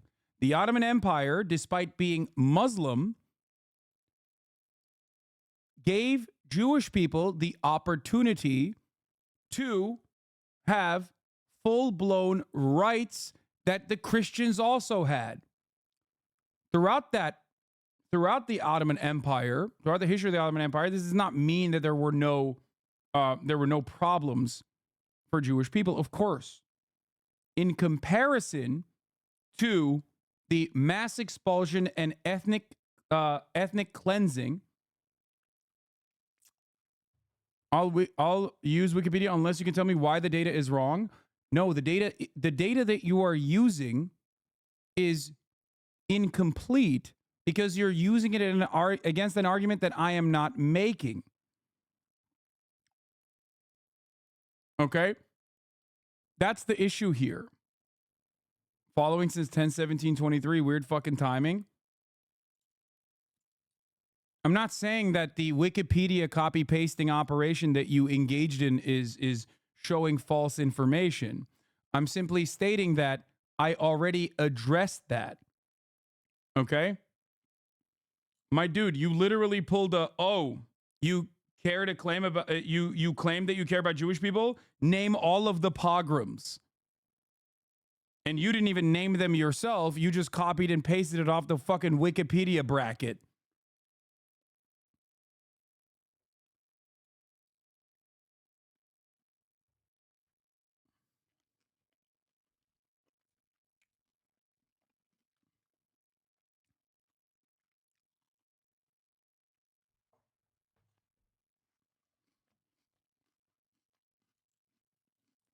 No, Wikipedia can be a reliable source of information. It's just that if you don't understand what your interlocutor is saying, you end up just copy pasting something, basically like a AI bot. That's one area, Professor Morris, I defer to expertise. That's one of my credos in life. I don't know the Israeli literature, but as it's been translated in English, there's very little solid scholarship on what happened in 1948 in the Arab countries and which caused the Jews to leave. Arab Jews. Arab Jews, right. But Shlomo Ben-Ami knows the literature. He knows the scholarship. He also comes from Tangiers. Yeah, he's from Morocco. Right. So he knows Islam from Iraq has written on this issue. And they wrote that the Jews in the Arab lands were not pro-Zionist. They weren't Zionist at all. So certainly Avi Schleim's family was anti-Zionist. And It implied that Benny's claim was disingenuous based on her statement. It mainly came from the West, when not a single piece of Benny's literature primarily blames. What?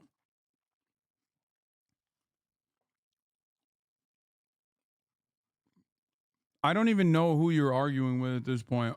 I don't think you're arguing with me. I think you're arguing with what you think I've said. I don't even know what you just... Schlein, when he was interviewed by Meron Rappaport on this question, he said, you simply cannot say that the Iraqi Jews were expelled. It's just not true. Wow, a chatter with balls better ban them, dude. My favorite is like the guy who personally thinks like it's heroic to get banned on a Twitch stream. I'm not gonna ban you, and I didn't ban any of those other guys either. But it's so funny that you think that this is like a heroic posturing. You're engaging in a battle.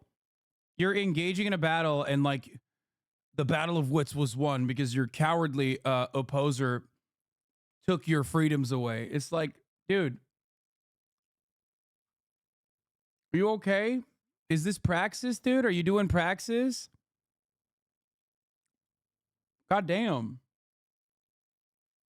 Is this how you guys operate when you feel like your debate Lord Hero Daddy is getting genuinely outmatched by people who are infinitely more knowledgeable than he is on a subject matter that he has a lot of reading to do on? Is that what's going on? So you just come in here and you just fucking try to derail? Please don't watch this. Listen to me instead. True. And he was speaking as an Iraqi Jew who left with his father and family in 1948. They were pushed out. They weren't expelled. Well, that's probably the right phrase. I think it's more complex than that. I think it was.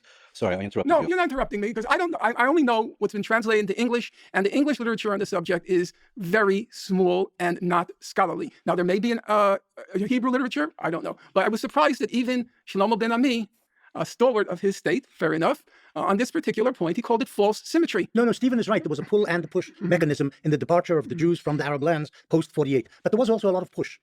That's indisputable. There was push. And on the point of agreement, on this one brief light of agreement, let us wrap up with this topic of history and move on to modern day. But before that, I'm wondering if we could just say a couple of last words on this topic. Stephen? Yeah, I think that when you look at the behaviors of both parties in the time period around 48, or especially 48 and earlier, there's this assumption that there was this huge built-in mechanism of Zionism and that it was going to be inevitable from the inception of the first Zionist thought, I guess, that appeared in Herzl's mind, that there would be a mass violent population transfer of Arab Palestinians out of what would become the Israeli state. I can't argue my position, so I'm just going to make up your position instead. Very cool. Thank you. I like that at least Benny Morris is like trying to present like a comprehensible thought instead of just spear dicking points that the other person did not make. Yeah, dude, that's what Norm was arguing for. He was saying that, like, from the very moment, actually, Theodor Herzl was simply motivated by a mass expulsion of Arabs. Dude, it's so embarrassing. It's such a fucking... Why is it that dudes who talk about how important debate is oftentimes bastardize that very same thing that they're claiming they're engaging in? It's like all of his personal, like everything he's done so far is basically either A, well, you guys made a good argument, but here's an argument that I think is really bad. Okay? Or B, going into the subject matter and being like, well, guess what? Here's what I think you actually said. Here's what I'm claiming you said in the most disingenuous way possible. You have a real opportunity here to just, present your argument in a solid way. You don't have to resort to these like silly tactics. I understand that there are some quotes that we can find that maybe seem to possibly support an idea that looks close to that. But I think when you actually consult the record of what happened, when you look at the populations, the massive populations that Israel was willing to accept within what would become their state borders, their nation borders, I just don't think that the historical record agrees with the idea that Zionists would have just never been okay living alongside Arab Palestinians. But when you look at the other side, Arabs would out of hand reject literally any deal that apportioned any amount of that land for any state relating to Jewish people or the Israeli people. I think it was said even on the other end of the table that Arab Palestinians would have never accepted, the Arabs would have never accepted any Jewish state whatsoever. So it's interesting that on the ideology part, where it's claimed that Zionists are people of exclusion and supremacy and expulsion, we can find that in diary entries, but we can find that expressed in very real terms on the Arab side, I think in all of their behavior around 48 and earlier, where the goal was the destruction of the Israeli state. It would have been the dispossession of many Jewish people. It probably would have been the expulsion of a lot of them back to Europe. And I think that very clearly plays out in the difference between the actions of the Arabs versus some diary entries of some Jewish leaders. Benny? Well, one thing which stood out in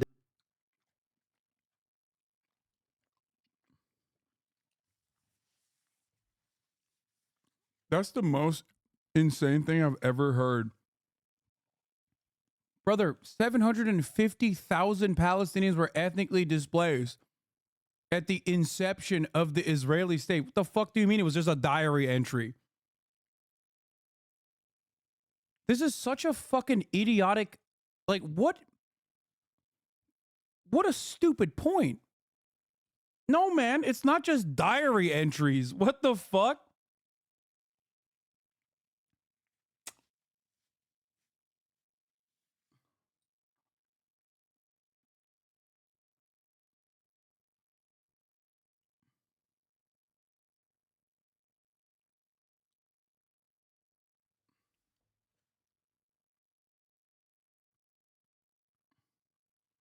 This argument is so fucking brain dead. If someone walks into your house and says, this is mine now, but I'm willing to generally give you half of it, you'd be like, oh no, fuck off. Imagine 80 years later, some YouTube asshole being like, I can't believe they didn't accept the generous offer to give them half.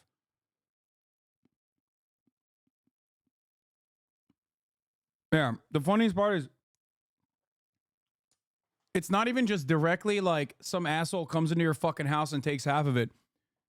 There is another much larger asshole that owns the house that you're renting and goes, yeah, guess what, dude? Half of this is now going to belong to this guy who I brought in here. Okay. And then they turn around and go, actually, you know, we're bringing more people. His entire family's coming here, and they're going to murder some of your family members. And also now half of the house is definitely permanently his.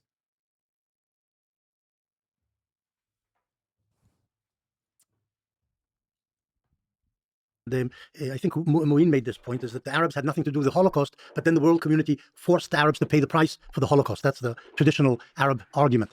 This is slightly distorting the reality. The Arabs in the 1930s did their utmost to prevent Jewish immigration from Europe and reaching Palestine, which was the only safe haven available, because America, Britain, France, nobody wanted Jews anywhere, and they were being persecuted in Central Europe and eventually would be massacred in large numbers. So the Arab effort to pressure the British to prevent Jews reaching Palestine's safe shores contributed indirectly to the slaughter of many Jews in Europe, because they couldn't get anywhere and they couldn't get to Palestine. Wait a minute. Once again, another incredibly idiotic take from Betty Morris. Shocking. The last fraction of respect I have for him has diminished completely. Brother, by this very same metric, don't you think Hasan covering D law with a child? I'm doing it because he is banned. Okay, I'm trying to do my very best to maintain terms of service. Trust me, it is stupid to do this. I understand. He is not the focal point of this 5-hour video, so it's still allowed, but I'm still also taking extra precautions. Okay. The argument that he made is fucking so dumb because, like, then Americans are infinitely more responsible. The British are infinitely more responsible. It is also kind of funny that I'm doing it, sure, because his fans can, like, come up with fabulous reasons for it.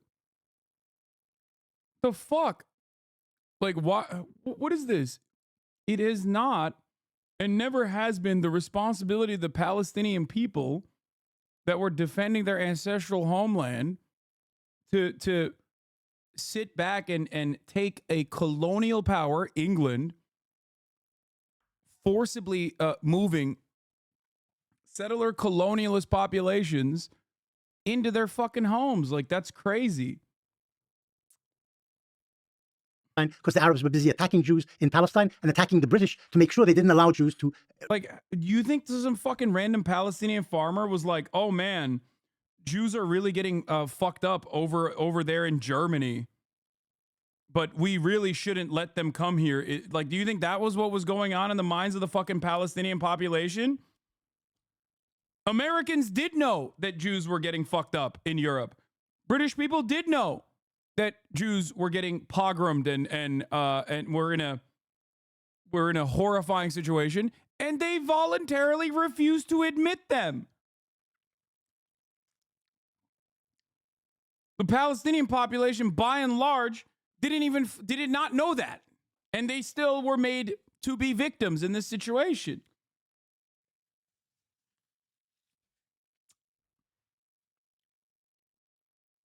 Yeah, Benny straight up just said UK and US wouldn't allow Jews in, so of course we should force Arabs to give up their land instead, and yet it is the Arabs who are the bad guys here somehow. Blows my fucking mind.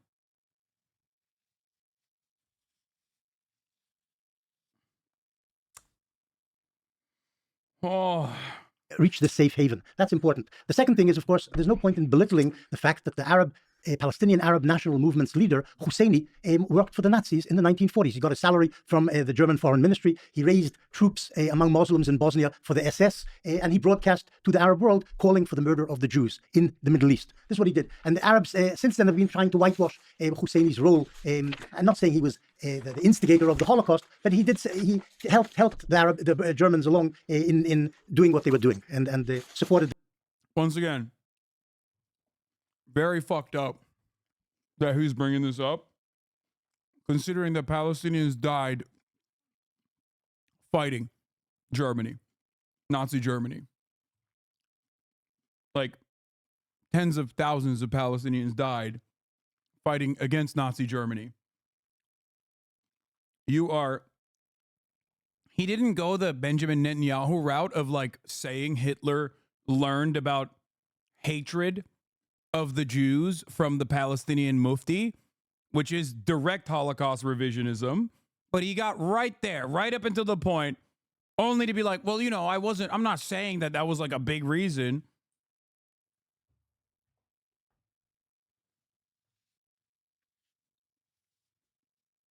That's crazy, bro.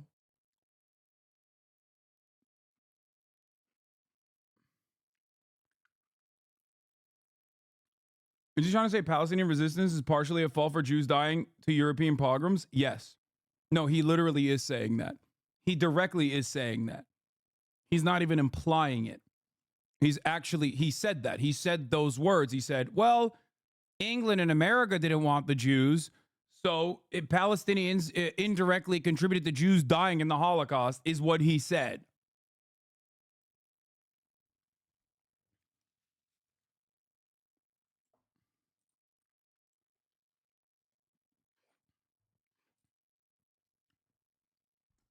Yeah, I mean, Itzhak Shamir broke with the Irgun to form Stern Gang because he felt that the British were the bigger enemy and wanted to work with the Nazis.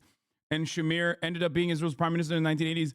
So there are two different agreements, both the Havara agreement with Nazi Germany originally, and also after that as well, where there were obviously deviations from the Zionist project that thought that Nazi Germany could potentially be a better ally, more valuable ally. Now, that is extreme.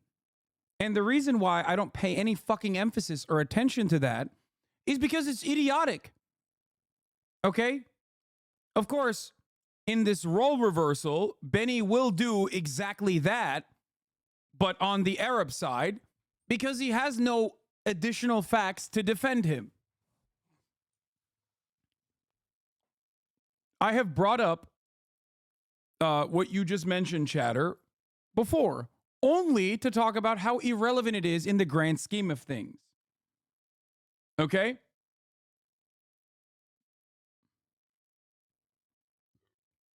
them in doing that. So this can't be removed from the fact that the Arabs, as you say, paid a price for the Holocaust, but they also participated in various ways in helping it happen.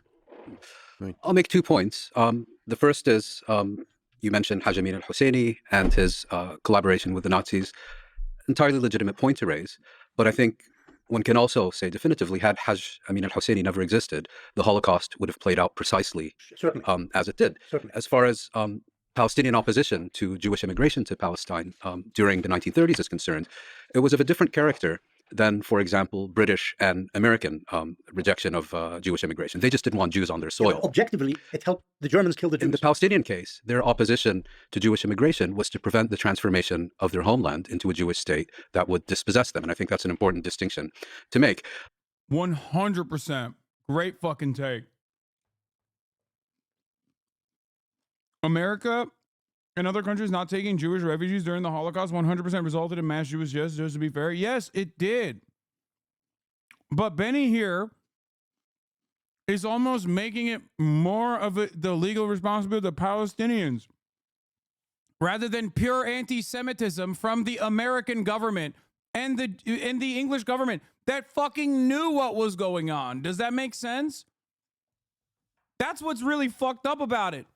Imagine turning a ship back around full of Jewish refugees, knowing full well what the fuck is happening. That's crazy. That is what is incredibly fucked up about this argument.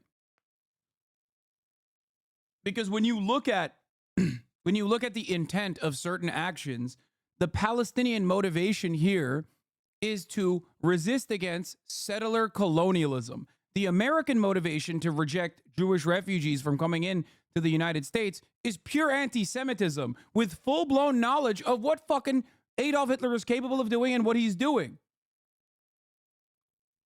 To make a parallel here as though these are two of the same cases is insane. You are directly taking away responsibility from the much more responsible party, America and the UK, and shifting it over to the responsibility of the Palestinians, which had an entirely different motivation. The other point I wanted to make is we've spent the past several hours talking about the Zionism transfer and so on, but I think there's a more fundamental aspect to this, which is that Zionism, I think, would have emerged and there was a chatter in here earlier that made a really interesting point, actually, that I never really thought about.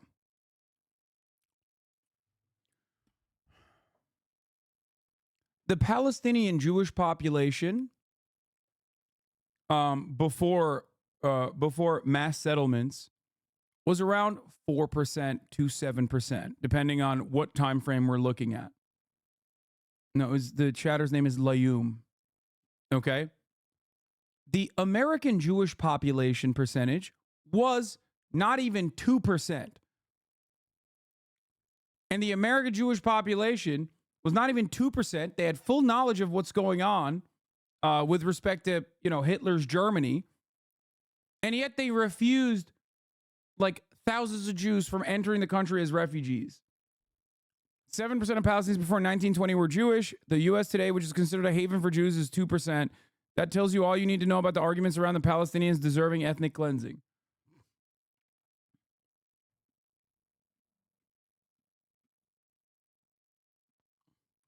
Yeah. Husseini was an insignificant character appointed by the Brits. No one followed him in Palestine. Yeah. It is objectionable and ahistorical to give any fucking breathing room to the conversation surrounding Husseini. Colonial enterprise always demands one local person who is often the most corrupt to be put in positions of power so you can fucking dominate the subjects of your colonial occupation. That was a British op.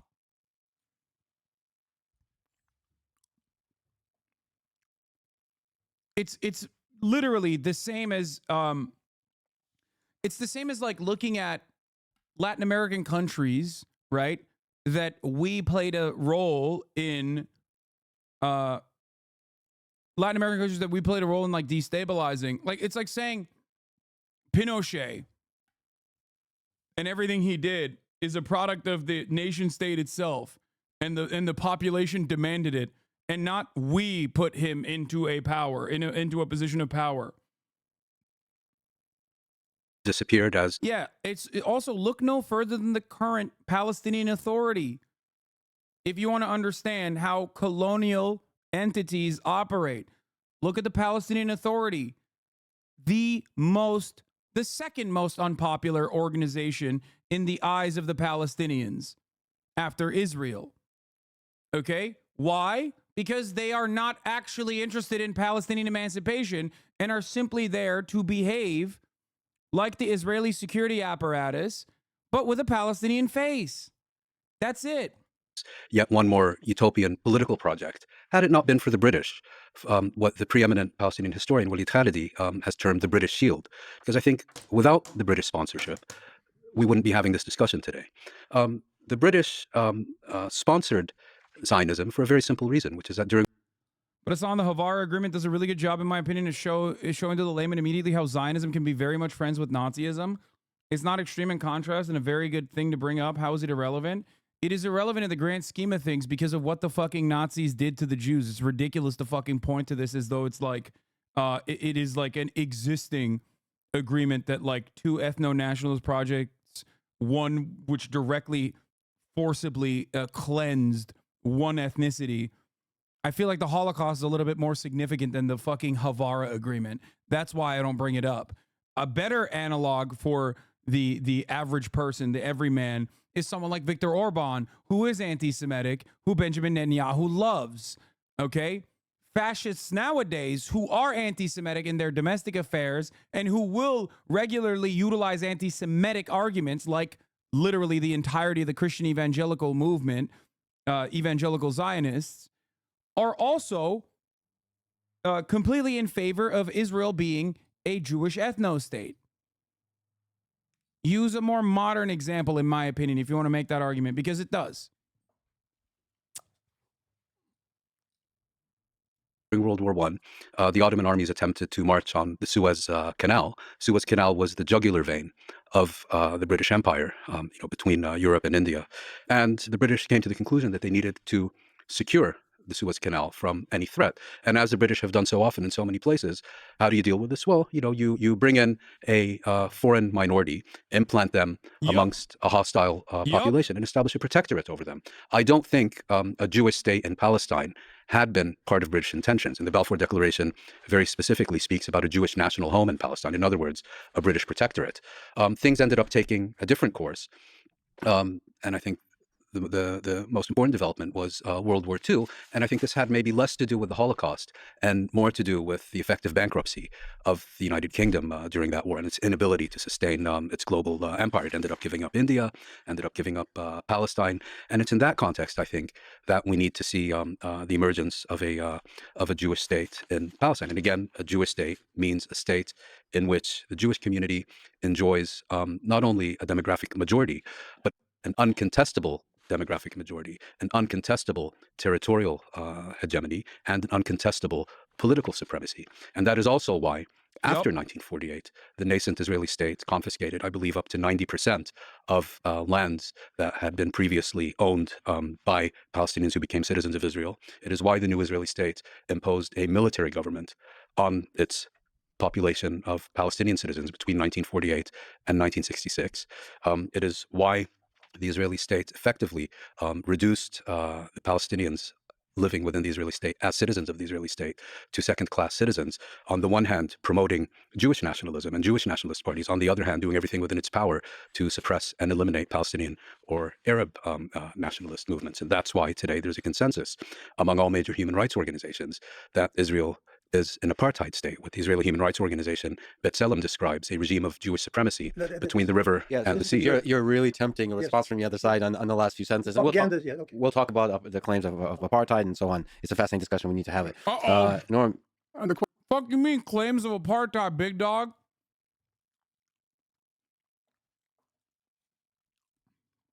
Come on, Lex. You literally interviewed Palestinians. You know it's apartheid. Get out of here.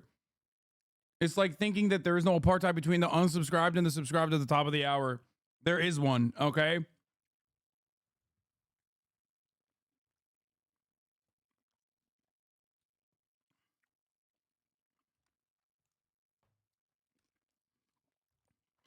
I had to get one off. I'm sorry.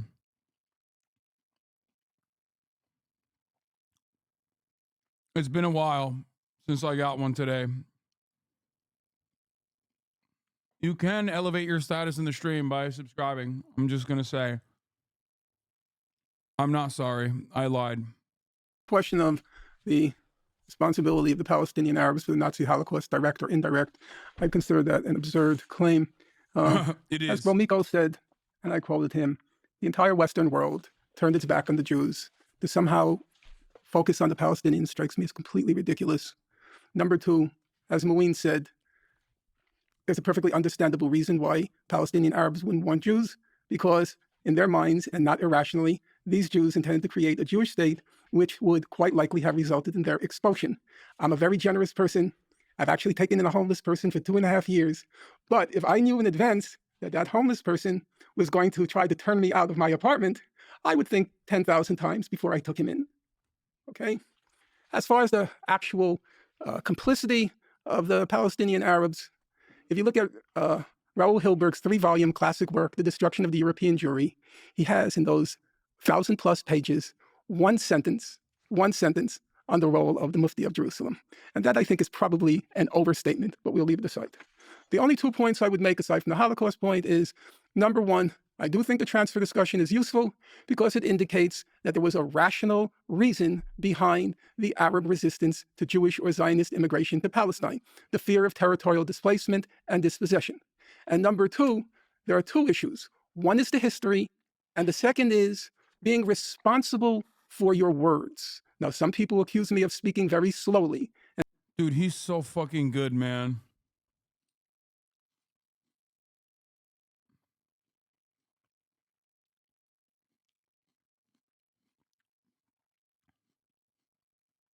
This debate is also another one of those demonstrations of that thing you say where it takes mountains of words to disprove a falsehood and only one sentence to completely demolish it. Accurately representing history being an uphill battle is so sad. I fucking love Norm so much. Like, on this issue, he is the GOAT. And they're advised on YouTube to turn up the speed 2 to 3 times whenever I'm on. One of the reasons I speak slowly is because I attach value to every word I say.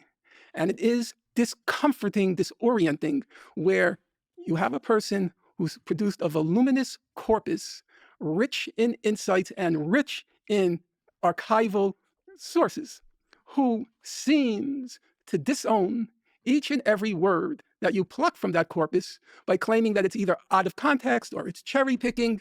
Words count. And I agree with Lex. Everybody has the right to rescind what they've said in the past. But what you cannot claim is that you didn't say what you said. I'll stick to the history, not the current propaganda. 1917, the Zionist movement began way before the British supported the Zionist movement for decades. In 1917, the British jumped in and issued the Balfour Declaration supporting the emergence of a Jewish national home in Palestine, which most people understood to mean eventual Jewish statehood in Palestine. Most people understood that in Britain and in Israel, among the Zionists and among the Arabs. But the British declared the Balfour Declaration, or issued the Balfour Declaration, not only because of imperial self-interest, and this is what you're basically saying. They had the imperial interests, a buffer state which would protect the Suez Canal from the east. The British also were motivated. No, the British were also motivated by anti-Semitism. And he knows that too. Please, come on. Like, Balfour was an anti-Semite. Bro, they literally were like, oh yeah, dude, fucking let's send him to the desert. That's awesome. I don't want to live with no Jews in my country. Send him to the fucking desert. That's great. Straight up.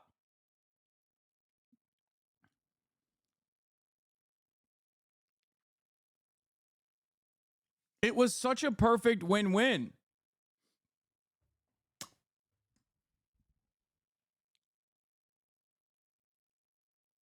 I don't understand. He literally just, the population knew it would mean an eventual Jewish state. So why would the Arabs not resist against that? Yeah, well, he's trying to say, and doing a pretty bad job at this, to be fair. He's trying to say that, like, they were only against it because of anti-Semitism. He won't say that because that would be ridiculous. But he's like leaning, he's implying That's the difference between a guy like him and a charlatan like Destiny. Destiny will literally openly state such ahistorical claims, but ultimately Benny Morris is still a historian, so he has to like weasel around the argument.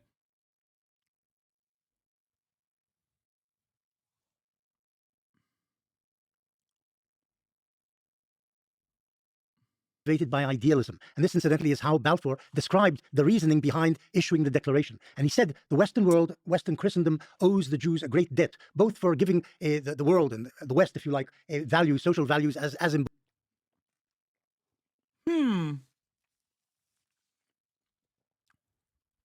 Not a big enough debt to allow them to escape Nazi Germany, though.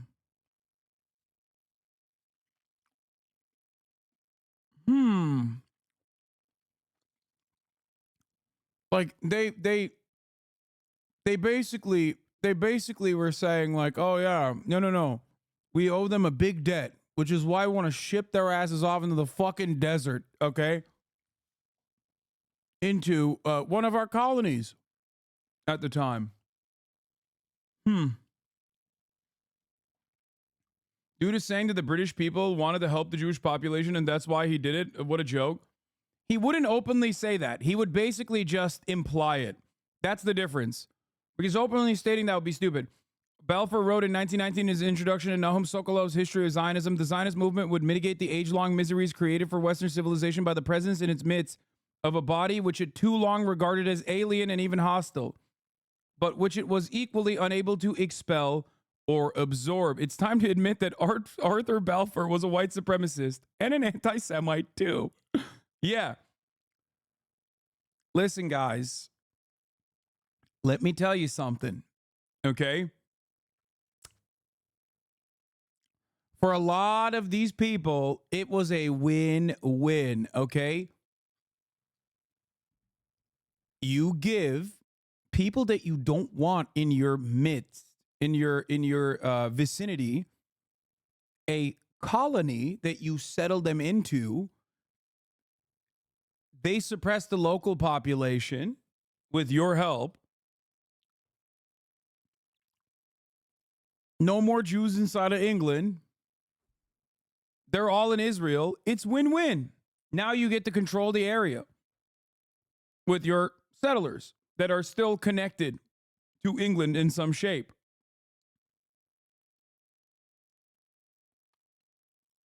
He just loved Jews so much they would distract him if they were close to him. Yeah.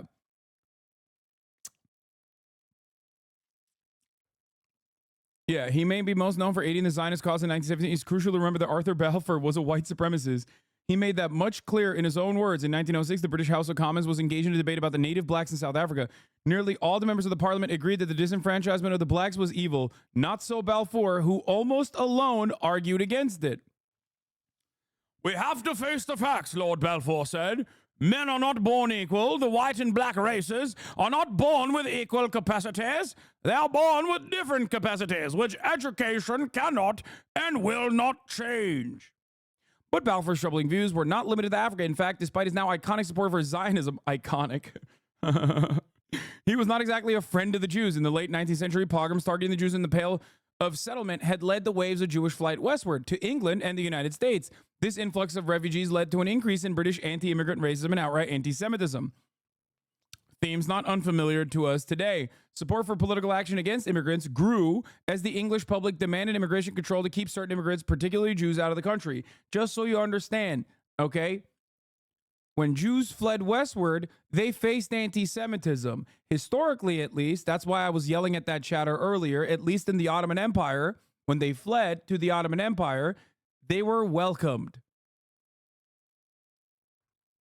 It is so ridiculous, ahistorical, and gross to ascribe the vitriolic anti-Semitism of Western powers to, by and large, Muslim populations.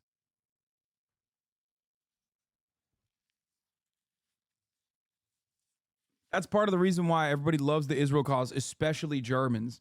One, because of the collective guilt of the Holocaust, which they should feel, by the way, the collective guilt of. And two, it's a perfect way to deflect away the responsibility because like, oh, dude, you know what's really bad, actually? don't worry about the Holocaust.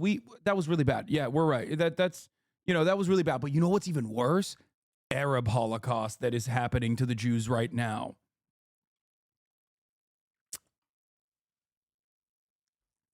Yup. It is a way for the Western world to abdicate the responsibility of the pogroms that they engaged in. That's it. The public found a sympathetic ear in Balfour in 1905. Oh, wait, hold on. Influx of refugees, particularly Jews. The public found a sympathetic ear in Balfour in 1905 while serving as Prime Minister. Balfour presided over the passage of the Aliens Act. This legislation put the first restrictions on immigration into Great Britain, and it was primarily aimed at restricting Jewish immigration. According to historians, Balfour had personally delivered passionate speeches about the imperative to restrict the wave of Jews fleeing the Russian Empire, entering Britain. For the record, very different than Balfour and the British Empire sending Jews en masse to a colony with the express purpose of settling and creating a settler colonial outpost. Refugees, in the way that Jews were refugees under the Ottoman Empire, were welcomed. They were not in England. Making this comparison is false. It is a historical falsehood.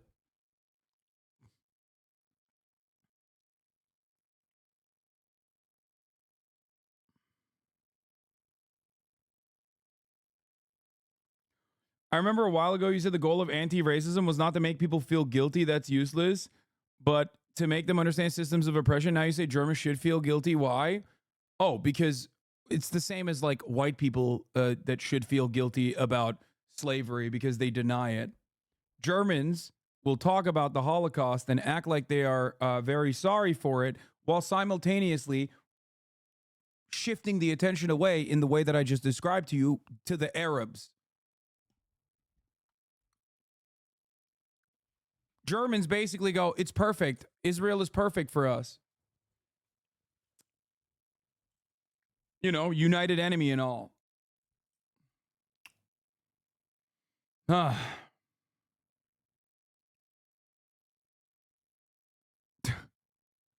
dumb. Y'all are dumb as fuck. Okay. Embodied in the Bible, social justice and all sorts of other things. And the Christian world owes the Jews because it persecuted them for 2,000 years. This debt we're now beginning to repay with the 1917 declaration favoring Zionism. But it's also worth remembering that the Jews weren't proxies or attached to the British imperial endeavor. They were happy to receive British support in 1917, and then subsequently when the British ruled Palestine for 20, 30 years, but they weren't part of the British imperial design or mission. They wanted a state for themselves, the Jews, happy to have the British support them, happy today to have the Americans support Israel. But it's not because we're stooges or extensions of American imperial interests. The British, incidentally, are always described in Arab narratives or propaganda as consistent supporters of Zionism. They weren't. The first British rulers in Palestine, 1917, 1920. Herbert Samuel. No, before Herbert Samuel. Samuel came in 1920. The British ruled there for 3 years previously, and most of the leaders, the British generals and so on who were in Palestine, were anti-Zionist. And subsequently, in the 20s and 30s, the British occasionally curbed Zionist immigration to Palestine, and in 1939 switched horses and supported the Arab national movement and not Zionism. They turned anti-Zionist and basically said, you Arabs will rule Palestine within the next 10 years. This is what we're giving you by limiting Jewish immigration to Palestine. But the Arabs didn't actually understand what they were being given on a silver platter, Husseini again, and he said, no, we can't accept the British White Paper of May 1939, which had given the Arabs everything they wanted, basically, self-determination in an Arab majority state. So what I'm saying is the British at some point did support the Zionist enterprise, but at other points were less consistent in the support, and in 1939 until 1948, when they didn't vote even for partition, for Jewish statehood in Palestine in the UN. Yeah, bro, the only time where they curbed immigration was literally because of fucking mass upheaval. The fuck?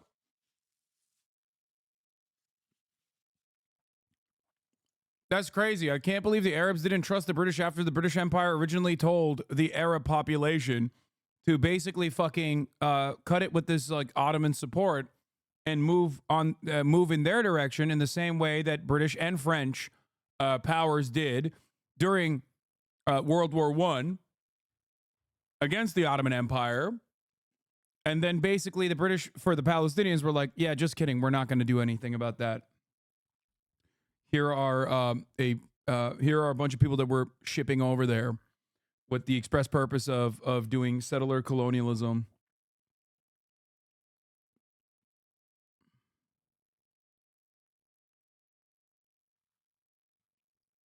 Just saying. Resolution, they didn't support Zionism during the last decade of the mandate. It's worth remembering that. I'd like to respond to that. I mean, speaking of propaganda, I find it simply impossible to accept that Balfour, who, as British Prime Minister in 1905, was a chief sponsor of the Aliens Act, which was specifically He changed his mind. which was specifically designed to keep out keep Jews. persecuted Eastern European Jews out of the streets of changed the his UK, mind. and who was denounced as an anti-Semite by the entire British Jewish establishment. A decade later, all of a sudden, changed his mind. People change their minds, but when Bro said he did a growth.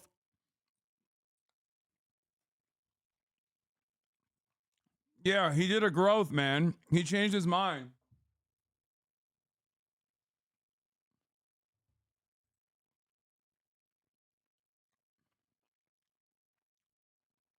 It's so crazy because he just very openly said, win-win, boys. I mean, we get the Jews out of here and we ship them off to a colony.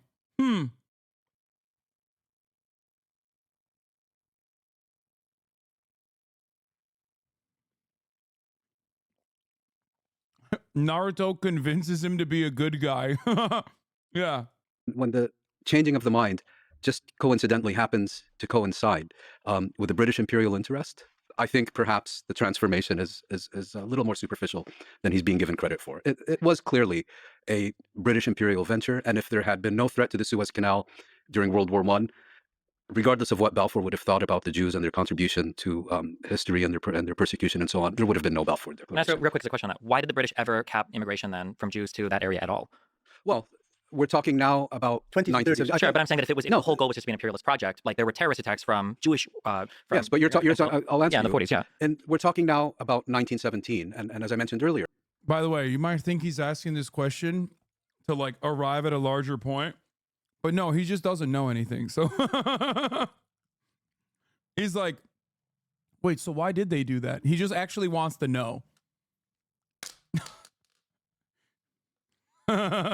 Here, I don't think the British had a Jewish state in mind. That's why they used the term Jewish national home. I think what they wanted was a British protectorate, loyal to and dependent upon the British. I think an outstanding review of British policy toward these issues during the mandate has been done by Martin Bunton of the University of Victoria, and he basically makes the argument that once the British realized the mess they were in, certainly by the late 20s, early 30s, they recognized the mess they were in, the irreconcilable differences, and basically pursued a policy of just muddling on, and muddling on in the context of British rule in Palestine, whose overall purpose was to serve for the development of Zionist institutions, Yeshuv's economy, and so on, meant, even if the British were not self-consciously doing this, preparing the groundwork for the eventual establishment of a Jewish state. I don't know if that answers your question. Except they did turn anti-Zionist in 1939 yes, of course. and Okay, maintained they were being that shot up by, maintained that Zionist. No, but wait, I was just kidding.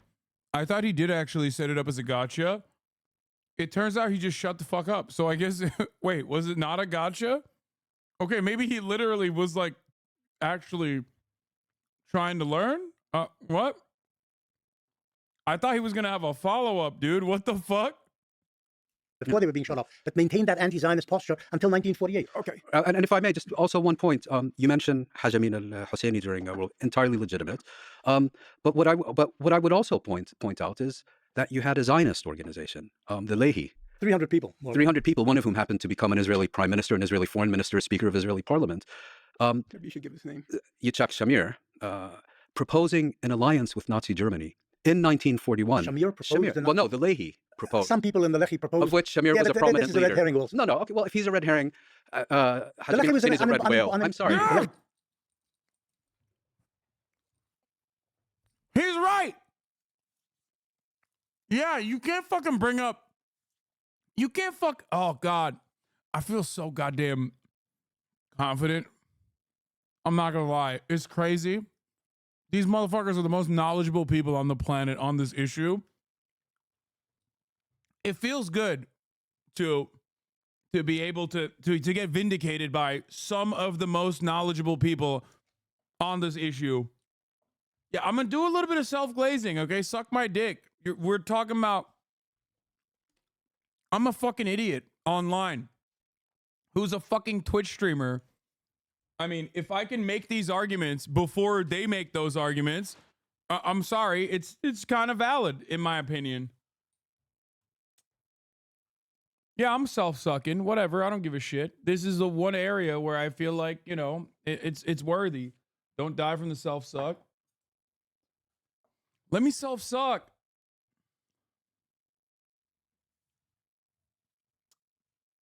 It was an unimportant organization in the Yishuv. 300 people versus 30,000 belonged to the Haganah. So it was not a very important organization. It's true, before the Holocaust actually began, they wanted allies against the British where they could find them. We're talking 1941 here, not 1931. 1940. 41 from what I recall. 1940. They approached the German emissary in Istanbul or something. Yes. Istanbul. And if I may, proposed an alliance with Nazi Germany on what the Leahy described as on the basis of shared ideological principles. Well, they said they did. No, they reviled. Why are you doing these things? Of the course they said reviled you by know the the majority. statement, but The you know left was that reviled. you know what the statement said on the basis of a shared ideology.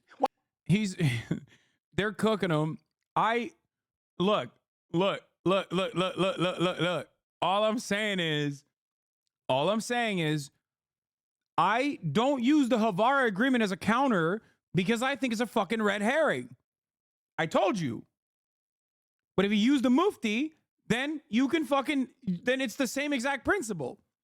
Utilizing the Mufti as an indication of like the broader Palestinian project, as though like ideologically some fucking dumbass Mufti that the British Empire put in a position of power, as they always do, is somehow reflective of the vows of the Palestinians and is like motivated by anti-Semitism, is no different than saying that like Jews were motivated by Nazi principles. It's ridiculous.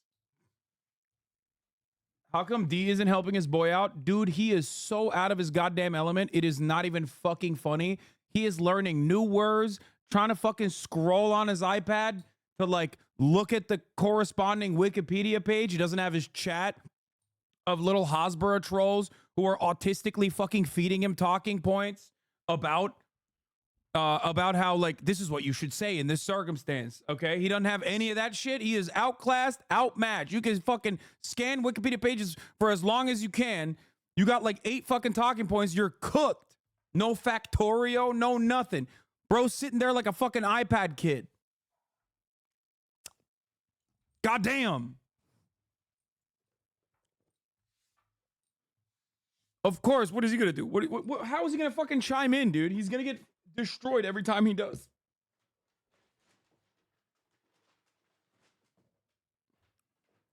This is very different than like trying to fucking bully a subject matter expert that you brought into the fray. This is very different than like bullying people that aren't orators, skillful orators.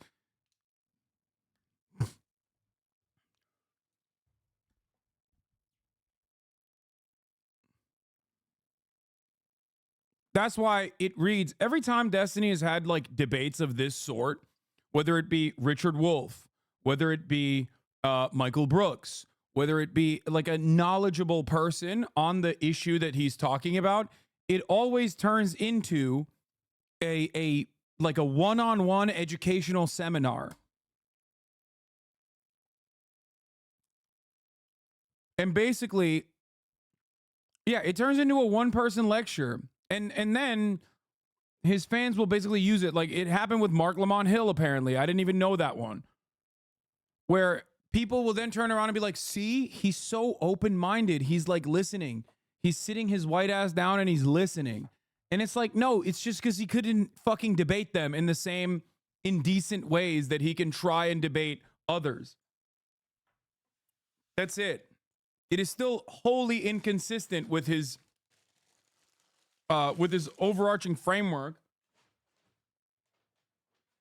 It's just that, I mean, the Ben Shapiro conversation, I would say, is the greatest example because, like, Ben Shapiro is not knowledgeable on the issues that he speaks on, just like in the same exact ways that Destiny isn't. Okay?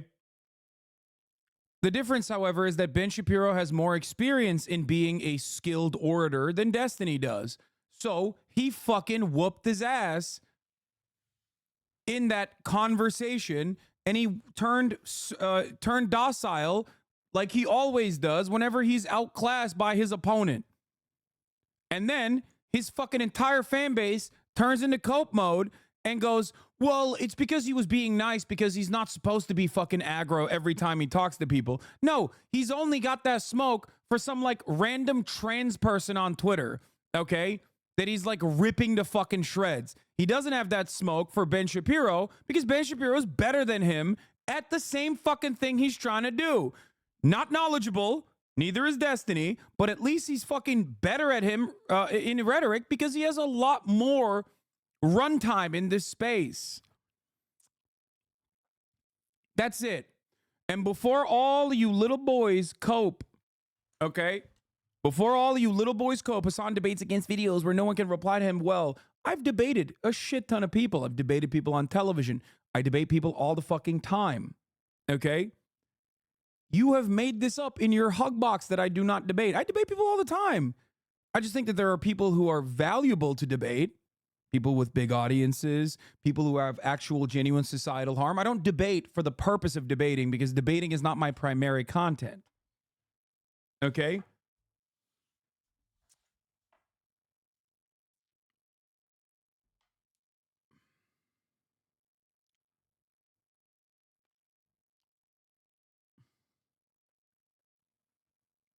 Your content is just reacting, lol. I know. I'm very smart, XD. Dude, I can tell I am not a debate lord. I'm not. I can tell when someone comes in here from a very particular community because like they immediately demonstrate that they don't watch and they're just repeating talking points.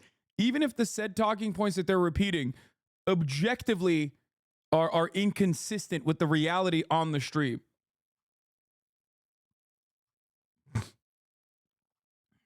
It's so funny. Let's continue. Why do you say no? Do you think that the lefty people were Nazis? Is that what you're saying? No, you're saying that. Forget statements. You like to quote things, but were they Nazis? Were the Lechi Nazis? That's what I'm asking. What did he Some of them say? supported Stalin. Did he say that the basis of the pact was their agreement on ideology? There wasn't any pact. They suggested. They proposed an agreement. Right. And what did the agreement say? They wanted arms against the British. That's what they wanted. Well, that's what Hajime al-Husseini wanted also. That's what but others they in India... The Lechi people didn't work in Berlin helping the Nazi regime. I mean, it's what the IRA wanted also. No, but this is what Hajime al-Husseini did. You know that he was an anti-Semite. You've probably read some of his works. Yes. It wasn't just anti-British. Yes. He was also anti-Semitic. So they had a common ground with Hitler. I think we can agree. Not every anti-Semite is a Hitlerite. I think that part. He literally worked with the Nazis to recruit people. He wasn't just a guy posting. And he was an absolutely revolting, disgusting human being. This I have no. But the problem is you're saying that Husseini was his influence. You're saying the Mufti was... I don't even understand of all the crimes you want to ascribe to the Palestinian people, trying to blame them directly. Also, to be honest, there's not much for Destiny to respond to. It'll only be the just exact same thing he said on the video, plus some accusation that you participated in sex trafficking or something. Yeah, he'll be like, remember when he did bro tips 10 years ago when I was screaming the N-word all the time, and still say the N-word now, but that's besides the point. He'll say, remember bro tips? That really triggers him. It doesn't. Something that I talk about personally. Then he'll be like, oh yeah, dude, Hasan does like sex trafficking or whatever the fuck, like something insane. You're making up imaginary arguments. Every single argument that I just brought up is not imaginary, but an argument that he has made, which is not even a fucking argument. And you do fair criticism, Keck W. There are moments where I'm being pretty charitable and pretty fair to Destiny, but I think like that ship has that boat has sailed. We're long past that point. But right now, even now, when you think about it, I have said that he is a skillful orator. Okay? He's devoid of like actual historical knowledge, but he's a skillful orator. That's why he's there. He's there to, add to the fun of it all.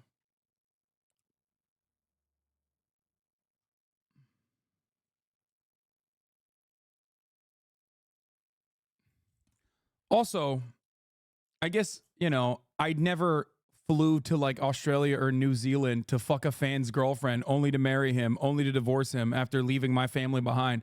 So there is that too. You know, there is a lot. It's a target-rich environment. Anything that he can say about me, usually made up. More often than not, made up by his community. Repeated until it's like seen as the truth, even though it isn't. Like, oh, his dad is an oligarch or some shit. Not true.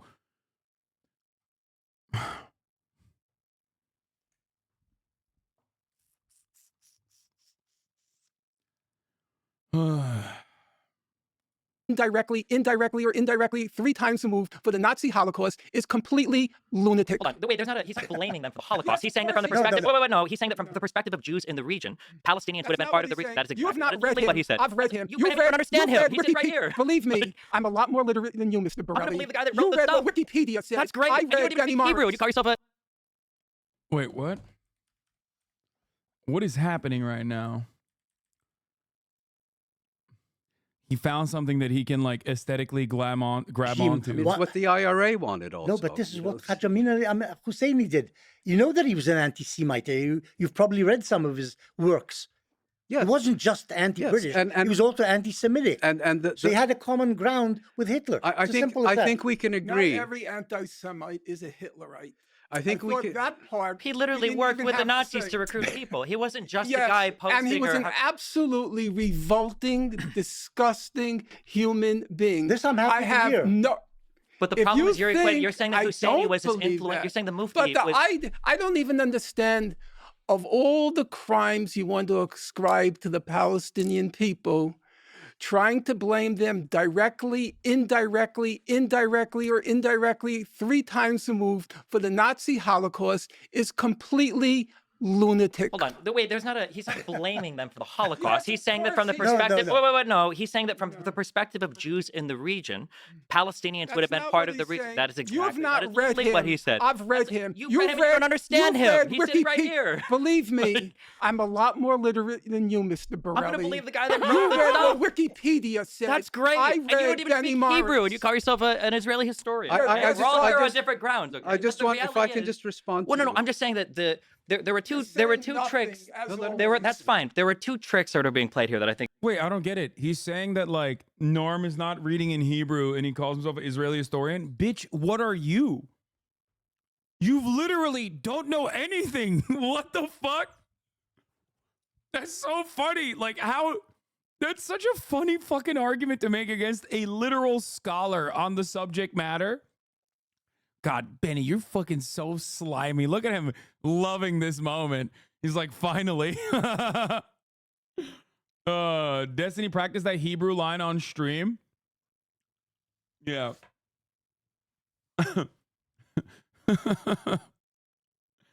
Ay. What is this? How come D isn't helping his boy out? Dude, he is so out of his goddamn element. It is not even fucking funny.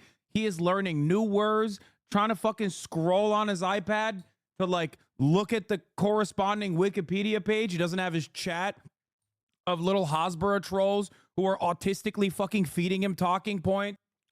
Yeah, it's pretty funny. It's pretty funny to be like, oh, you don't speak Hebrew, so you can't actually fucking be a historian of a specific subject matter. Like you don't read Hebrew, so you can't do this. Is pretty funny from the Wikipedia scholar. Okay. But not only that, but then like there are a shit ton of historians that are literally not allowed to be historians now by the same metric. Yeah, Chomsky reads Hebrew. Would D accept his analysis? Probably not. He's a tanky. Anyway. I think is interesting. One is you guys claim that the Leahy was trying to forge an alliance with Nazi Germany because of a shared ideology. That's what they said. Yeah, but hold on. No, wait. No. It's about what you said. You brought that up to imply that Zionism must be inextricably linked to. I'm sorry. No, they brought it up to say it's a red herring in the same way that the fucking Palestinian Mufti is a red herring. That's it. And they openly said that as well. But because Destiny cannot actually fucking argue against the actual argument presented, he has to argue against things that they're not saying. This is like 90% of Debate Lord debate lordism in general. This is how the debate lords operate. It's like, well, sorry, I can't contend with what you just told me. You made a logical argument. So now I'm going to act like you didn't say, act like you said something you didn't actually say at all, so that I can win the argument.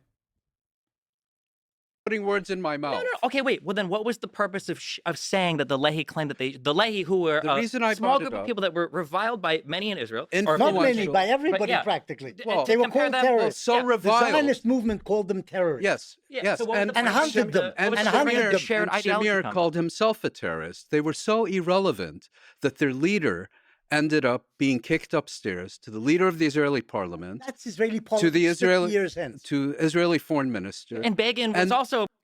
He's literally saying that the Lehi movement is more relevant ideologically and more successful ideologically than a fucking British-backed Palestinian mufti.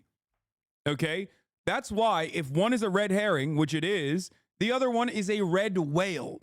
That was the argument that he presented. That was the argument that Rabbani presented. He said, if you consider the Havara agreement and the Lehi movement, the terror cell Stern gang, to be a red herring, which I think it is, by the way. I do think it is. Okay? If you consider them to be a red herring, then the Palestinian mufti that the fucking British put into a position of power is a red whale. The point there is that Stern gang has more historic significance in the inception of the Israeli state, which they do, right, than some random fucking dumbfuck Palestinian mufti when tens of thousands of Palestinians actually fucking died fighting against Nazis. Okay? Ridiculous. Yes, you want to characterize him as irrelevant as well? Go ahead. No, characterize him as relevant or irrelevant based on what happens decades later. The timeline matters. Well, the question is, what is the point of saying that the Lehi tried to forge an alliance? Wait, what? The timeline matters. Okay, what happened to the timeline of the fucking mufti? Nothing. Because he was irrelevant. What happened to the timeline to members of the fucking Lehi Stern gang, a group of terrorists? Oh, they got elevated into positions of power. So I guess it's not that irrelevant. This is why not only is this not a good argument to make, the mufti is not a good argument to make, but it's actually a very bad argument to make because the Havara agreement is significantly more, the Havara agreement is more significant than the mufti meeting with fucking Adolf Hitler, okay? Because the mufti is not a political entity that represented the interests of the Palestinians at all, especially not in the same way that, like, you can make an argument that Stern Gang did.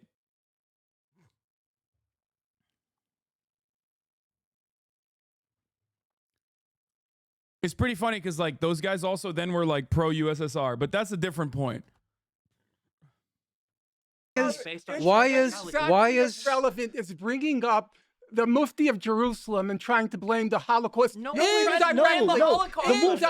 Mufti was the leader of the Palestine Arab National Movement. The Lehi was 300 people. And he had as much to do with the Nazi Holocaust as I did. No, Bro.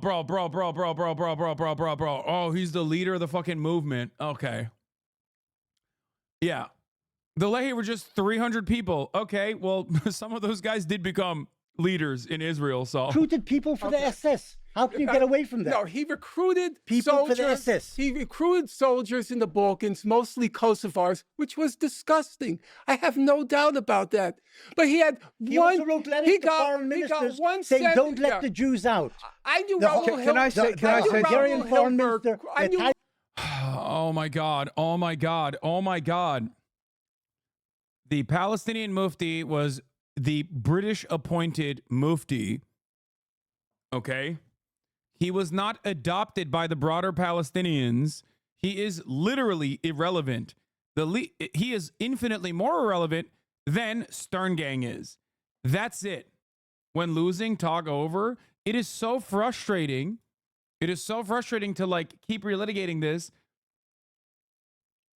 Yeah. What?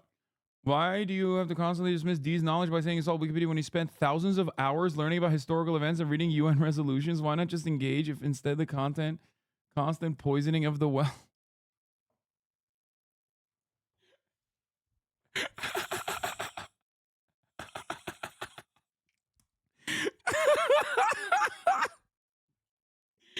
Dude, I love you guys, man. Hey, you're goated, okay? You are, some of you guys are really sick. Like, actually. Fortunately, you're too stupid. You got duped, chatter. It's okay. Can you stop making every fucking thing about yourself and just focus on the video? I'm gonna fucking lose my goddamn mind. Hey, dumb fuck, I'm not making this about myself. There are people in here that are desperately trying to do that. Hey, dumb fuck, they bombed every hospital. HasanAbi, what kind of point is that D forgot where Al-Shifa was the week after it got bombed? Yeah. He wasn't even minor. But if One we're agreed, sentence. if we're agreed that Hajj Amin al-Husseini, the Mufti of Jerusalem, collaborated with the Nazis during World War II and actively sought their sponsorship, why is it irrelevant? And probably wanted the destruction of European Jewry. He probably wanted a lot of things. Okay. Okay. If that's relevant, why is it irrelevant that a prime minister of Israel... Not prime minister. In 1941, he wasn't prime minister of Israel. He was a leader of a very small terrorist group. So do you consider denounced as terrorist by the mainstream of Zionism. Do you consider it irrelevant that many years ago... Low-key, you negatively polarized Dean to being a Zionist, so I'm blaming you for this one. I don't give a fuck. He has a shit ton of awful positions that align with Zionism before Zionism anyway. Mahmoud Abbas wrote a doctoral thesis, which is basically It shows something tantamount... about Mahmoud Abbas. Okay, but I didn't bring it up. You're the one who's bringing it up. But you you wrote consider things that belittling relevant. the Holocaust. That's what you're saying. The president of the Palestinian National Authority belittled the Holocaust, said it didn't happen, or only a few Jews died. I think that's a fair characterization of... But I didn't bring it up. I brought it up. Yeah. Okay, because my question is, then why is Shamir's antecedency relevant? He was a terrorist leader of a very small marginal group. Who became Hajj Amin al-Husseini Israel- was the head of the movement at the time. Also, the point of bringing There's up no Husseini, comparison. the point of bringing up Husseini stuff wasn't to say that he was a great further of the Holocaust. It's that he might have been a great further in the prevention of Jews fleeing to go to Palestine to escape the Yes, Holocaust. but the point that was the point. And I explained why I think that's not an entirely accurate characterization. And then I wanted to make another point. If it's legitimate to bring up... Oh my God, this argument is so stupid. Oh, please, yes, he's finally wrapping it up. His role during World War II, why is it illegitimate to bring up a man who would become Israel's Speaker of Parliament, Foreign Minister? 40 years since. Why is it? And also... He was a young terrorist. And was also responsible for the murder of... He's a small being young terrorist. Come on, man. Come on, man. He's just a small bean terrorist when he fucking wanted to like align with the Nazi government. It doesn't matter. Stop trying to defend him. I do feel like these guys are spending too much time on the Mufti too. Just fucking be like, I only brought it up because you brought up the Mufti. And obviously, like, it is idiotic and irrelevant to the argument. If you bring up the Mufti, then the Havara agreement is fair play, considering that the people who played a role in that ended up getting higher positions in the Israeli government later down the line, despite the fact that I feel like, actually, I just realized many people probably don't know some of these facts, so they're just probably thinking like they're going back and forth on some irrelevant shit. And I do think ultimately it is irrelevant in the grand scheme of things because it is a red herring upon a red herring. However, Benny Morris talking about the Mufti is a historical, which is why I got so butthurt about it personally, because I thought he was above that. I was wrong. It's like the classic, he didn't go as far as Benjamin Netanyahu did. But as far as the Havara agreement goes, the one of the earlier Zionist brigades, comprised of 300 people, that participated in the King David Hotel bombing, which killed a bunch of civilians, but it was also half military, utilized by the British government at the time. They participated in atrocities during the Nakba, like really gruesome shit, you know, throwing babies in ovens. Remember, they did that. They actually did that, unlike what the Israeli authorities claimed happened on October 7. They actually did do that in Deir Yassin. And there is firsthand, like, there's testimony of people who survived the attacks. Is that asshole that came on your stream was supposed to be like a leftist political guy in Israel? What the fuck are you talking about? I've never had an asshole from Israel on my stream.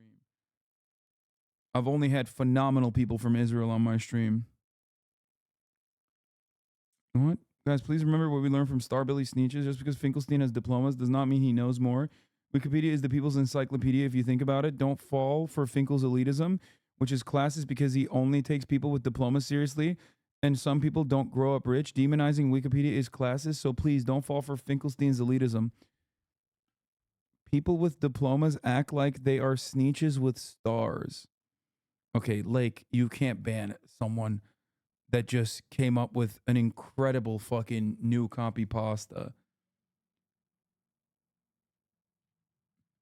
Bro is really acting like books are not available at the library, and the only way that you can get information is from like Wikipedia summarizations after you made you made your position known and are engaging in post hoc rationalizations exclusively for spirited debate that your audience will eat up. Guys, you can't. It's too long for a copy pasta. You're all going to get fucking banned by Fossabot. Stop posting it. The copy pasta is too long. Fossabot is clapping you like it did him.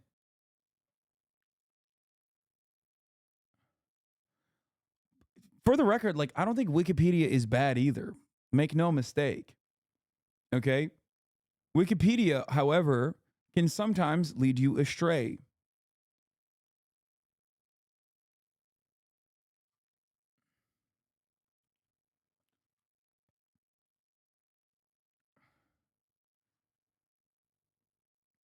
I don't know what Sneeches, Star-Bellied Sneeches is because I didn't read the Wikipedia for it. Wikipedia is the people's encyclopedia. Don't be classist. I'm not even anti-Wikipedia. Wikipedia is the most communist fucking institution out there, okay? Dr. Snooze? Seuss? Dr. Seuss? Dr. Snooze. Of the United Nations' first international envoy, Bernadatti, Foki Bernadatti. Why is all that irrelevant? I don't understand. I think that the reason why he was brought up was because Jewish people in this time period would have viewed it as there's a prevention of Jews leaving Europe because of the Palestinians pressuring the British to put a curb at 75,000 Okay, this argument is so fucking stupid because Americans are infinitely more responsible for the death and destruction of Jews in that regard, which they are, by the way. So what the fuck are we talking about? Like, this is so stupid. It was a stupid argument that Benny Boy made, okay? It was a dumb argument. Limit, yes, but it's not about them furthering the Holocaust or being an architect, major or minor play in the Holocaust. Well, actually, he was a major player in that region. So Benny Morris made the specific claim that the Palestinians played an indirect role in the Holocaust. The indirect role would have been the prevention of people escaping from Europe and my response to that is, first of all, I disagree with that characterization. But second of all, how can you disagree with that? They forced the British to prevent emigration of Jews from Europe and reaching safe shores in Palestine. Well, That's what they did. Again, and they knew that the Jews were being persecuted in Europe. Was Palestine the only spot of land on earth? Yes, basically that was the problem. The Jews couldn't emigrate. What about your great friends in Britain, the architects of the Balfour Declaration? By the late 1930s, what about the United States? Happy to take in Jews, and Americans weren't happy to take in Jews. And why are Palestinians, who are not Europeans, who had zero role in the rise of Nazism, who had no relation to any of this, why are they somehow uniquely responsible for what happened in Europe and uniquely culpable? The only safe haven for Jews. Oh, really? The United States wasn't a potential safe haven. The only one was Palestine. The United States had no room. From the Atlantic to Pacific for Jews. It did have room, but it didn't So want that Jews. wasn't the But it didn't only want Jews. safe haven. This is But something shouldn't you be focusing your America outrage? should be blamed for not letting Jews in during the 30s They are and 40s. blamed, but nobody blames them for the Holocaust. Well, No, indirectly. I've never heard it said that Franklin Delano Roosevelt was indirectly responsible for the Holocaust. I never heard that. Now, maybe it's in Israeli literature because the Israelis have gone mad. Your prime minister said the whole idea of the gas chambers came from the Mufti of Jerusalem. That's nonsense. Yeah, but we all know he said that's it, nonsense. But we also know that Netanyahu said it. Netanyahu says so many things which are And he absurd happens to or be the simple prime lies. minister's longest-serving prime minister of for them. Israel. No, I can't be you're not responsible responsible for them, but it is relevant that he's the longest-serving prime minister of Israel. Unfortunately, he says something about the Israeli public. Yes, and he gets elected not despite saying such things, but because he says his voters don't care about Haj Amin al-Husseini or Hitler. They know nothing about his voters. You may well be right. His base know nothing about anything, and he can say what he likes, and they'll say yes, so they don't care if he says these things. You may well be right, but anyway, not to beat a dead horse, but I still don't Let's not beat a understand. dead horse, you're right. I'll just conclude by saying I don't understand why the Mufti of Jerusalem is relevant. He is relevant. He is relevant.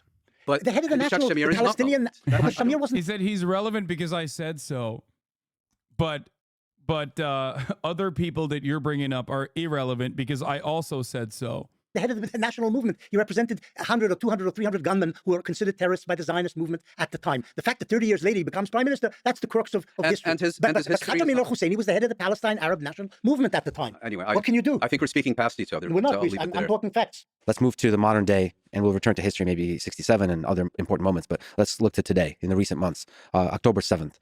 Let me ask sort of a pointed question. Was October 7th attacks by Hamas on Israel genocidal? Was it an act of ethnic cleansing? Just so we lay out the moral calculus that we are engaged in. 2018, supposedly clarifying things which are in the charter, but it doesn't actually step back from what the charter says. Eliminate Israel, eliminate the Jews from the land of Israel. In 2018, the Hamas charter, if we look at the current version of the charter, it's not called a charter. You're calling it a charter. It wasn't. The only thing called the charter is what was issued in 1988 by Yassin himself. Oh, shit. Damn. Only the 1988 charter is relevant because it suits my argument. That's cool, man. Yeah, he's like, actually, it doesn't matter. When Hamas was like only a couple years into not being like an Islamic charity and a Muslim Brotherhood cutout, their charter, when they couldn't even get like fucking 1% support from the Palestinian population, that's when the charter was relevant. Not when they actually became a legitimate political entity. Also, Balfour can change his mind, but Hamas cannot change their minds. A lot of biases coming out to play here, I think, in with respect to like white dudes capable of change and growth, Arabs not capable of change, and also almost always responsible. Mufti, very responsible for the Holocaust. But, by that very same principle, the dudes who, specifically went to higher positions in the Israeli government later on, in the original, a couple decades prior or a decade prior, they actually committed atrocities personally. And then on top of that, tried to align with Nazi Germany. Well, those guys are irrelevant. It's just like, this is reactionary thinking, okay? This is reactionary thinking. This is the problem with reactionary thinking, is that, like, you end up arriving at all of these conclusions where you say, the people that I decided are bad and cannot have rational motivations that are grounded within, like, morality that I would agree with. And the people that I do agree with are always good, even when they're doing bad things. You're a fucking freak for thinking that, bro. What? Thinking what? That at the top of the hour there isn't a 3-minute ad break? Is that what you're going to say? Come on, dude.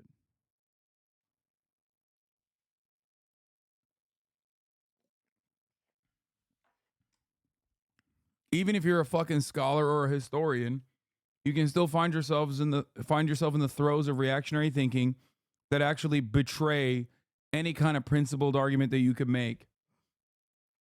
I did expect more from Benny Morris. I did.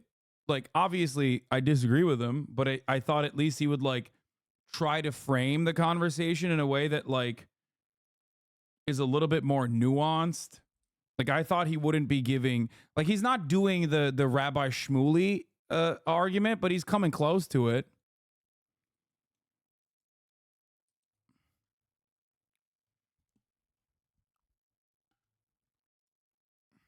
Anyway, it makes a clear distinction between Jews and Zionists in 2018. Now, you can choose to dismiss it, believe it, it's sincere, it's insincere, whatever. Insincere is probably the right word. Secondly, I'm really unfamiliar with fighters who consult these kinds of documents before they go on. In the kindergarten, they're told, kill the Jews. They practice with make-believe guns and uniforms when they're 5 years old in the kindergartens of the Hamas. Oh, God. Every Hasbara line is coming out. Palestinians do not need to educate their children in a hatred of Israel. They do not have to learn it by CRT, okay? They do not learn it at school. They learn it when the school blows up. Who blows up the school is the question every Palestinian child is forced to reckon with. And the answer to that question is the Israeli occupying force. So that's when they radicalize, not because they're playing make-believe with guns. Okay? Israel, on the other hand, does have to teach their children to hate Arabs. This is pure projection. Why does Israel have to teach their children to hate Arabs? Well, because they are the colonial entity here. They are the occupying force. They are the state. They have all of the rights and responsibilities and the monopoly on violence that the state has.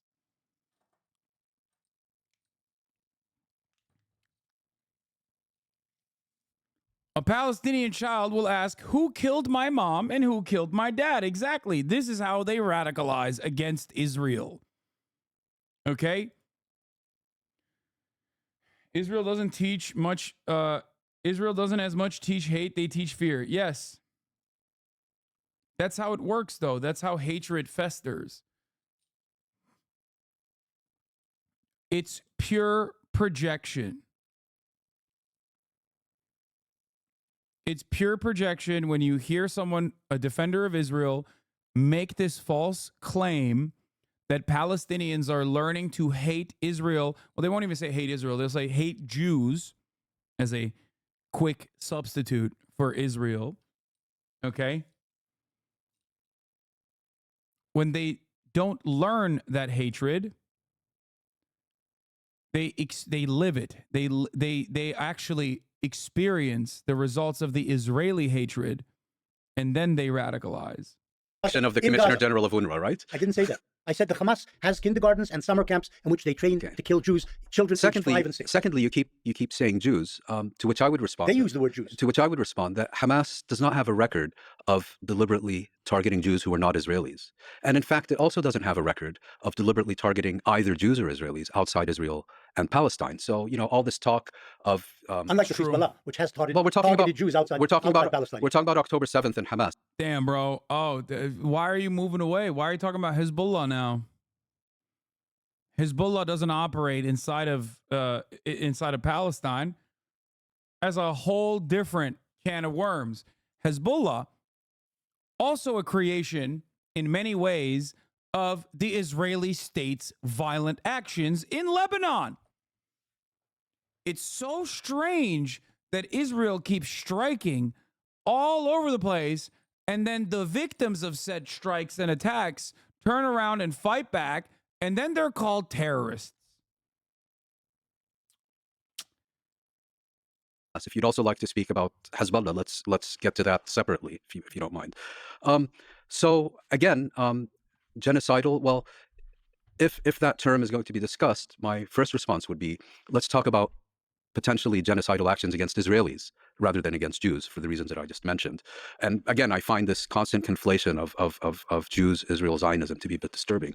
Secondly, I think there are quite a few indications in the factual record that raise serious questions about the accusations of the genocidal intent and genocidal practice of what happened on October 7th. And my final point would be, I don't think I should take your word for it. I don't think you should take my word for it.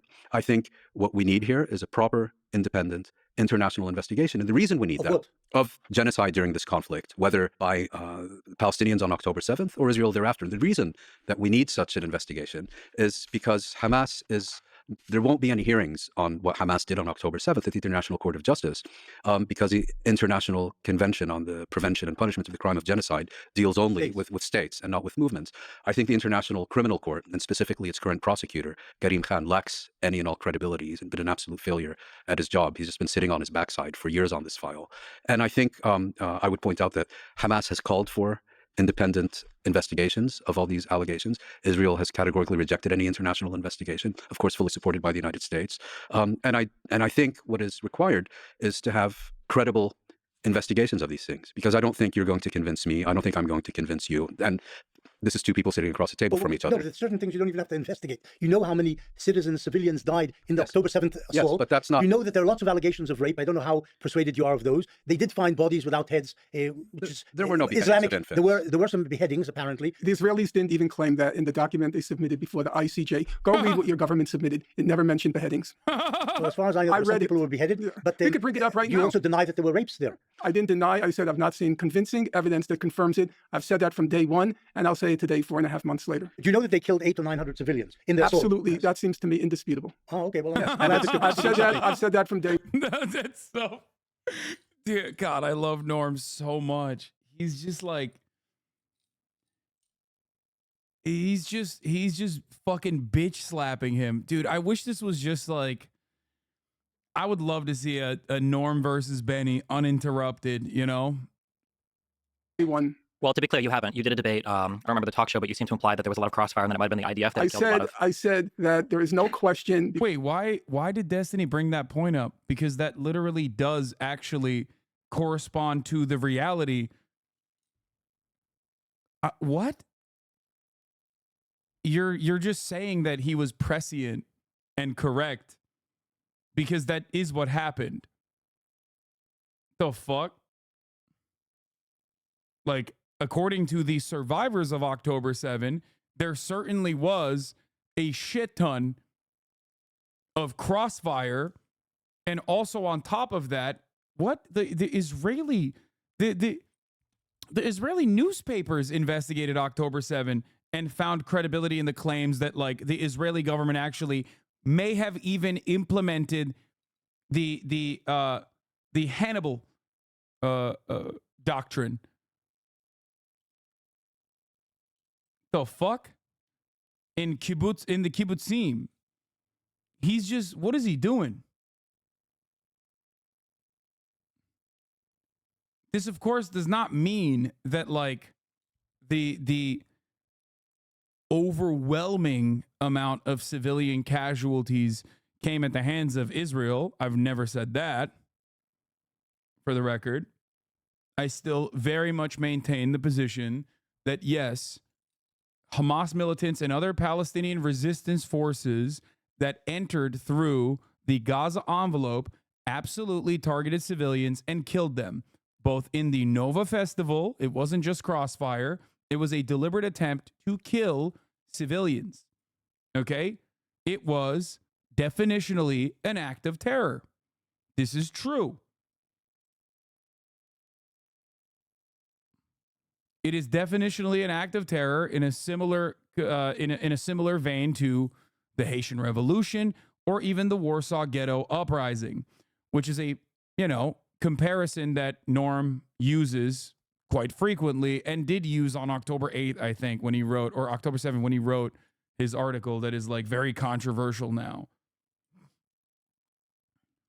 Because the names were published in Haaretz. There is no question that roughly of the 1,200 people killed, 800 of them were civilians. 850, fine. So I never said that, but then I said, no, we don't know exactly how they were killed, but 800 civilians killed, no, 850, no question there. And I also said, on repeated occasions, there cannot be any doubt, in my opinion, Festival as of now, as a with the target available is not evidence. true. It doesn't matter. Once they fucking paraglided in and they saw what was going on, dude, I watched body camera footage of Hamas militants or other Palestinian resistance forces and their militants opening fire on fucking porta potties like mass shooters. You do not do that if you are simply trying to kill Israeli security forces. You do that because you're there to kill as many people as possible. Please. Okay? None of those events justify Israel's occupation. None of those events justify Israel's apartheid state. None of those events justify the ethnic cleansing campaign that ensued on October 8th. Okay? It's ridiculous.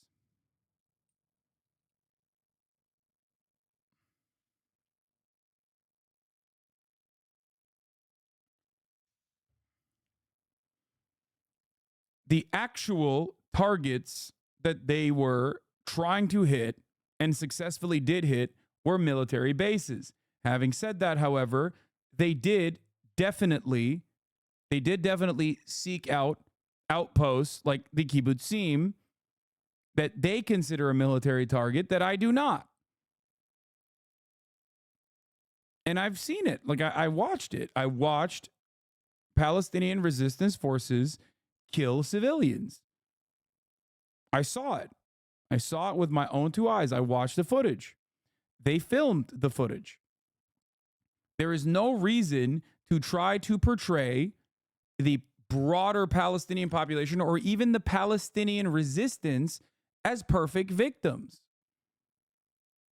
Because I'm not in the business of trying to paint a black and white picture unless we're talking about the morality of an apartheid regime. Because the apartheid regime is a black and white picture. The morality is clear. Apartheid is wrong. There is no justification for it. Okay? The correct approach to October 7 is to lay the blame squarely on the Israeli apartheid state. And if survivors from the kibbutzim could come to that conclusion, you should at least honor their perspective and honor their experiences.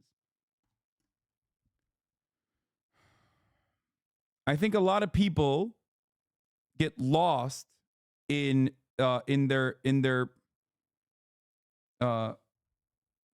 endless ways of trying to fit a perfect narrative. You mean actual settler outposts or just sites where they gather? No, like the justification for targeting the kibbutzim is that like they are deliberately designed to be the first line of defense against Palestinians, and therefore they're technically perceived as a military outpost, even if it is comprised entirely of unarmed non-militants. I do not agree. I'm saying that I do not agree with that assessment. I think that they are still civilian outposts. And most of the people that died in those civilian outposts were civilians. They were women, children. Some of them actually died due to artillery fire from the Israeli occupying force, for sure. But it's not like the West Bank. That's not true. They are not unarmed, and many reservists and retired IDF. It doesn't matter, bro. Come on. Under international conflict, there are rules of engagement. What the fuck are you talking about? Once a Hamas militant is rendered out of combat because of injuries or because they no longer are holding up a weapon, you're not allowed to kill them. Okay? It would be considered a war crime. In the same vein, if you go into a kibbutzim and there are veterans there of the IDF, right? And you kill them, you're still, and they're unarmed, which many were, they are non-combatants. This is still a war crime.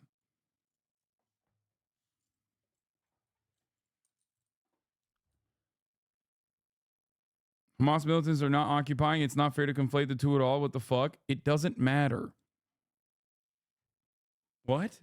What are you talking about? It's not about an occupation. It's about what you are allowed to do and what you're not allowed to do.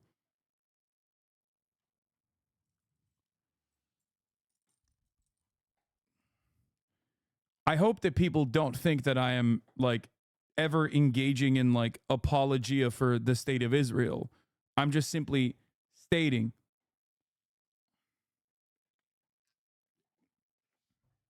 what my assessment is.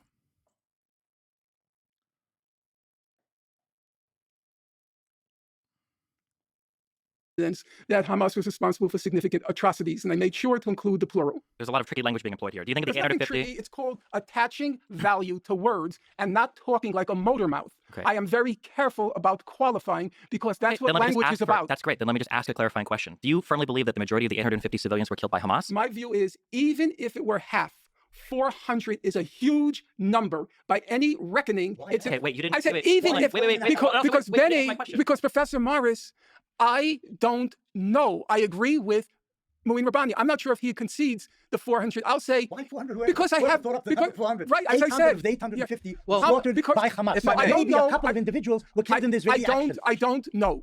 You're saying from Professor day one Morris, you believe this Professor, particular thing. You Professor clearly don't. You clearly I don't said believe this from thing. You don't. day one, I You said people died. That's not no, controversial. Wait, hold on. If I may, that's not controversial. Mr. Bonnell, I attach value to words. Yes, you said that. When You value them. when Stop I repeating was, so much. Mr. Bonnell, please slow down. Dude, one of the greatest brain rots that I think like Mr. Bonnell has created is his like community also engages in his same like line of bad argumentation, where instead of like addressing the actual subject, instead of addressing any of the statements that you've made, everyone immediately goes for the low-hanging fruit of just making up something I didn't say. And it's weird because like you try to virtue signal and act like you actually are simply trying to understand my position. Well, then ask me a question. So many people just turn around and make accusations that they frame as though they're simply curious or just asking questions. It's so weird. I can't argue with your delusions, man. Why are you so permanently stuck in like trying to find a moment of hypocrisy or a gotcha? This is not valuable discourse. You can't do it. The speech and attempt to listen. When I was explicitly asked by Piers Morgan, I said there can be no question that Hamas committed atrocities I've heard this, yes. on October 7th. If you want me to pin down a number, I can't do that. And ask you to pin down a number. You can listen to what I'm saying. No, my question is, I'll ask a very precise question. It's a very easy question. If I understood your question correctly. My question is, do you think the majority of the people that were killed on October 7th, civilians, were killed by Hamas, or are we subscribing to the idea that the IDF killed hundreds, 400 or 500? No, but let me explain why that's a difficult question to answer. The total number of civilians killed was 850. We know that Hamas is responsible probably for the majority of those killings. We also know that there were killings by Islamic Jihad. We also know... we're bunching together the Islamic Jihad and Hamas. So that's Well, splitting his hairs question now. was No, but specifically he means the Raiders. He means the Raiders. I'm speaking in opposition to the conspiracy theory that people like... Do you prefer Norm or Professor Finkelstein, or what do you? I don't know how do you prefer? Well, it's not a conspiracy theory. Well, the conspiracy theory is the idea that the IDF killed the majority of them. It's not a conspiracy theory. And there's also a theory that, as Norm pointed out on the show that he was on, that he thought the IDF killed the majority of the civilians is not something that Norm Finkelstein, as far as I know, has said. And it's weird because I don't understand why, instead of examining what Norm Finkelstein is saying, he chooses to speak over it and just, again, quickly just develop a straw man of an argument that he's not presenting. This dude is in front of you.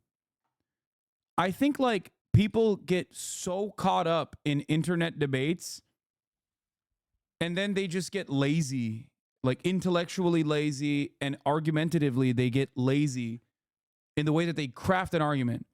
Yeah, it's going to be much easier for you to argue against the position that the opposing side did not make, but you shouldn't do that. No, Kaya's not licking her hotspot. She's eating a...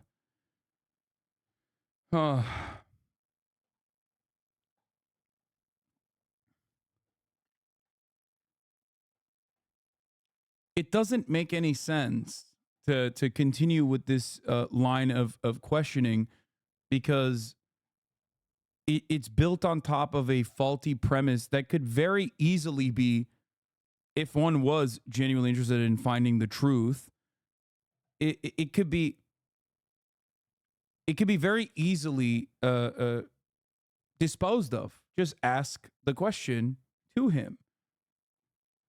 When he reacts to you, it's full of ad hominems, of course. But I do it too because it's like fun. You know what I mean? That's what it is. It's lazy, but I'm not trying to craft an argument here. Or when I like make fun of him for, you know, being stupid or whatever. It's basically asking the opposition to answer for the most fringe, insane takes that people on their side can espouse. Exactly.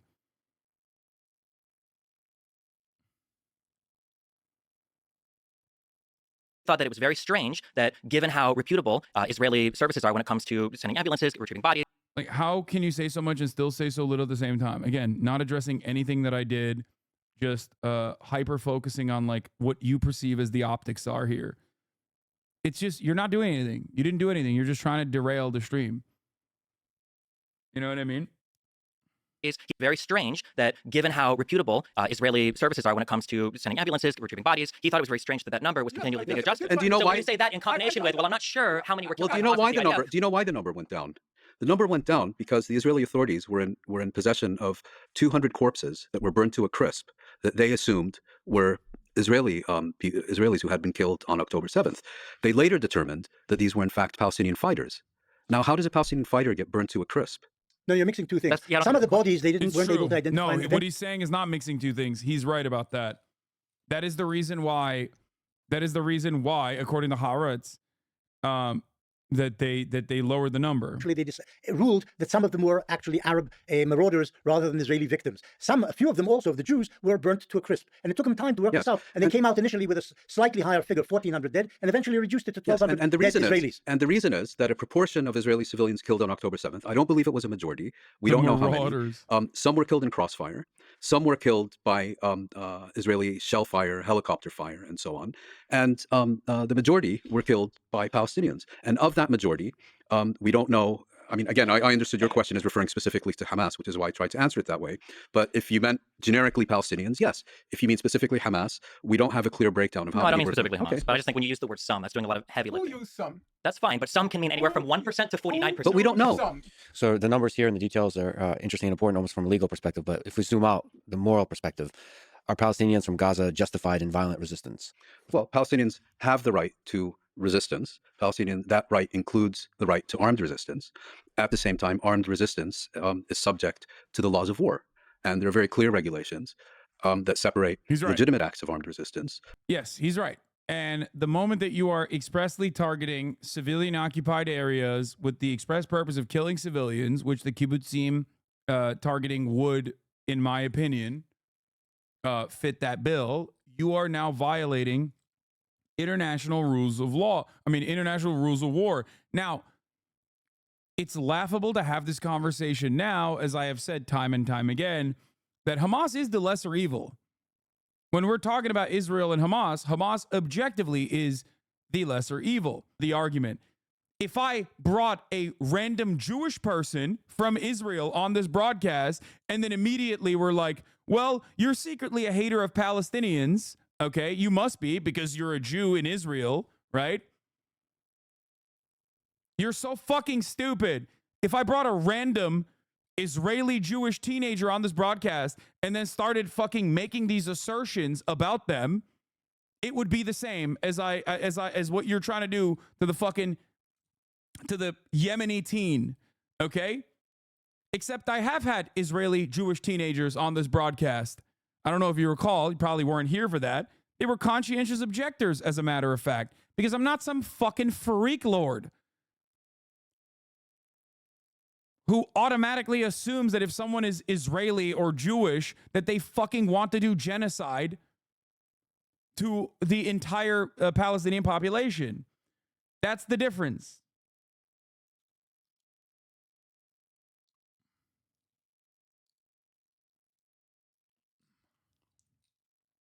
Israel deliberately attacks civilians, okay? The problem, Professor Morris, is over and over again, you claim in the face of overwhelming evidence that they didn't attack civilians. That's not true. I've said Really? Israel has attacked civilians. Professor In Kibya, Morris, Israel attacked right, civilians. Professor And I've written Morris. extensively about I know that. In Kafr Qasim, they killed civilians. And I've written and now that. let's So you're just eliminating, you're selecting, as Stephen says, you cherry pick. If I were you cherry pick. Let's fast forward when you were an adult. What did you say about the 1982 Lebanon War? What did I say? You don't remember? Okay. Allow me. Wow. Okay. So it happens that I was not at all I had no interest in the Israel-Palestine conflict as a young man until the 1982 Lebanon War. Yeah. Lost the passage. I'll find it. Okay, real quick. But it is safe to assume that since 94% agree with the war in Gaza is not a good point. No, that's idiotic as fuck. Your horniness to say like all Israeli Jews fucking hate Palestinians and want to do genocide is causing you to literally betray the principles that I bring to the table. I will never, ever assume automatically that like an Israeli Jew is going to be in support of the genocide in Gaza. You know why I'm not going to do that? Because that's fucking idiotic and also bigoted. It doesn't matter. Don't say just 94%. Doesn't matter. I apply the same exact principles. That's my point. He's searching for that. You bring up something that's really important that a lot of people don't draw a distinction between, in that there is just causes for war and there's just ways to act within a war. It's always better to ask instead of assume. And these two things principally do have a distinction from one another. Correct. However, while I appreciate the recognition of the distinction, the idea that the cause for war that Hamas was engaged in, I don't believe, if we look at their actions in war or the statements they've made, it doesn't seem like it had to do with territorial acquisition. No. The point. Taking land back. The point I was making was, what was Hamas trying to achieve militarily on October 7th? And I was pointing out that the focus has been very much on Hamas attacks on civilians and atrocities and so on. And I'm not saying those things should be ignored. What I'm saying is that what's getting lost in the shuffle is that there were extensive attacks on military and intelligence facilities.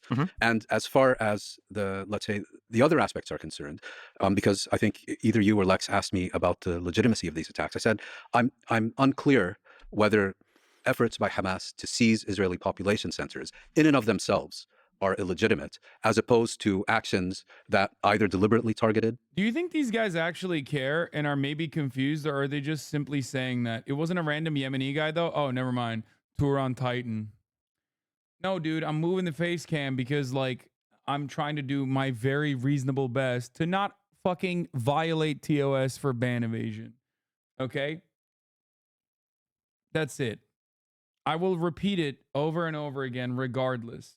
It's funny, other than that. Oh, God damn, dude. Why are so many of you in here today? What the fuck's going on? It wasn't a random Yemeni guy, though. It was a random Yemeni guy. Israeli civilians, or actions that should reasonably have been expected to result in the killings of Israeli civilians. Those strike me as, by definition, illegitimate. And I want to be very clear about that. Illegitimate means you condemn them. Illegitimate means they are not legitimate. I have a problem condemning your side. Yes. No, not condemning my side. I have a problem with selective outrage, and I have a problem with selective condemnation. And as I explained to you a few minutes ago, in my decades of appearing in public and being interviewed, I have never seen. I've never been asked to condemn an Israeli action. I've never been asked for a moral judgment on an Israeli action.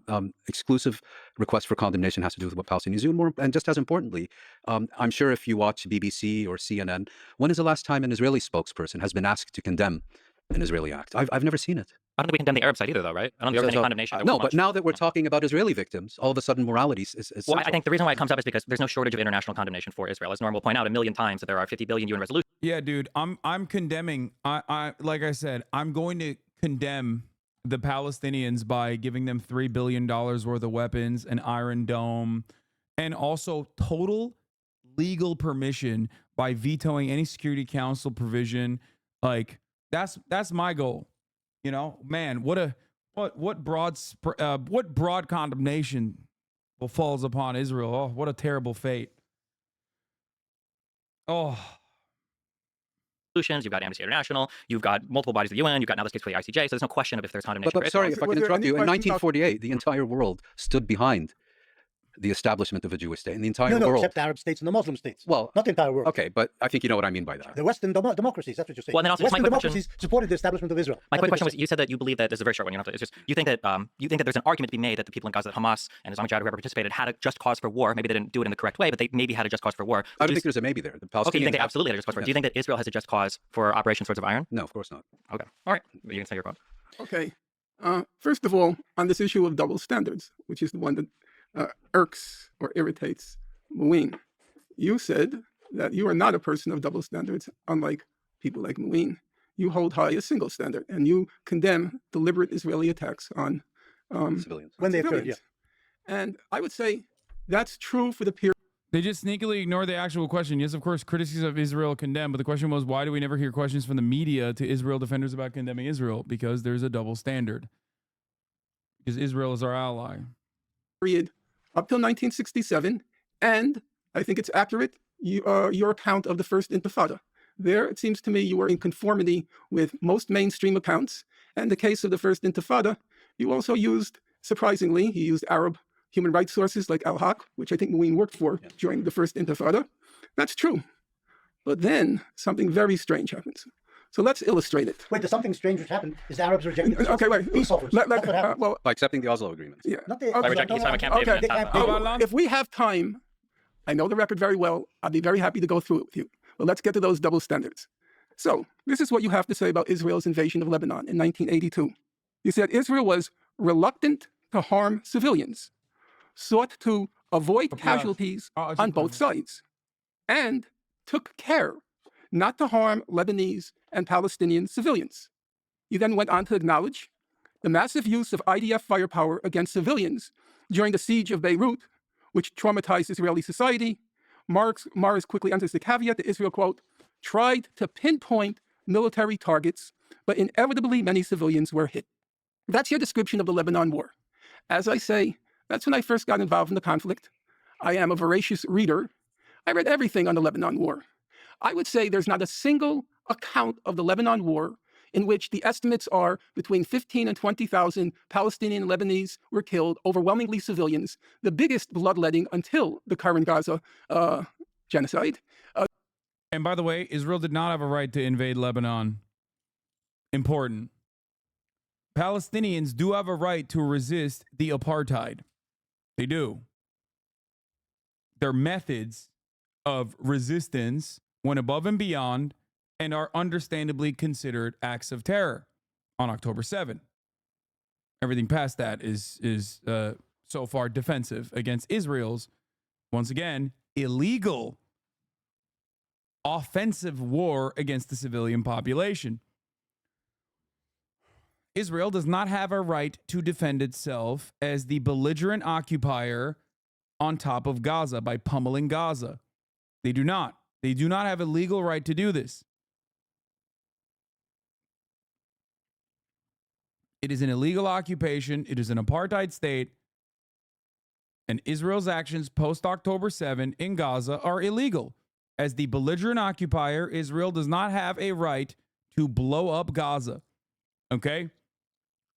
They don't. It is not a defensive measure. This is the same Israel attack on Lebanon Sam was telling you he witnessed the attack helicopters flying to, isn't it? I think so. Biggest bloodletting, I would say, I can't think of a single mainstream account that remotely approximates what you just said.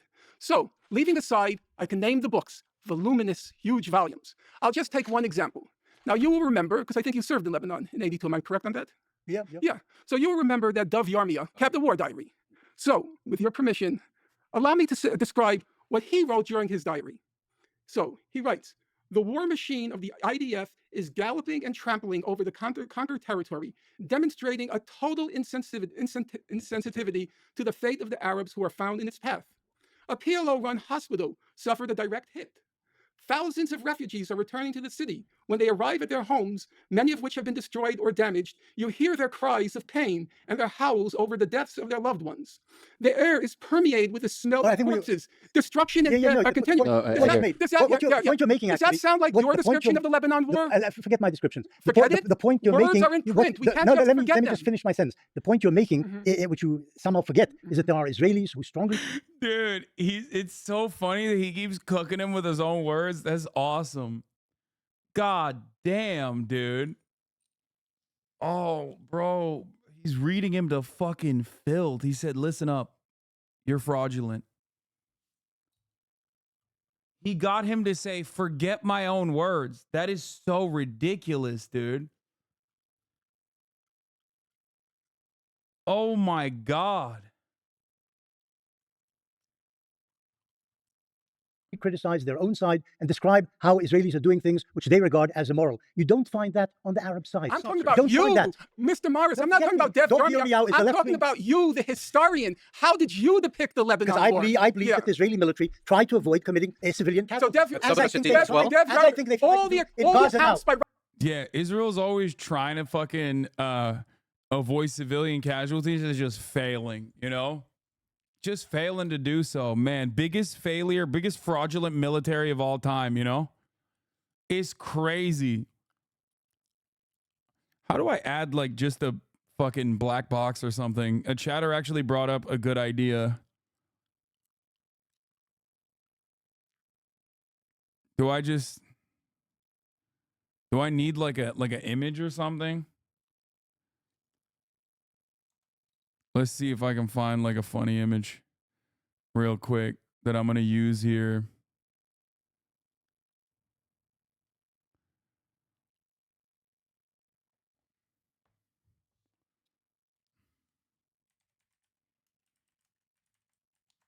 I should have done this from the jump, dude.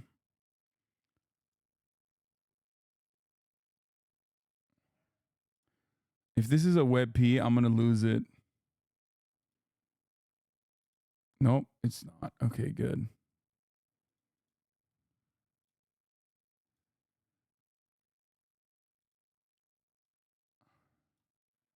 Hold on.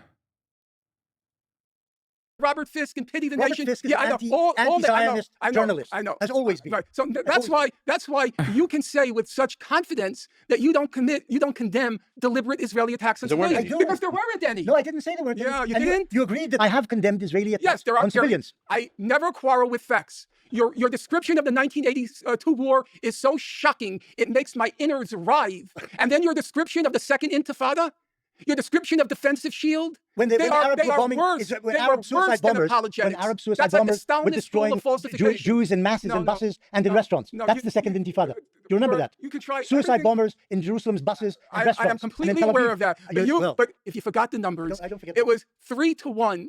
The They killed mostly armed Palestinian I know, gunmen. that's what you say. Okay, I can't do this. This is so dumb. No, it's too hard. It's too hard. It's too much. It's too much. I can't do it. It's too much. It's too much. It's too much. It's too much.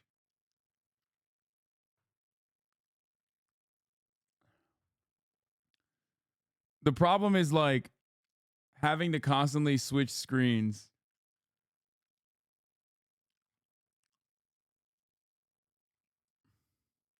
Also, it's like a serious subject and I want to pay attention. I want to pay attention. I want to pay attention. Now you know how that guy felt. You had to censor that Japanese guy's dick with an eggplant. Your book, but that's not what Amnesty International said. That's not what Human Rights Watch said. I don't remember what they said. I do. No, that's not what I don't know whether their said. figures are right. My figures are right. Listen. In the Second Intifada, some 4,000 Palestinians were killed. Most of them armed people, and the Israelis, 1,000 Israelis were killed. Almost all of them civilians. Professor Morris, fantasy, but I'm not going to argue with here. Here's a simple challenge. You said not to look at the camera. Scares the people. I'll make the open challenge. You are going to scare them. No, Professor Morris. Open challenge. Words are in print. I wrote 50 pages analyzing all of your work.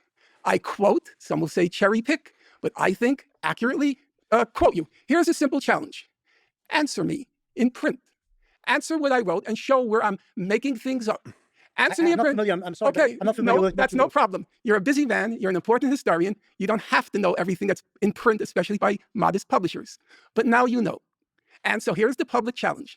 You answer and show where I cherry-picked, where I misrepresented. Send me the article. And then we can have a civil, scholarly discussion. I'm not sure we will agree, even if we don't have to agree. Bro's got the iPad and the phone. He's like, oh man. He's asking chat.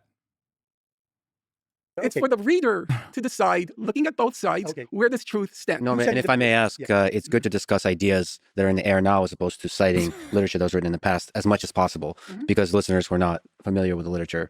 So like whatever was written, just express it, condense the key idea, and then we can debate the ideas. No, there are two aspects. There's a public debate, but there's also written words. Yes, I'm just telling you that you as an academic historian put a lot of value in the written word, and I think it is valuable. But in this He's incidentally not the only historian who puts value to words. I also do, actually. Yes. Yeah, more than just one or two sentences at a time. But this in this context, just for the education purpose of teaching people. The educational purpose is, why would people commit what I have to acknowledge, because I am faithful to the facts, massive atrocities on October 7th? Why did that happen? And I think that's the problem. The past is erased, and we suddenly went from 1948 to October 7th, 2023. And there's a problem there. So first of all, you have complete freedom to backtrack, and we'll go there with you. Obviously, we can't cover every single year, every single event, but there's probably critical moments in time. Can I respond to something relating to the Lebanon war? I looked at the book that he got this from, what the quote was from. it sounds cold to say it, but war is tragic and civilians die. There is no war that this has not happened in the history of all of humankind. The statement that Israel might take care not to target civilians is not incompatible with a diary entry from someone who said they saw civilians getting killed. I think that sometimes we do a lot of weird games when we talk about international humanitarian law or laws that govern conflict, where we say things like civilians dying is a war crime, or civilian homes or hospitals getting destroyed is necessarily a war crime, or is necessarily somebody intentionally targeting civilians without making distinctions between military targets or civilian ones. I think that when we analyze different attacks, or when we talk about the conduct of the military, I think it's important to understand, like prospectively from the unit of analysis of the actual military committing the acts, what's happening and what are the decisions being made, rather.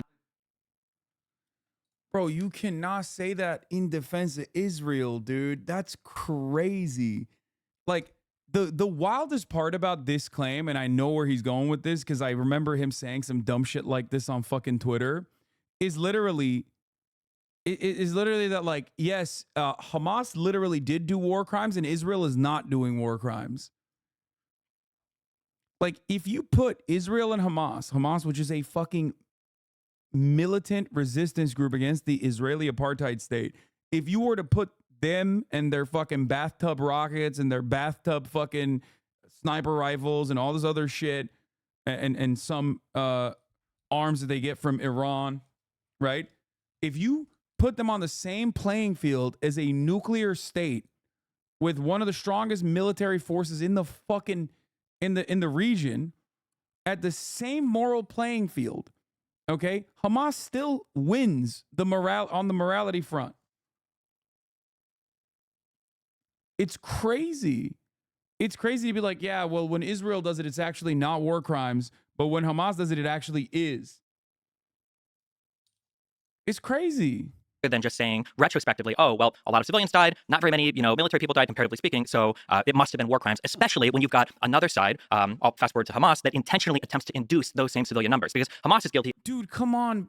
Dude, this is a ridiculous fucking argument. Like, the notion that Israel is not intentionally killing civilians is so psychotic. It's just literally a doctrinal principle that they have, not only to kill civilians, but intentionally killing their own fucking civilians when they are taken hostage. They have the Dahia Doctrine, which is ironic because Big Dog actually served in the IDF at the time. I didn't even know that. You have the Dahia Doctrine, which dictates that you hit civilian targets, okay? No holds barred. And you even have the fucking Hannibal Doctrine, which implies that you can even kill your own fucking, you can kill your own civilians, your own citizens, in an effort to make sure that they are not taken hostage by the enemy. There is no world in which, like, Israel's actions do not fit the bill of, like, genuine, serialized, mechanized murder. It does. No matter how hard you try to justify it and claim that that is not the case. And the world can see it too. Of any war crime that you would potentially accuse, and this is according to Amnesty International, people that Norm loves to cite, Hamas is guilty of all of these same war crimes, of them failing to take care of the civilian population, of them essentially utilizing human shields to try to fire rockets free from attacks. Essentially, yes. I'm just saying that essentially, as in terms of how international law defines it, not how Amnesty International defines it, but Amnesty International describes times of human shielding, but they don't actually apply the correct international legal standard. I know, absolutely. I absolutely. I think, but I'm just saying, believe it or not, Norm, the entire Geneva Convention is all on Wikipedia. It's a wonderful website. But I'm just saying that on the Hamas side, if there's an attempt to induce this type of military activity, attempt to induce civilian harm, that it's not just enough to say, like, well, here's a diary entry where a guy talks about how tragic. I think the problem with your statement is that if you go back and listen to it, the first part of it is war is hell. Civilians die. It's a fact of life. And you state that in a very factual manner. Then when you start talking about Hamas, all of a sudden you've discovered morality and you've discovered condemnation and you've discovered intent. And you are unfortunately far from alone in this. I'll give you, you know who for me is a perfect example? Well, wait, hold on. We don't need examples. So, the false equivalency of the two sides is astounding. When Hamas kills civilians in a surprise attack on October 7th, this isn't because they are attempting to target military targets and they happen to stumble into a giant festival of people that... Well, they did happen to stumble into it. They did, but when they stumbled into it, it wasn't an issue of trying to figure out a military target or not. They weren't failing a distinction. There wasn't a proportionality assessment done. It was just...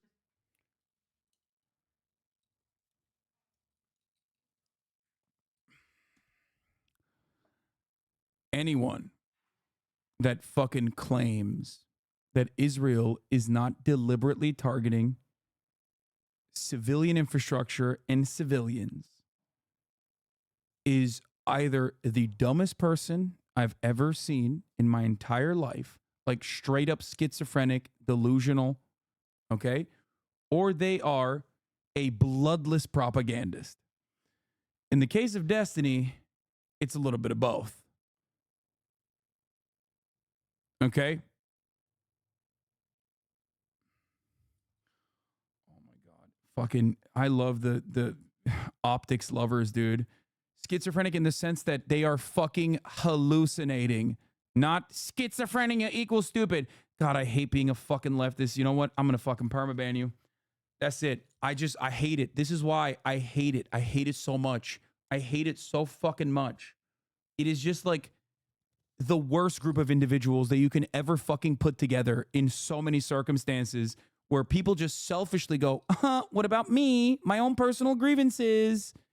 What about me? You're disingenuous. You're not an activist. You're not actually fucking... in the business of intentionally targeting civilians. I know that's what we're supposed to believe. But the historical record stands very clearly. I don't believe it does. You've written about it when you say yourself. historical, do you mean like in the 40s to the 60s, or do you mean like I over would the say past, like, from the 30s of the last century to the 20s of this century. I just like to make, the way you characterized it. I think the best example of that I've come across during this specific conflict is John Kirby, the White House spokesman. I've named him Tears Testosterone for a very good reason. When he's talking about Palestinian civilian deaths, war is hell, it's a fact of life, get used to it. When he was confronted with Israeli civilian deaths on October 7th, he literally broke down in tears. But he understood that one is deliberate and one isn't. He understood that. No, that's what he tried to make us under. Oh, he understood that. Oh, Israel is just small being genociding. They're not deliberately killing fucking just 25,000 plus women and children. They're just a oopsie. Dude, I'm going to be honest with you.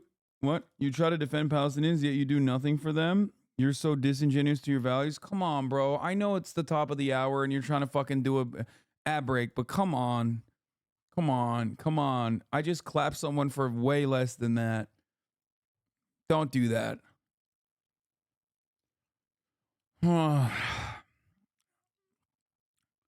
Like, I know it's coming. Please. I have a headache, dude. I've been covering this shit for like 6 hours. I can't believe it.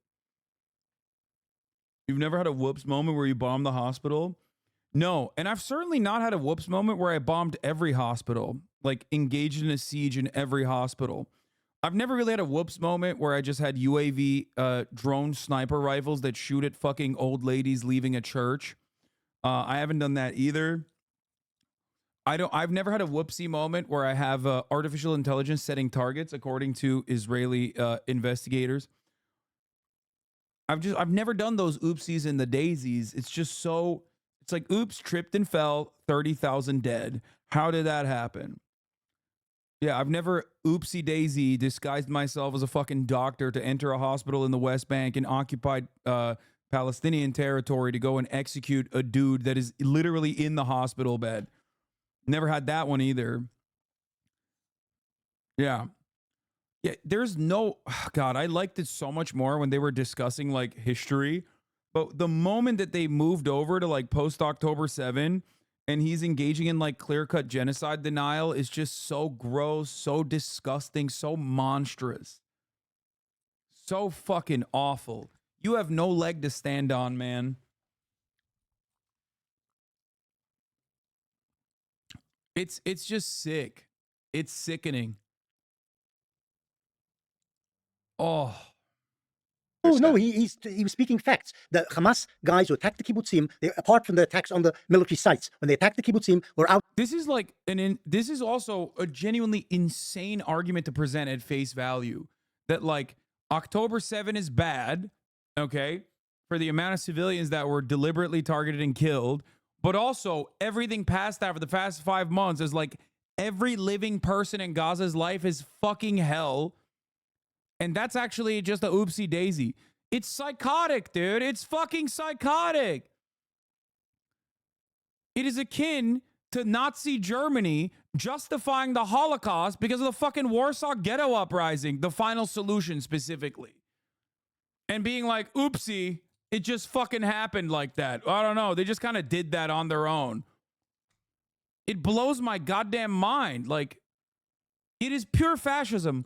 Both of these arguments are pure fascist arguments.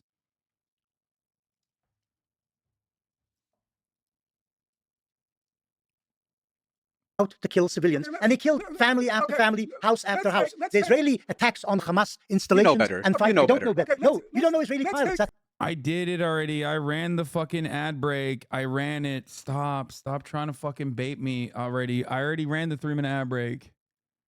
Okay, I didn't actually run it, but I said I already did the debate. Thank God. You don't know Israeli pilots. They believe that they are killing Hamasniks. They're given certain objectives, and that's what they attack. And if the Hamas is hiding behind civilians die.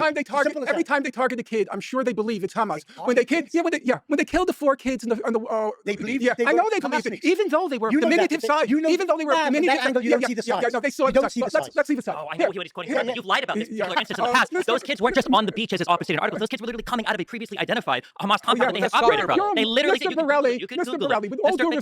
With all due respect, you're such a fantastic moron. It's terrifying. That wharf was filled with journalists. There were scores of journalists. That was an old fisherman's shack. What are you talking about? It's so painful. It's so painful to listen to this idiocy. And to be clear, on the other side, bro, it's Hamas. Those journalists are Hamas. Why doesn't he hit the Ch? He's just doing every other part of the Hasbara. Why doesn't he hit the Hamas? You're implying that a strike was okayed on the Israeli side where they said we're just going to kill 4 Palestinian children today for no reason. Do you believe that? Do you believe that? Do you believe that? Right. Do you believe that? Tell a journalist. Do you think that they were out to kill 4 children? Here we go. I will never answer that. I will answer the question. Pilots were out to I will even answer children. And it was because that was a strike. That was a drone strike. That was a proof all the way up the chain that we're going to kill children. We're going to kill Palestinian children. Yes, by the way, I do. Yes, I do. I do believe that Israel will deliberately kill 4 children. Why is that such a dude, when you have no argument, and Destiny certainly does not have a leg to stand on here, you literally resort to, oh my God, do you literally think Israel would kill 4 children? Deliberately target 4 children? Yes, dumbass. Of course they would. They've killed 15,000 children so far. Why the fuck wouldn't they target 4 more? How fucking clueless are you? What do you mean? Oh my God, I can't believe it. You would say that Israel would kill 4 children. Oh, the horror. The horror. The fuck do you mean? There's 0% chance anyone with fucking more than 3 synapses firing at the same goddamn time could believe this. Like, there is no fucking way.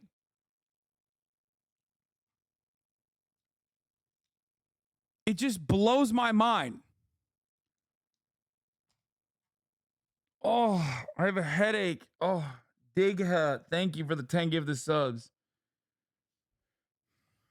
Look at Benny Moore's face while talking about the 4 killed Palestinian children. He thinks this is all a joke. I mean, no, he's laughing because Norm is cooking his boy here, calling him a fucking fantastic idiot. I genuinely don't understand how you could say that. Like, do you, I want to see the comments. Do people think that this is like, you're such a fantastic moron is terrifying? 2 historians, a journalist, and a video game streamer walk into a bar. You like to quote things? I do like to quote things. They're called facts.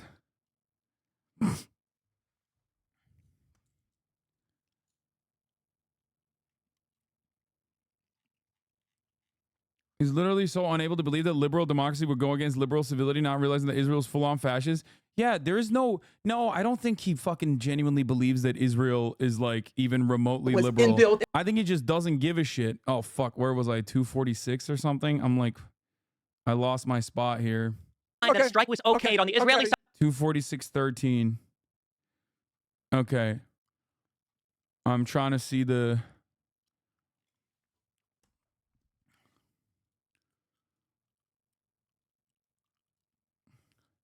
Finkelstein is such an asshole to Destiny. Oh. Destiny's like the kid in class who hates his teachers.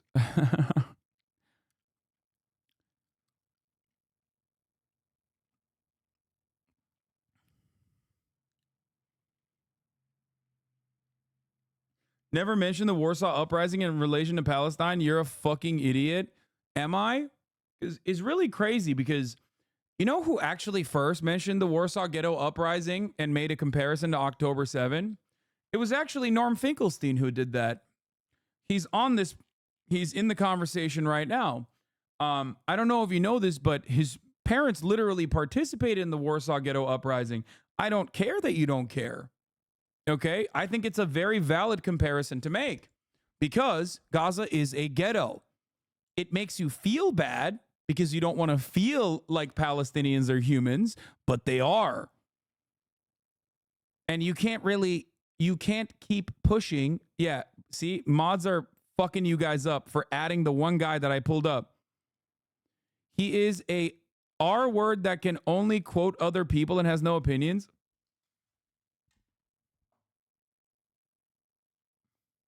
What? Is this the new line from Destiny's Dick Riders? That's his new line to defend himself and his ritualistic humiliation that happened here, sitting in the fucking cuck chair like he's Sneeko. My man got Sneekoed in this fucking debate. That's the new bar you guys got? Oh man, he only knows how to quote people. Oh shit, dude. Imagine getting fucking owned by a dude who only knows how to quote people, I guess. You know.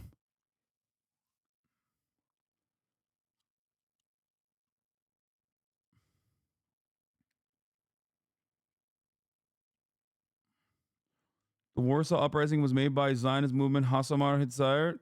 Nice to see you are support Zionism.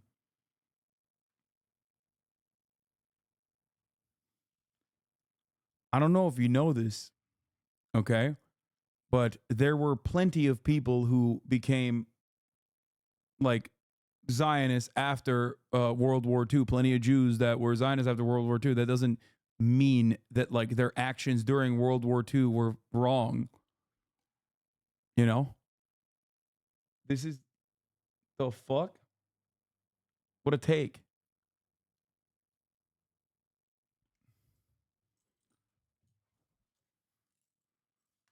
Very odd.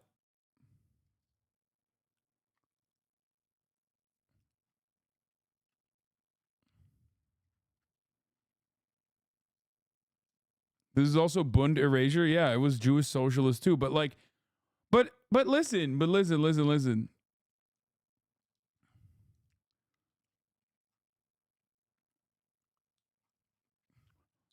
Do you think I think that automatically if like a dude who died in the Holocaust was like, if they were Zionists, then they deserved it? Is that what you think I would say in this situation? Because that would be insane.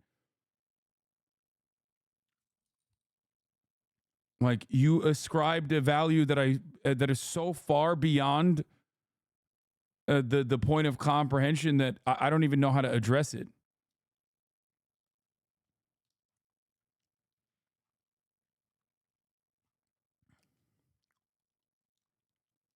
Side where they said we're just going to kill 4 Palestinians today for no reason. Do you believe that? Do you believe that? Do you believe that? Right. Do you believe They tell journalists. Do you think that they will kill children? Here we go. I will never answer that. I will answer the question. Pilots will out I will even answer children. And because that was a strike. That was a drone strike. That was a proof. All we understand that we're going to kill children. We're going to kill Palestinians. You want me to answer, or do you want your motor mouth to go? Okay, answer. Motor mouth. In 2018, there was the Great March of Return in Gaza. By all reckonings of human rights organizations and journalists who were there, it was overwhelmingly nonviolent.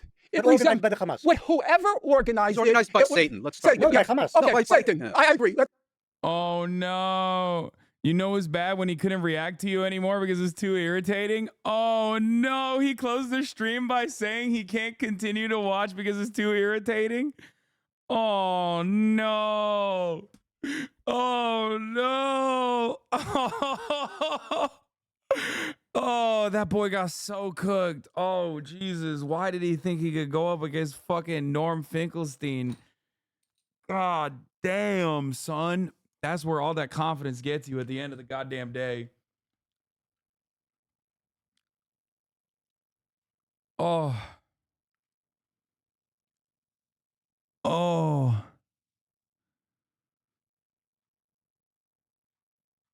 Just sitting in the fucking Sneeko chair and eating it. Yeah, he needs to go yell at like furry accounts, furry leftist accounts on Twitter to fucking rebalance him, you know? It's like a tune-up fight.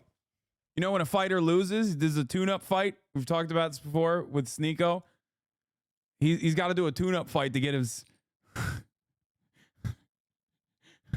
He just got knocked down. No, I know. He meant watching my stream. He's like very frustrated watching my stream, watching Norm Finkelstein just absolutely fucking destroying him.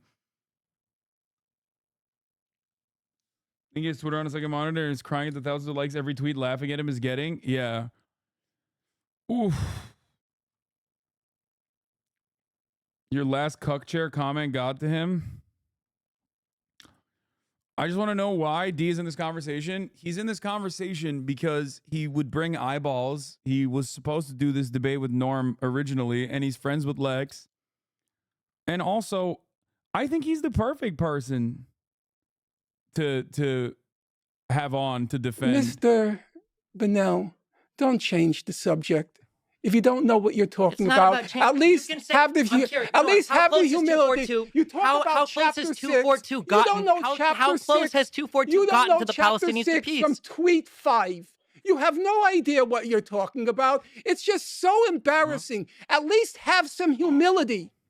Between us, we've read maybe 10,000 books on the topic, and you've read 2 Wikipedia. Forget that, like, the ultimate debate pervert is like, I mean, okay, this is not funny. The other day, I participated in a debate with Israeli professor Benny Morris and that thing called Destiny. They mocked the notion that Gaza was verging on famine. This is not as funny because then we get back to like the real world and the genocide that he's defending. And I'm all of a sudden angry again. I just don't understand. Like, when you have, like, this is like a. What happened here is basically like a Wikipedia autist going up against like the raid boss of having Rain Man level of knowledge on everything that has happened in Gaza. Like a stone turns in Gaza in like 1984 and it's in a book that motherfucking Norm Finkelstein wrote about how that stone turned and the impact of it. And it's like, why would you, like, what did you think was going to happen? There is no amount of Wikipedia pages you can read. This dude cooked Alan Dershowitz, like tenured Harvard professor, debate pervert Alan Dershowitz.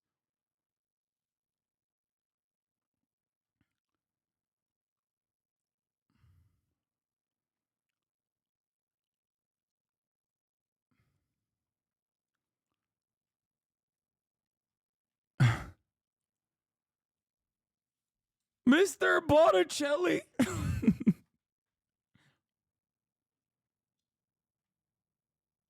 Ridiculous argument. Because, really, that it's impossible at the command level. It's impossible at the command level. But you said that they couldn't have done it at the bottom if it weren't also at the top. You don't understand the strength of the claim that you're making. You're saying that from a top-down level, that lawyers, multiple commanders, and all these people signed off not tell me on what I don't killing understand. 4 Palestinians. It's true. Children. It's true. I don't spend my nights on Wikipedia. I read books. I admit that as a single. Waste of time. Yeah, Bro, he laughs every time he says you read fucking. No, your debate partner's laughing every time he says you read Wikipedia. Come on, dude. He goes, Mr. Botticelli, all you know is reading Wikipedia, and he's fucking laughing. Oh, no. Oh, no. Oh, no. Oh, what the fuck? Dude.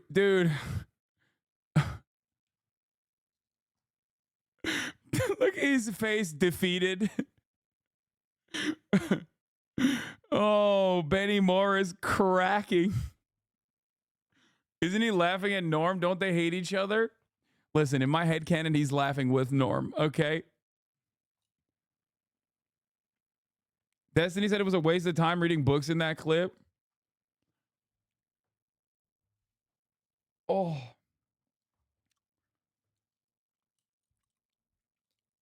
Oh, dude, no one can ever shit on Lex Friedman ever again on this broadcast for as long as I remain a live streamer. Do you understand me? He gave us a gift. He gave all of us a gift. A brief moment of solace to laugh and enjoy in a sea of death, desolation, destruction. Like, at first I was like, why the fuck did he have this dude on with like actual academics, right? And now I'm realizing that was excellent. That was an excellent decision. They just fucking use him as like the applause break, you know what I mean? As a pressure valve. Every now and then he just like chimes in and he's like, actually, actually, you don't understand. When Israel is doing ethnic cleansing, it's good. But when Palestine is actually resisting against an apartheid state, it's bad. And then he's just like, he rips into him. He slaps him around a little bit. Even Benny's laughing. You know what I mean? Everyone's having like, he is the Jar Jar Binks of the conversation.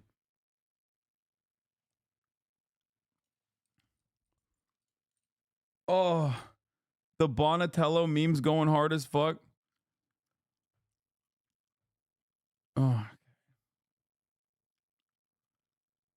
You know when your childhood friend meets your current friends and they embarrass you? This is how Lex is feeling right now. No, Lex is fucking eating this because he's like, oh my God, I'm going to get like 10 million views on this fucking debate.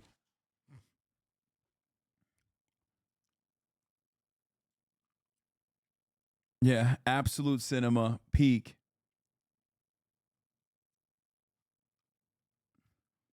He should have turned around and been like, Mr. Bonaldo,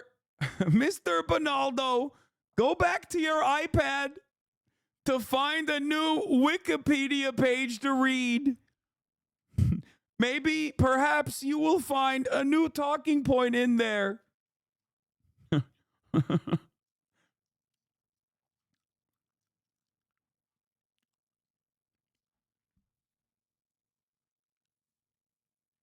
I know books are a waste of time. With all due regard, well, the only thing you take from them are 2 or 3 quotes that you use. I completely respect the fact, and I'll say it on the air, as much as I find totally disgusting what's come of your politics, a lot of the books are excellent. And I'll even tell you, because I'm not afraid of saying it, whenever I have to check on a basic fact, the equivalent of going to the Britannica, I go to your books. I know you got a lot of the facts right. Benny Moore's books I would never say.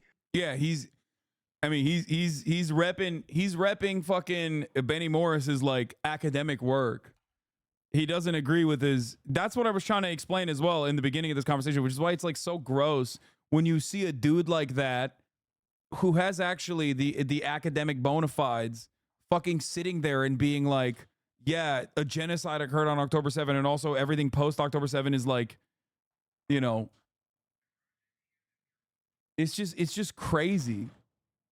It does shock me to see someone who has like reckoned with the facts, arrive at the worst conclusions, and then get swept up in like insane amounts of propaganda.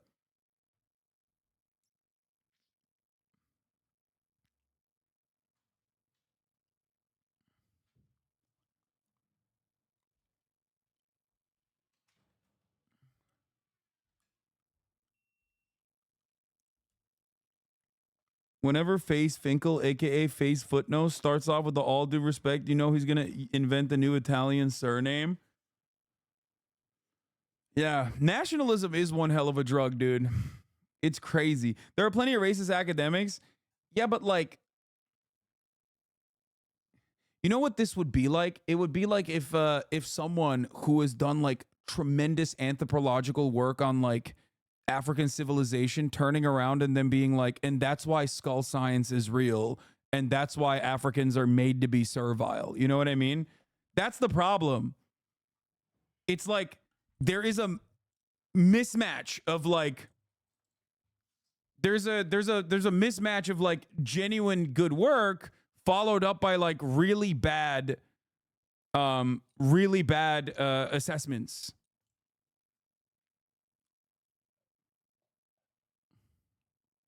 So literally every early anthropologist, yeah, I guess, but it's not. We're not living in the early anthropologist era.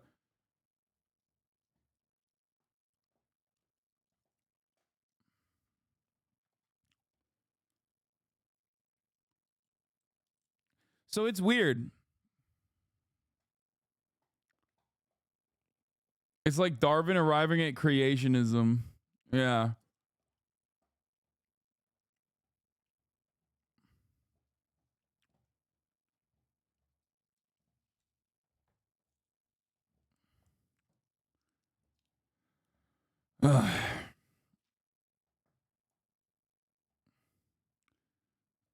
Okay. Let's get back to it. Let's go for the big one. The big Megillah. It's Satan, okay? Overwhelmingly organized, overwhelmingly nonviolent. Resemble at the beginning the first intifada. Represent the first, okay, not bombs. But they try to make holes in the fence. Okay, obviously. Let's continue. Bro, he's just like fucking playing with his phone in the corner. Okay. No, wait. I'm willing to grant you Please. I'm willing to grant allow me to. You don't have to pursue this. Allow me to finish. I don't know anything about this. I'd like to. Okay. I gotta pee. I'll be back. As you know, along the Gaza perimeter, there was Israel's best trained snipers. Correct? I don't know best trained. They were snipers. Fine. Snipers. Okay. All right. Because, hey, laugh. It's hilarious. The story's so funny. You're lying about it. Very much return had aspects of violence to it. According, even the UN says it themselves. Okay. But you only select what the UN says that you like. See, the problem, Mr. Morelli, is you don't know the English language. I can read from the UN website itself. In regards to the Great March of Return, they said, while the vast majority of protesters acted in a peaceful manner, during most protests, dozens have approached the fence, attempting to damage it, burning fires, throwing stones and Molotov cocktails towards Israeli forces, applying incendiary kites and balloons into Israeli territory. The latter resulted in extensive damage to agricultural land and nature reserves inside Israel and risked the lives of Israeli civilians. Some instances of shooting and throwing of explosives were also Talk fast. Okay, you think that you're coherent. I'm just reading from the UN. Yeah, but you see, you like them sometimes. Only when they agree with you, you got the months wrong. You got the months wrong. We're talking about the beginning in March 30th, 2018. You just described that March as mostly peaceful. Okay, allow me to finish. So there were the snipers, okay? Now, you'll find it so far-fetched. Israelis purposely, deliberately targeting civilians? That's such a far-fetched idea. An overwhelmingly non-violent march. What did the international investigation... It was a campaign. Yeah, whatever you want to call it. For months. Whatever you want to call it. Yeah. What did the UN investigation find? Well, he just read it. I read the report. I don't read things off of those machines. I read the report. What did it find? Brace yourself. You thought it was so funny, the idea of IDF targeting civilians. It found, go look this up on your machine. I already know what you're going to say. You're going to say it found that only one or two of them were justified killings. Targeted journalists, targeted medics, and here's the funniest one of all. It's so hilarious. They targeted disabled people who were 300 meters away from the fence and just standing by trees. This is true. If it's true. By the way, just quick pause. I think everything was fascinating to listen to except the mention of hilarious. Nobody finds any of this hilarious. And if any of us are laughing, it's not at the suffering of civilians or suffering of anyone. It's at the obvious joyful camaraderie in the room. So I'm enjoying it, and also the joy of learning. So thank you. Can we talk about the targeting civilian thing a little bit? I think there's... If you didn't hear that, you should rewind it for you. It was an all-timer. No, I heard it, but Lex is like trying to protect him a little bit. He called him Mr. Morelli. Yeah. Lex is like, oh no, he doesn't think it's hilarious. Like, I mean, he does. He's not a good guy. Okay. He is a piece of shit. He is like, Lex follows, I assume, Destiny on fucking Twitter. I don't even fucking follow. I block Destiny on Twitter, and even I know what kind of humor he is drawn out of Israel's genocide. So the notion that Lex follows him on a subreddit, oh dude, he knows exactly how humorous Destiny finds this entire thing. Come on.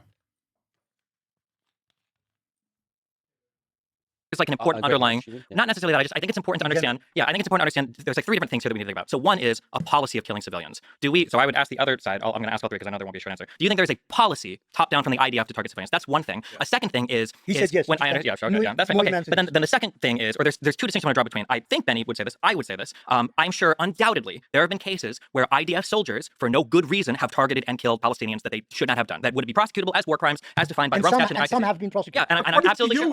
Practically none. I'm sure that we would all agree for soldiers that happens. But I think that it's... Bro's doing a few bad apples argument here, which is crazy. Finkelstein said it was hilarious. He's talking about Finkelstein Lamau. Wait, did I miss... You want me to go back on the point? I thought Finkelstein was being sarcastic. Like, he was saying that it's like implying that Destiny finds it hilarious. Because Destiny was laughing. I wasn't even in the room and I understood that. Am I to understand that me being outside of the room, I have I have a better understanding of the situation than this chatter who was watching the fucking video in here? Yeah, that's not what happened, bro. Destiny has been glib and mocking and sarcastic this entire time as he's talking about fucking atrocities, to which he responded with, "Oh, you think this is like, oh, this is hilarious." Civilians every time they target a kid, I'm sure they believe it's Hamas. When they killed the 4 kids on the they believe. Yeah, I know they believed it, even though they were diminutive size. Even though they were diminutive size. You don't see the size. No, they saw. You don't see the size. Let's see the size. Oh, I know what he's quoting here, but you've lied about this particular instance in the past. Those kids weren't just on the beach. Wait, hold on. This is I went too far back. Of human rights organizations and journalists who were there, it was overwhelmingly organized, overwhelmingly nonviolent. Resembled at the beginning the first Intifada. This clip is the exact moment a chatter linked to before. Correct. I don't know best friend. They were snipers. Fine. Snipers. Okay. All right. Because you can literally hear him laugh, bro. Hey, laugh. It's hilarious. The story's so funny. You're lying about it. Yeah. You can hear him laugh.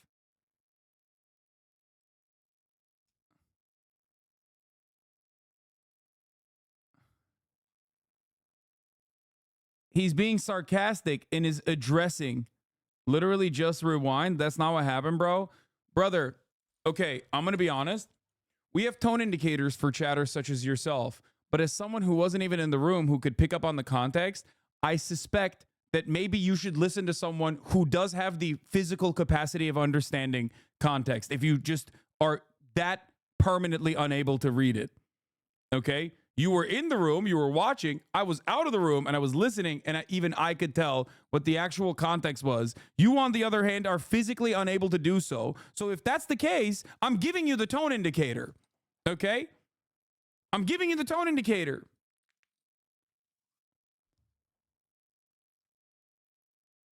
That's crazy. What is happening here?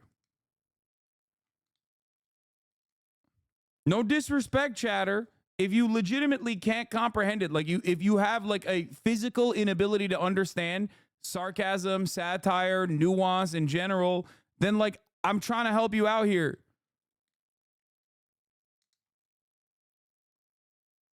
I don't understand why this is so difficult for you to comprehend. Half the time, it's like me trying to educate chatters on fucking nuance. And by the way, there's plenty of people with autism in this community, and they are getting it. So, you know, that's a you thing, it seems. They represent the first, okay, not bombs. Okay. Funny. Snipers. Fine. Snipers. Okay, all right? Because, hey, yeah, there you go. There, if you wanted to see the actual moment with his face. Laugh. It's hilarious. The story's so funny. You're lying about it. Very much return had aspects of violence to it before even the UN says it themselves. Okay. Yeah. You get it? You understand? Ban that chatter? No, I'm not going to ban that chatter. Maybe he is genuinely incapable of seeing it.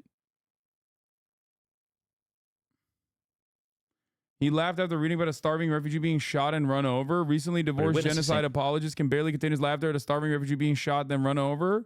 that Israeli troops opened fire on a crowd of hungry Palestinians pulling boxes of flour and canned food off aid trucks, scattering the crowd. When the shooting stopped, one witness said, the Palestinians returned to the trucks and the soldiers opened fire again, wounding him in his leg, which was subsequently run over by a vehicle. I'm sorry.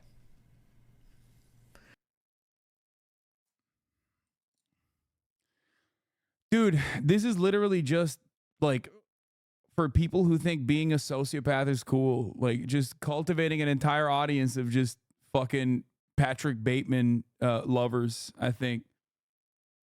Everything it does is a performance for his audience of shitty people. Yeah. Like if you find this to be content, then, you know, if you find this to be content, then, you know, there might be something wrong with you. He literally has a child.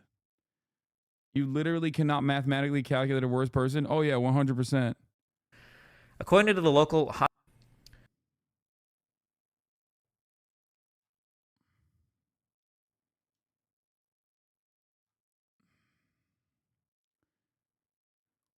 I don't know how he evades the kick streamer scrutiny that, like, most other kick streamers get on a regular basis for behaving like this all the fucking time. Dude got stuck in his 2012 edgelord phase. Yeah. So I legitimately don't know the context here, who that person is or why they're bad. Bro, what are you talking about? He just laughed at a fucking Palestinian person. I think it was reading an article about, because when anybody calls him out, his fans dox them. Yeah, well, they can't dox everybody.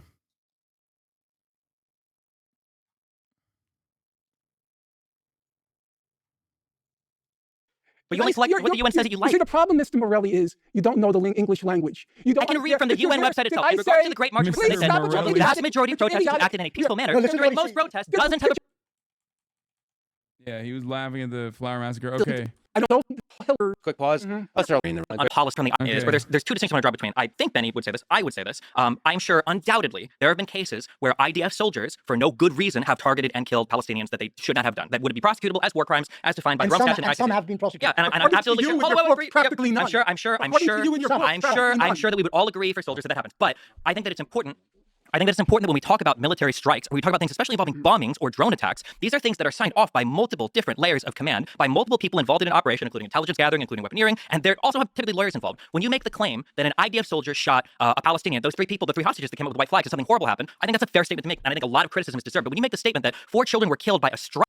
Notice that he's only fucking ascribing blame to Israel when Israel itself says, yeah, we fucked up. In every other circumstance, Israel says, no, we actually thought that they were Palestinian militants. He's like, well, you know, in that situation, then yeah, Israel is right. Israel is right all the time. Israel is never wrong. When Israel admits fault, then he agrees. If Israel doesn't admit fault, then I'm going to take everything they said at face value.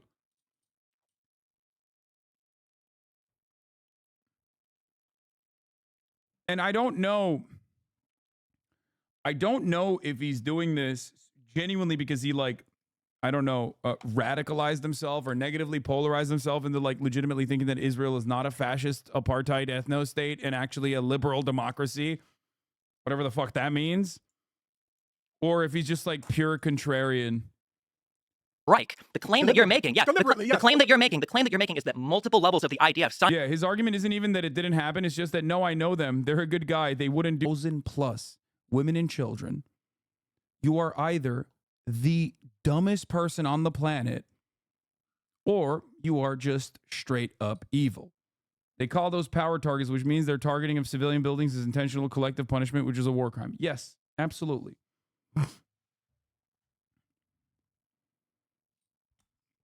Yes, the intentional displacement of 2 million+ people and the catastrophic famine that the people of Gaza are currently withstanding is a war crime. It is collective punishment. It is evil.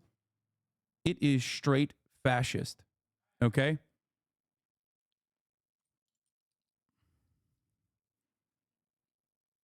I cannot understand how people try to defend this. It is not an accident. It is perfectly deliberate. And even if it wasn't perfectly deliberate, even if it was an accident, it would still be criminal negligence. You're basically making the claim that none of these attacks could have happened without going through an entire chain of command. For strike cells that are involved in, like, drone attacks or plane attacks or My understanding of the Israeli military, and you could perhaps, you've served in it, you would know better, it's actually a fairly chaotic organization. No, that's not true. Especially not the Air Force. Extremely, extremely organized. The Air Force works in a very organized fashion, as he says, with lawyers. I don't think he understands. I don't think Benny understands, because he's too hopped up on the Zionist Kool-Aid, that, like, saying the Israeli Air Force is incredibly organized after, on the eve of, like, again, an ICJ investigation into Israel's genocidal intent, in the eve of 25,000+ murdered women and children, makes you sound like a psycho. It just means they're well organized in bombing civilian infrastructure. Like, this, I get why Zionists make this argument, Because they've always made this argument. They made this argument in every single siege. Okay? Every single siege they've made this argument. But the death toll was, at least in the eyes of the broader public, somewhat more avoidable. Okay? Especially when there wasn't like a lot of media coverage on it. Okay?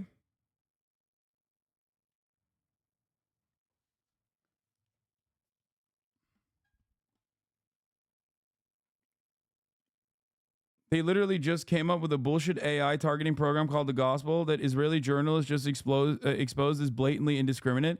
I don't think it's indiscriminate. I think it's discriminate. I think they are discriminately indiscriminate. Like they are deliberately targeting anything and everything, including civilian targets. That's it. Like the AI doesn't make it, the AI doesn't make it better. A chain of command, and ultimately the pilot drops the bomb where he's told to drop it. In Protective Edge, was that 200 strikes in like 60 seconds, I think? I think at the opening of Protective Edge. Like the coordination between... You're talking about 2008. I think Protective Edge was 2014. But I'm just saying that the coordination in the military is pretty tight. My understanding of the Israeli military is very is that it's quite chaotic, and there's also a lot of testimonies from Israel. But be that as it may, okay, I'm prepared to accept both of your contentions that it's a highly organized and disciplined force. Air Force, under any scenario, is going to be more organized than the other branches. And you're saying such a strike would have been inconceivable. Well, I'm not necessarily saying inconceivable. I'm just saying that like that would have required you're basically murderous intent for so many different levels. I don't think good evidence has been presented to say that that's your basic claim is that it would be fair to assume that such a strike could have only been carried out with multiple levels of authorization and signing off. Mm-hmm. Okay, let's accept that for the sake of argument. We have now seen incident after incident after incident after incident where entire families are vaporized in single strikes. Who is in the families? Who lives in the house? Family inside, members. No, family or next members, to the house in which these families are we killed. have seen incident after... Do you know that Hamasniks weren't in that house? Do you know that their ammunition dumps weren't in those houses? Why do I have to prove a negative? You're saying that they deliberately targeted families. You know, if Israel wanted to kill civilians in... I wish they would have brought the 972 magazine piece. Like, I wish they talked about that. In Gaza, they could have killed 500,000 by now with the number of strikes they've done. And therefore, the fact that they've only killed... Yeah, this is not a good argument, man. That's crazy. Dude, if they wanted to, they could do even harder genocide is not a good fucking argument. Yeah, they could. And it would have shut down their fucking genocidal operation in the eyes of the Western world probably faster. It would have also opened up Israel to more, not just scrutiny, but like direct targeting from regional actors. So they're constantly in a state of calculating how many civilians can we kill and ethnically displace. But it's not a target, it's not a math calculation of civilians per enemy combatants. It's a calculation of how many civilians can we kill without like America completely shutting off support. And that number is, 30,000 plus, by the way. And we are coming to the end of it.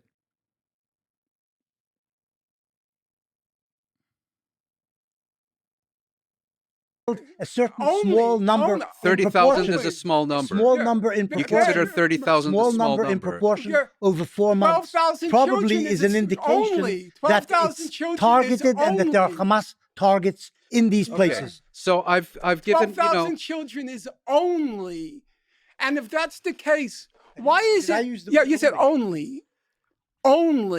No, Professor Morris, here's a question for you. If we take every combat zone in the world for the past 3 years, every combat zone in the world. In Vietnam, the Americans killed a million I'm not people. talking about They could have Vietnam. killed 40 million. I was against. That's crazy, bro. You're using Vietnam to defend Israel's actions in Gaza? That's wild. The Goldstone report definitely dismissed the human shield theory. On the other hand, the only 2 Israeli soldiers condemned by Israeli courts in Gaza used a child as a shield while doing an assault. Yeah. In the anti-war movement. So don't. Goldstone is the inception of the UN as Hamas, by the way. And then they'll always use like, well, Goldstone himself went back on his fucking report later. Killed a million people. Fine. And 30 million Russians were killed during World War II, so everything else is irrelevant. Okay. Here's a question. Professor Mars, here's a question. It's very perplexing. If you take every combat zone in the world for the past 3 years and you multiply the number of children killed by 4, every combat zone in the world, you get Gaza. Okay? So when you what say, is that supposed to prove? Okay, I'm going to tell you. Just shut up. What is that supposed to prove? That Israel is killing a shit ton of children, and that is like not legally permissible and completely, utterly immoral. Relying on Hamas numbers. No, I'm not Hamas relying. numbers are I'm not relying on. Now, yeah, when you're losing the argument, quickly go into, oh, those are Hamas numbers. Nice. Yeah, those are Hamas numbers. Okay, dude, come on. Yeah, Hamas numbers that Israel itself uses, Hamas numbers that the U.S. State Department relies on, the Hamas-backed Palestinian Health Ministry, okay, no matter how hard you try to frame it, is the foremost authority. If you have an issue with their numbers, let fucking third-party international investigators in to the motherfucking Gaza Strip. But you can't do that because you're too horny to fucking kill them too. There are no other numbers. Another calculation from Israel is, well, it's better to just keep saying Hamas numbers and have everyone rely on it, our government included, especially when they're matched against the population numbers that Israel already has, because they have the fucking names and addresses of every single person that lives in the Gaza Strip to begin with.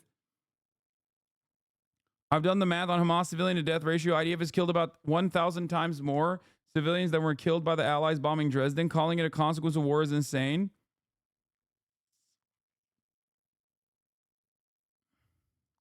The numbers that everybody else, I'm relying on the numbers. Even if we take the numbers, though, what does that prove? Those are Hamas numbers. Okay. Which may not be true. They could invent anything because you don't. Okay, if they can invent any number, then bring in third-party investigators. Once again, but you won't do that. You would never argue for that.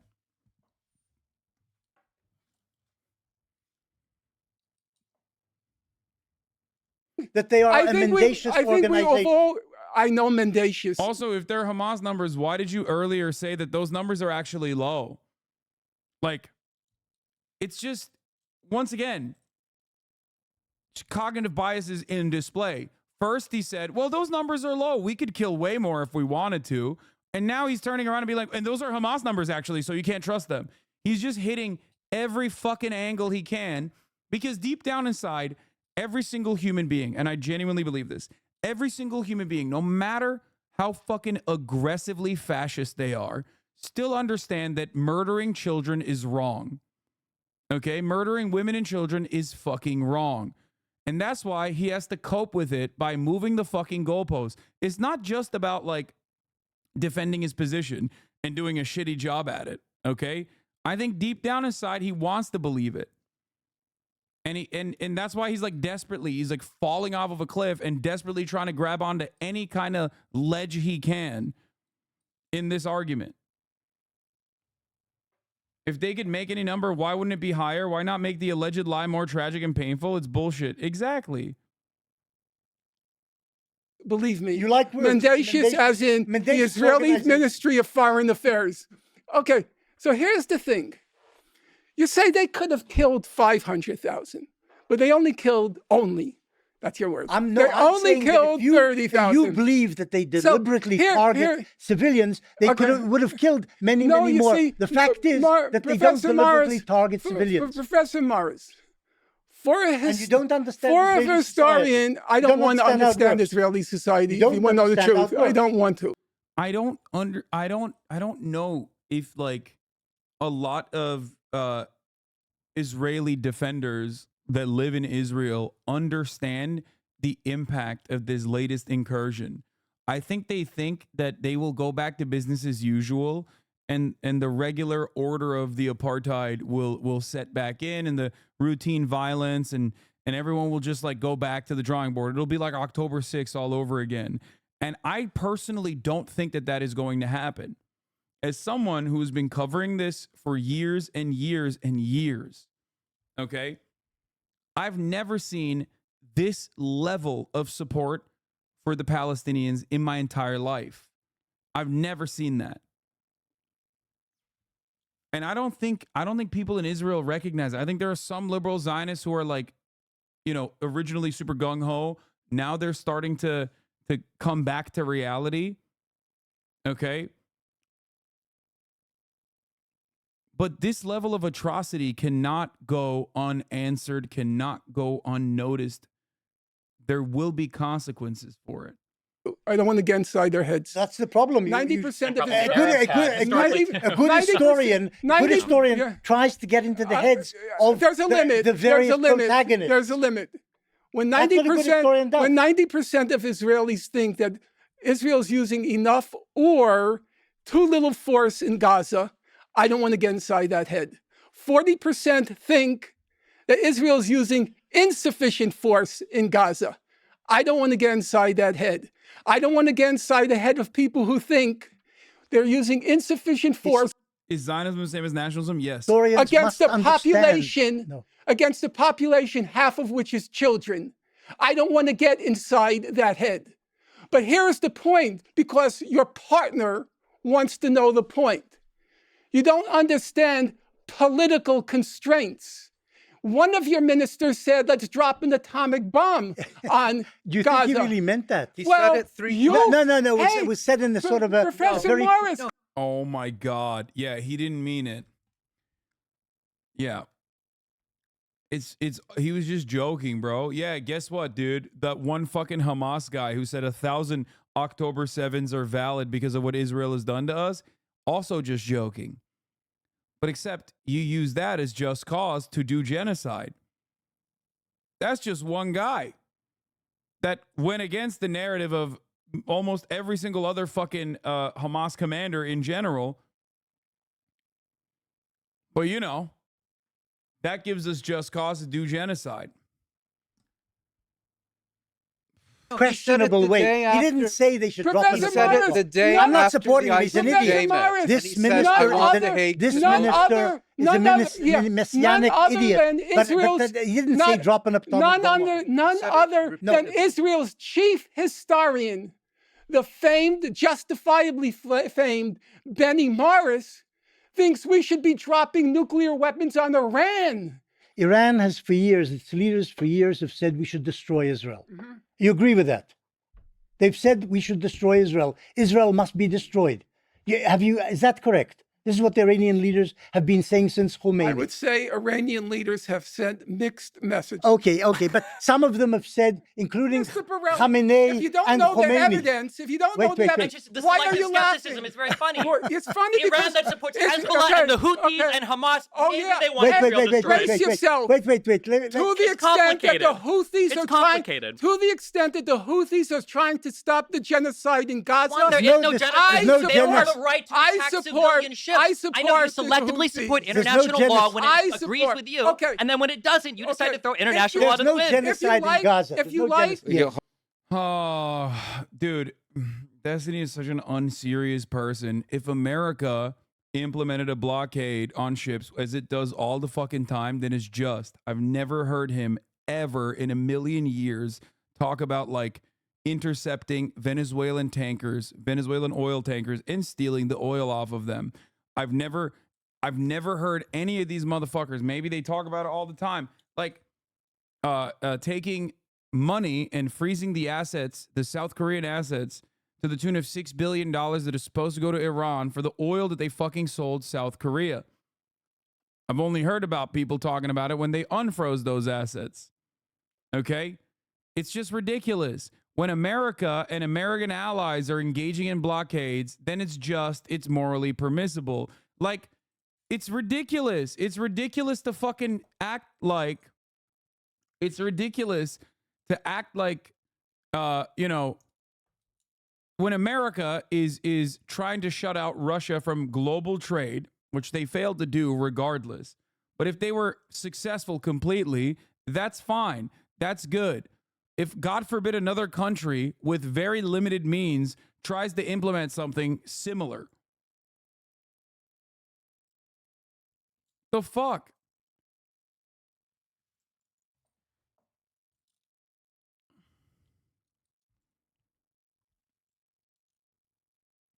Yeah, U.S. stole Iranian oil tanker, stole all the oil and returned the empty ship like a year later. They've done it to Venezuelan tankers too. Hold on a second. Norm. Let me read what you said. Norm, stop, please. Norm, just for me, please. Just give me a second. You said that there's no genocide going on in Gaza. Yes. Let me ask that clear question. Yes. The same question I asked on Hamas attacks. Is there, from a legal, philosophical, moral perspective, is there genocide going on in Gaza today? Is there a genocide going on in Gaza? Well, in several years, we will have a definitive response to that question. What has happened thus far is that on the 29th of December, the Republic of South Africa instituted proceedings against Israel pursuant to the 1948 convention. The people asking how could Destiny still have fans after this? Brother, how can Mr. Bartolelli have fans after this? They don't give a shit.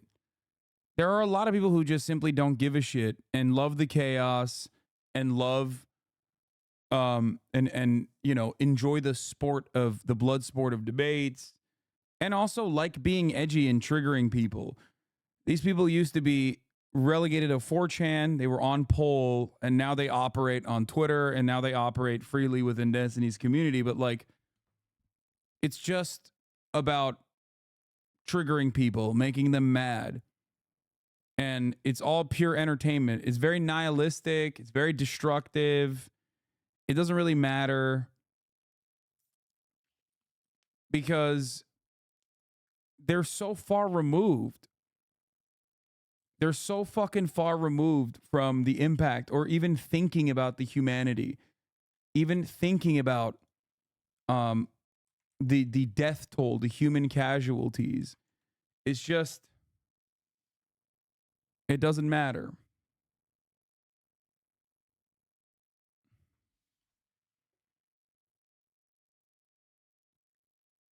Like, they're literally fantasizing. They've already moved on about the total utter annihilation and humiliation of their debate lord daddy, and they've made the here. I just went on their fucking subreddit. Every single thing is just about me and making fun of Norm Finkelstein or just making fun of me, because they don't really want to talk about how bad Destiny's performance is, because that's embarrassing, because he is their intellectual champion. Look at this. Their takeaway from this 5-hour conversation isn't that, like, perhaps maybe the guy that they uphold as this, like, supreme intellect is maybe morally bankrupt and maybe intellectually bankrupt. Okay? But instead, let's move on to the next thing. And they'll always do this. They always deflect. They'll always bury these sorts of instances.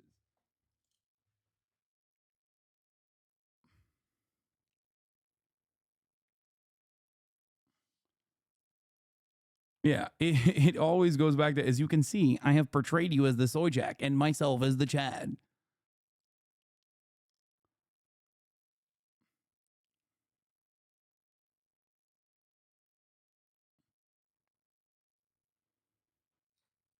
Like, I'm not even there. Exactly. I wasn't even there. And and they've already moved on from the debate performance. There's no honest assessment of it. It's just, oh man, well, we're triggering Hasan, right? It's like, all right, man. Yeah, I'm fucking triggered. It's just sad. Quick correction, they didn't return the oil tanker empty. Iran sees the bag, lol, Dubai. Iran sees the tanker with Iraqi crew destined for Turkey on Thursday. But yeah, ultimately, I think a lot of people don't really care because there's a lot of underlying Islamophobia in the minds of a lot of people. They repackage it. They repackage it as like, well, I'm just intellectually an r/atheist style anti-theist, actually, and that's why I think Islam is bad. It's very it's a Sam Harris argument.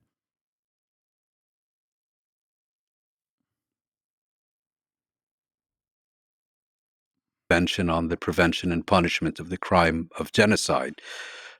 South Africa basically accused Israel of perpetrating genocide in the Gaza Strip. On the 26th of January, the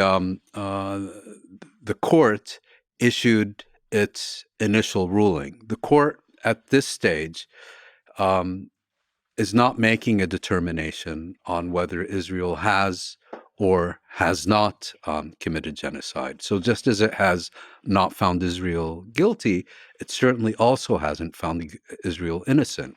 What the court had to do at this stage was take one of two decisions. Either South Africa's case was the equivalent of a frivolous lawsuit and dismiss it and close the proceedings, or it had to determine. Bro, oh, come on, dude. Oh, you're just repeating propaganda.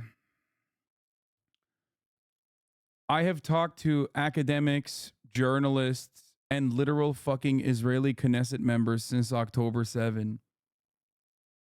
I've also went on television to debate people on this matter. I have put myself out there.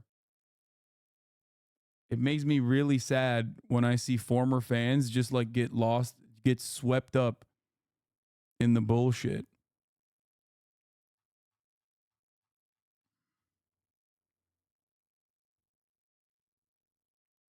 I've talked to conscientious objectors. This community has raised $1.3 million for multiple Palestinian charities. Like,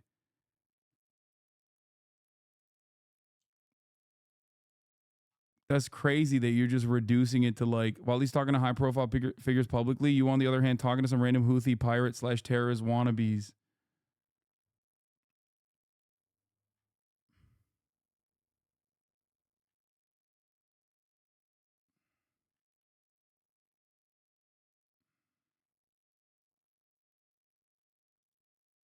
Re-examine everything.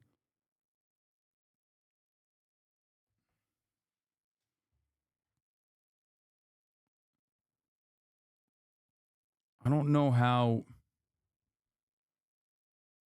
I genuinely don't know how you can arrive at this conclusion.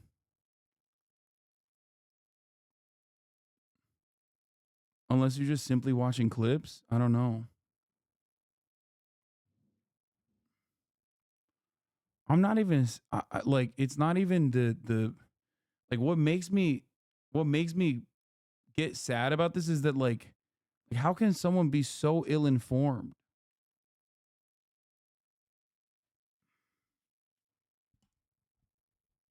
Actually, determine that South Africa presented a plausible case that Israel was violating its obligations under the Genocide Convention, and that it would, on that basis, hold a full hearing. Now, a lot of people have looked at the court's ruling of the 26th of January and focused on the fact that the court did not order a ceasefire. I actually wasn't expecting it to order a ceasefire, and I wasn't surprised that it didn't, because in the other cases that the court has considered, most prominently Bosnia and Myanmar, it also didn't order a ceasefire. And South Africa, in requesting a ceasefire, also didn't ask the court to render an opinion on the legitimacy or lack thereof of Israel's military operation. From my perspective, the key issue on the 26th of January was whether the court would simply dismiss the case or decide to proceed with it. And it decided to proceed. And it decided to present. And I think that's enormously. I thought that was I think that's beautifully enormously But you said they committed significant. genocide. You already said they committed genocide. I also Israel like- is committing genocide. But if I could just allow me. Use that word. That's correct. now. I don't run away. So from Norman, my you word. did say Israel Norm, committing I would genocide. Can you let Muin finish? Yeah. Well, the end of the story is you specifically asked whether I think Israel is committing genocide. I explained formally there is no finding, and as you said, we won't know for a number of years. And I think there's legitimate questions to be raised. I mean, in the Bosnia case, which I think all four of us would agree was clearly a case of genocide, the court determined. You mean by the Serbs? Yes. Yeah. In the Bosnia case, the court determined that of all the evidence placed before them, only Srebrenica qualified as genocide, and all the other atrocities committed did not qualify as genocide. You know, international law is a developing organism. I don't know how the court is going to respond in this case, so I wouldn't take it as a foregone conclusion how the court is going to respond. But Norman has determined already. I have too, because you're asking my personal opinion is also. So as a matter of law, I want to state very clearly, it has not been determined and won't be determined for several years. Based on my observations and the evidence before me, I would say it's indisputable that Israel is engaged in a genocidal assault against the Palestinian people in the Gaza Strip. Which is the PLO line. Get with the program. The PLO is long past. For the record, I did show. I not only brought up the Dahia doctrine, demon slot. I don't know if you're still in here. It seems to me like something changed in your attitude after October 7, where you just left the community and never looked back. This is another October 7 chatter who was like, oh no, like I am full tilt, like going to assume that you are trying to kill Jews or something. Zionism is legitimately a brain disease. It will rob you of your moral core. Your moral compass will be broken, and you will become a different person as a consequence of these firmly held beliefs. But the intentionally killing unfounded by the ICJ, by the way, is not unfounded by the ICJ, and the deliberate killing, I actually did show you, not only with the Dahia doctrine, which is a long-standing Israeli military principle, but also I literally pointed you in the direction of something that I've already covered before time and time again, the 972 magazine article that shows the specific ways in which Israel deliberately targets civilian infrastructure.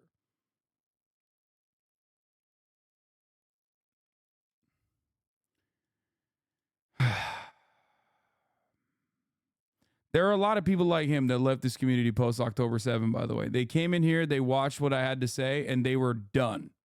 This is what I was talking about with respect to how many progressive except for Palestine people exist in progressive circles.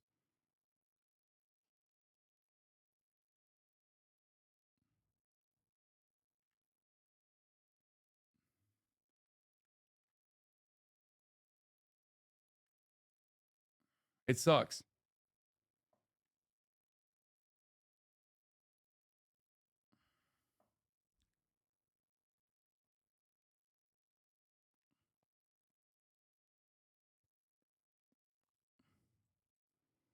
But why is that the exception okay?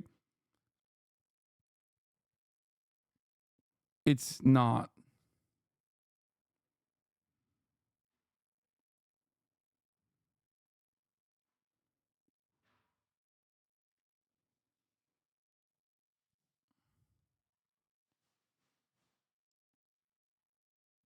It is sad, though. It's sad to see so many people just fucking...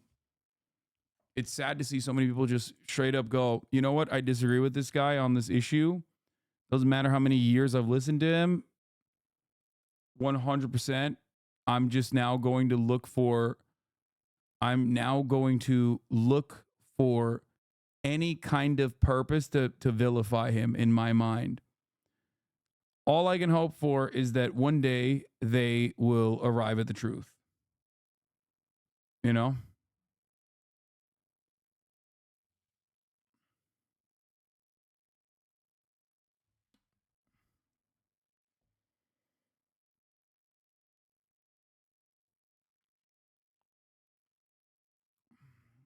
I think in the broader, grander scheme of things, there are probably a lot more people that are waking up to the realities, but ultimately, Destiny and his fans, every time he says something that makes him look like a weird, unhinged creep, it's just a joke, bro. Yeah, always.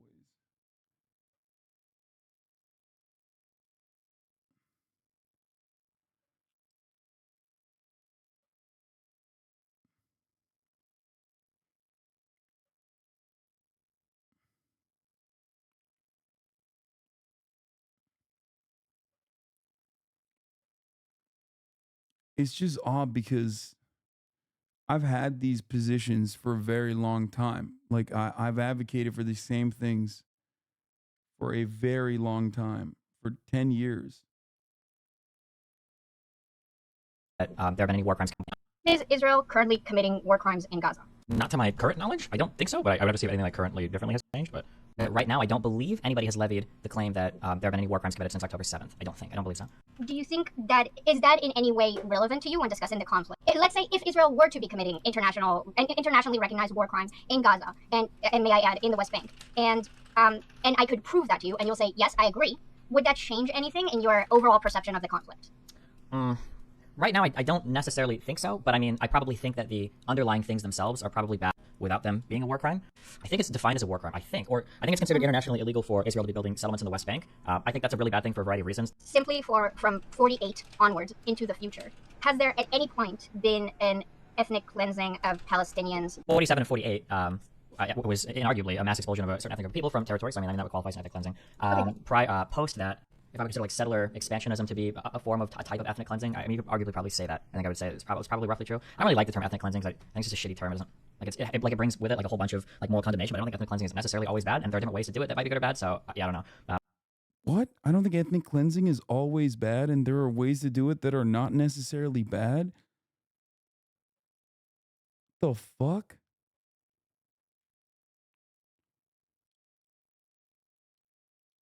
Bro, I don't watch this dude at all. So I just like when I find something new, like when you guys send me some new shit, I'm like, it is still, like, it's just wild.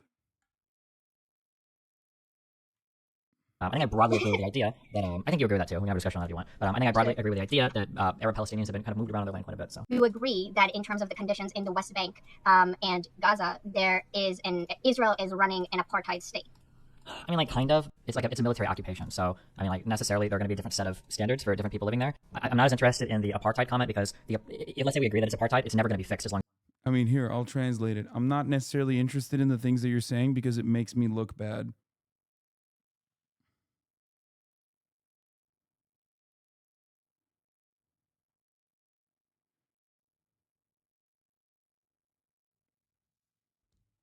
Like, there's no other way to be like, I'm kind of wishy-washy on genocide. As long as it's a military occupation. Like, I think the way to fix it is to establish borders and to create a state. And I think the apartheid stuff gets fixed after that, like automatically almost. But it definitely doesn't get fixed while it's still considered a military occupation. That would never happen.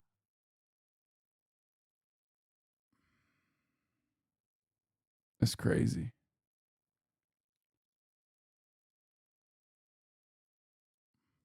As you were saying, genocide is not a body count. Thank you, America Very, for the can't give this. Genocide consists of two elements: the destruction of a people in whole or in part. So, in other words, you can commit genocide by killing 30,000 people. It doesn't have 5 probably is below the threshold. There is a problem with numbers. Yes, but I think 30,000 crosses the threshold, and not reaching 500,000 is probably irrelevant. And the second element is there has to be an intent. In other words, And you believe there's an intent? Yes, I think if there is any other plausible reason for why all these people are being murdered, it's not genocide. And as far as intent is What about concerned, hiding behind a human shield? You don't think that's a reason for them being killed? well, let's get the intent part out of the way first. South Africa's. Forget South Africa. They're not the party. Well, I'd like to finish. They're I'd like- pro-Hamas government. That's got nothing to do with it. I think they're pro-Satan as well last time. No, I they're checked. pro-Hamas. You know, for some reason, you don't have a problem with people being pro-Israeli at the time of this. But if they support Palestinians' right to life or self-determination, they get demonized and delegitimized as because they pro-Hamas. supported an organization which murdered 1,200 people deliberately. That's my problem. But supporting a state that has murdered 30,000. But they haven't, because these are 30,000 are basically human shields. They haven't. Oh shit! Hamas should have just said that Israeli civilians are human shields. That was the big problem. Hamas should have just said that, like, the Israelis were human shields that they killed, and then in that case it would be fine. Used by the Hamas, in which the Hamas wanted killed. Okay, they wanted them killed. All right, Hamas wanted these people. Yeah. Also, blocking humanitarian aid is also because they're human shields. Which, by the way, Central Committee, they do literally say that. They say that the aid will get into the hands of Hamas terrorists, so we can't have them. So that, in their worldview, like, that does actually make sense to them, which is psychotic. Yeah. 15,000 human shield children. Sure. If I could just get... You don't think they wanted them killed? They No, I didn't don't. provide them with shelters. They build tunnels for their fighters, but if I not could get one back to my shelter point. for their own civilians. You asked me about intent. Of course they want them killed. Okay, you asked me about intent. And the reason that I bought in the South African application is because it is actually exceptionally detailed on intent by quoting numerous... All sorts of idiotic ministers in Israel. Well, yeah, including the Prime Minister, the Defense the Prime Minister, Minister didn't say the Chief of Staff. Didn't say genocide. No, he said a According mother. to Asa Kasher, Use the word according to because Asa the Kasher, Hamas are a really according to evil Asa organization. Kasher, according to Asa Kasher, the philosopher of Asa IDF, Kasher, yeah. he said that Netanyahu was avowing genocide. Now, he's an idiot? So He didn't say he's an idiot, but he's past it. So the reason I raised the South African application is twofold: Hamas or no Hamas. It's exceptionally detailed on the question of intent. And secondly, when the International Court of Justice issues a ruling, individual justices have the right, can give their own opinion. And I found the German one to be the most interesting on this specific question, because he was basically saying that he didn't think South Africa presented a persuasive case, but he said their section on intent was so overpowering that he felt he was left with no choice but to vote with the majority. So I think that answers the intent part of your question. So for the ICJ case that South Africa's brought, I think there's a couple things that need to be mentioned. One is, and I saw you two talk at length about this, the plausibility standard is incredibly low. The only thing we're looking for is a basic presentation of facts that make it conceivable, possible, that plausible, which legally this is obviously below criminal conviction, below, below. Think of it as an indictment. Sure, possibly. Maybe even a lower level than even an indictment. So plausibility is an incredibly low standard, number one.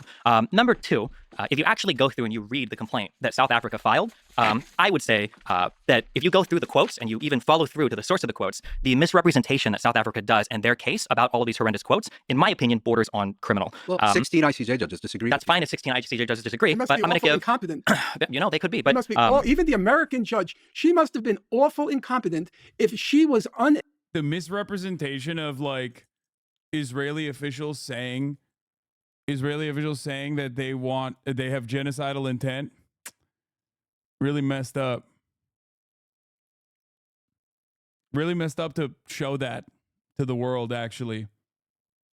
able to see the misrepresentations that Mr. Bonnell, based on his Wikipedia entry, was able to find. So this is based on the official ICJ report that was released. I'm not sure if you read the entire thing. I read every... Okay, that's great. Oh my God, you just reminded me of this. That's so funny. Where is it? Someone just said, I'm glad D's a lawyer, Lamau. Yeah. Someone in the chat said, remember, he's over here trying to talk like a lawyer, but remember when he fucking failed a practice LSAT test? I forgot about that arc. Many arcs in the long history of Bonarelli, when he fucking went after a respectable lawyer, famously the one who successfully defended the Sandy Hook victims' families against Alex Jones and secured like an insane award to the tune of $1 billion. Yeah, Bonarelli was duking it out with him over some other shit I don't remember a while back. And Mr. Facts and Logic thought, you know, how hard could this be? And took a practice test practice LSAT on stream, and his entire community was fucking destroying him. For someone who loves his community clip chimping you, he really doesn't like things being taken out of context. Yeah, but things in context for Mr. Bonarelli is already pretty bad. Like, someone sent me a link of him debating Aiden Rosen-Sneeko, where he very literally says if a 29-year-old fucks a 16-year-old, that's not pedophilia. Where he busts out the actually it's a phebophilia argument. Children. That's what a pedophile is. Where he'll get cornered for saying some wild shit like molesting a kid doesn't make you a pedophile, and then make it about Tate. If you want to walk through the conversation, we could do it. What do you think a pedophile is? Somebody who's attracted to kids. Yes. Somebody who's attracted to prepubescent children. That's what a pedophile is, technically. That's what you said your way. If a 29-year-old fucks a 16-year-old, that's not technically pedophilia. They're not a child. It's just somebody that's using a minor. Bro, okay, this is like a gross conversation that like infects a lot. He's like, it's a minor by a different name, please. Palestinian lives. And so when we see, for example, a bomb drop in a refugee camp, or we see a residential home struck, well, we know there's 8 people in there and maybe one is Hamas connected, maybe, right? Then we're taking a very high risk. And when we look at the fact that most of the people killed are women and children, 2/3 at this point. Well, those numbers, well, children is a misnomer because it depends on what we mean by children. Are we talking about under 17? 18? Yeah, I don't think that's a valid use of the word children for this particular region. Why? Because 15, 16, 17-year-olds can be part of the military and can fight. Right. Which becomes... And when we say... For this region, in this particular region, 17-year-olds should not be classified as children.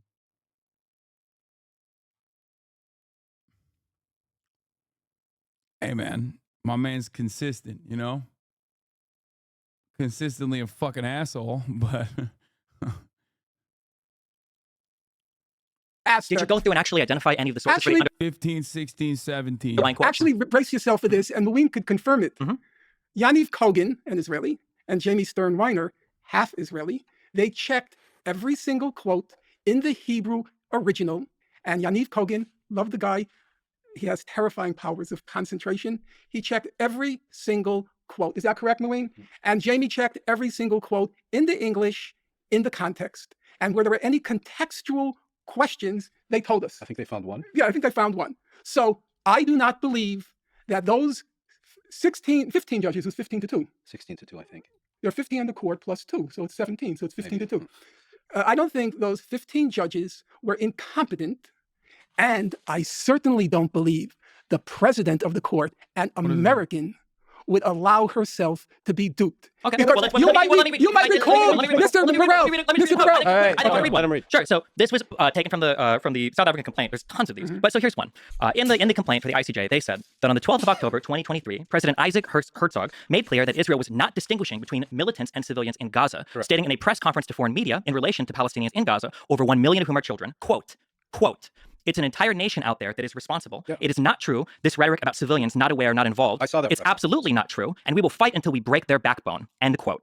If you actually go to the news article that they even link it in their complaint, the full context for the quote was, quote, "It is an entire nation out there that is responsible. It's not true. This rhetoric about civilians not being aware, not involved. It's absolutely not true. They could have risen up. They could have fought against that evil regime, which took over Gaza in a coup d'etat. But we are at war. We are defending our homes. We are protecting our homes. That's the truth. And when a nation protects its home, it fights, and we will fight until we break their backbone." He acknowledged that many... Wait. Okay. Gazans had nothing to do with Hamas, but was adamant that others did. Quote, "I agree, there are many innocent Palestinians who..." Bro, what do you mean? He said, I agree that there are many innocent Palestinians, but they didn't rise up against fucking Hamas. But it's a war. Sorry. The added context says the exact same thing that you think it somehow disparages. Dude, look at Benny's face. You don't agree with this, but you have a missile in your goddamn kitchen and you want to shoot it at me. Am I allowed to defend myself? We have to defend ourselves. We have the right to do so. This is not the same as saying there's no distinction between militants and civilians. By the way, this is literally what Osama bin Laden said. Like, Americans are all responsible for voting for the same reactionary politicians that fucking destroy the Middle East, and therefore they will all die before doing 9/11. You know, a little bit different than my quote on America deserved 9/11. But that's what everyone said I was saying.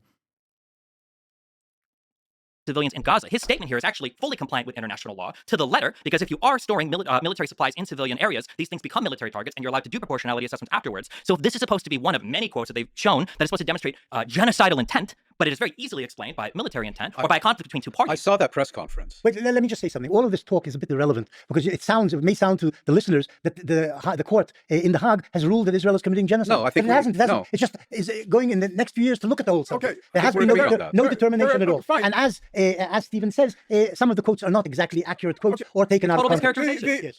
Okay. It is correct, as Muin put it, that it'll be several years before the court makes a determination. And my guess is that it will determine there was no genocide. That's my guess. Yes, no, I'm just giving you my guess. I can't predict. I got it all wrong, actually, as Muin will attest. I got it all wrong the first time. I never thought the American judge would vote in favor of plausibility. So you admit that you were wrong? Yeah, of course. I think I tell Muin twice a day I was wrong about this and I was wrong about that. I'm not wrong about the facts. I try not to be, but my speculations, they can be wrong. Okay, leaving that aside. First of all, as Muin pointed, I think the moment that you find yourself defending a genocidal regime alongside a fucking kick streamer who has argued about, you know, how fucking a 16-year-old is actually just ephebophilia and not pedophilia is the moment where you have lost the plot, lost the sauce. Like, what the fuck are you doing? Reevaluate everything. You know what I mean? Reconsider your life choices. You're in the bad place. You're no longer in the good place. There's a difference between the legal decision by the ruling and an independent judgment. Now, South Africa was not filing a frivolous case. That was 84 pages. It was single. Even 84 pages can be frivolous. It takes an hour and a half to read. It was not a massive case. It was single-spaced. And it had literally hundreds of footnotes. It can still be frivolous. It's possible. Of course, it but could this be. one wasn't. Yeah, I read the report. To tell you the truth, I followed very closely everything that's been happening to October 7th. I was mesmerized. I couldn't believe the comprehensiveness of that particular report. Number two, there are two quite respected judges, there were two quite respected experts of international law sitting on the South African panel, John Dugard and Vaughan Lowe. Vaughan Lowe, as you might know, he argued the war case in 2004 before the International Court of Justice. Now, they were alleging genocide, which in their view means the evidence in their minds, we're not yet at the court, the evidence in their minds compels the conclusion that genocide is being committed. I am willing, because I happen to know Mr. Dugard personally and I've corresponded with Vaughan Lowe, I've heard their claim, I've read the report, I would say they make a very strong case. But let's agree plausible. Now, here's a question.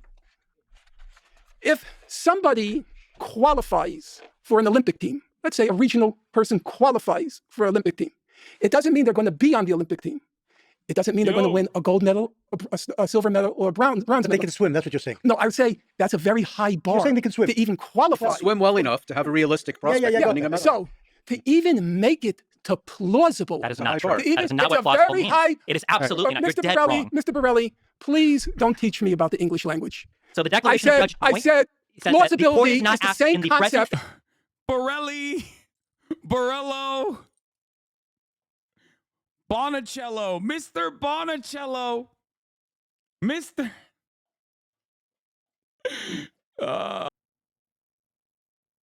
They see him as their superior. Yeah. In hearing this case, they're well paid whether they take this case or not. I mean, you know, they have a full docket whether they accept or reject this case. And I don't think.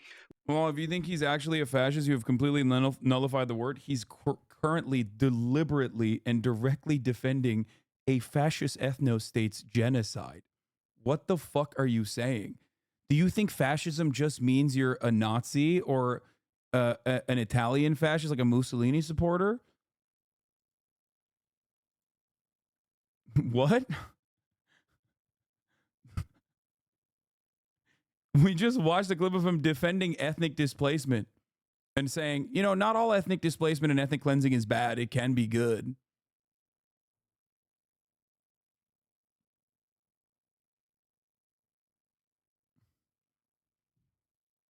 What are you talking about?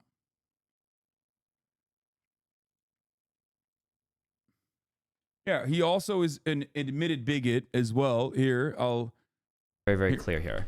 I want to be very, very, very clear here because people seem to misunderstand this. People don't get this. Destiny's joke borders pretty hard on Islamophobia. I am Islamophobic, and I hate Islam. I'm an atheist. Yes. I will make Islamophobic jokes. I love when he says, I'm an atheist, and he's like defending a Jewish ethno-state, doing genocide against Muslims, like as though he has this principled stance against all religion. Really? Do you? It's odd to say that while, you know, these are Paul Muad'Dib Atreides, aka the Lisan al-Gaib for races and dumbasses. Yeah. Huh.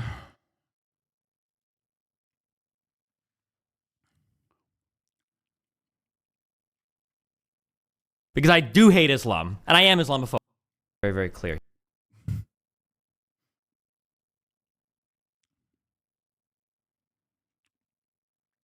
We should remember what I just said. They won't rule there was genocide. Remember what I said. Also, I recommend people actually read the case and follow through a lot of the quotes. That they just don't show genocidal intent. The Israeli Minister of Finance. Why is he okay saying he's Islamophobic but not? I love someone saying 15-second clip chimp. Wait, are you telling me that Destiny follows that clip up with being like, just kidding, I actually love the light of Allah, or just kidding, I actually don't think that like Arab Muslims are servile dogs or something? Is that what you're going to say?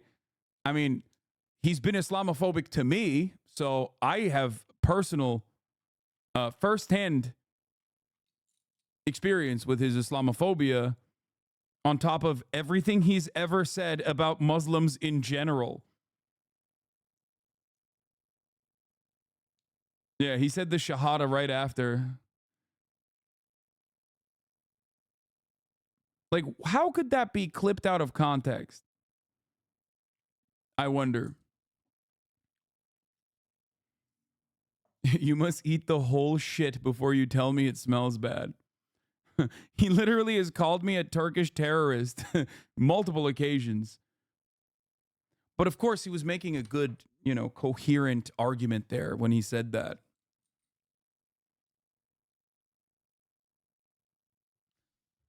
You're not even Muslim? I don't think you know what Islamophobia means. Yeah. Like the first guy that killed a Sikh dude in Texas after 9/11, when he was saying like, you know, Allah Akbar, like go back to your country, and he shot and killed that guy, he wasn't doing an Islamophobic hate crime, even though the woke courts declared that he was, because the guy was Sikh.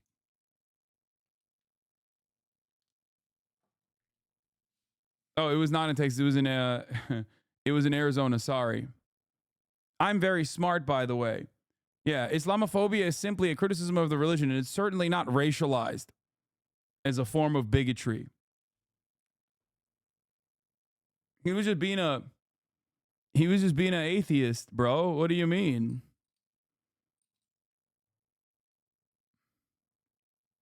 On the 8th of October, 2023, this is taken from the ICJ, this is from South Africa's submission, Bezalel Smotrich, I can't read this, stated, there you go, okay, at a meeting of the Israeli cabinet that, quote, we need to deal a blow that hasn't been seen in 50 years and take down Gaza, end quote. But again, if you click through and you read the source, their own linked source, it says, as per this own source, quote, the powerful finance minister, settler leader, Bezalel Smotrich, I can't remember his name, demanded at the cabinet meeting late Saturday that the army, quote, hit Hamas brutally and not take the matter of the captives into significant consideration, end quote. Quote, in war, as in war, you have to be brutal, end quote. He was quoted as saying, quote, we need to deal a blow that hasn't been seen in 50 years and take down Gaza, end quote. You can't strip the quotation of Hamas, a entity you're at war with, and then pretend that there's genocidal intent. That's not genocide. Hey, so when the Ukrainians say we need to defeat Russia, that's not genocide. No, when Ukraine says we need to defeat Russia, is that genocidal? Do they mean killing all Russian citizens? Professor Mars, here's another one. When the defense, ridiculous? Yes, ridiculous. The American judge. He also doesn't determine policy. The American judge. This is what the Islamophobia joke clip was referring to. Oh, yeah. I remember that. When he was talking about, like, I'm not going to play that clip, obviously, for obvious reasons. American judge read. You are holding the American judge to, you know. Well, he was the president. Because he'll abuse authority when it agrees with him, and we won't deal with the actual facts of the matter, ever. Okay. The American judge read several of the quotes. Look at the American Supreme Court today. They may support Trump. Shows you how worthy Professor Mars, without going too far afield, if you heard a statement by the defense minister The defense minister said, we are going. That's the guy who was referencing. I missed that part. Israeli lawmaker. My wife wouldn't want to give birth next to an Arab woman. Dude, you guys don't understand. He's just Islam. He's just the atheist. Habayit Hayehudi politician Bezalel Smotrich, famous psychopath. Okay, he's actually just an atheist.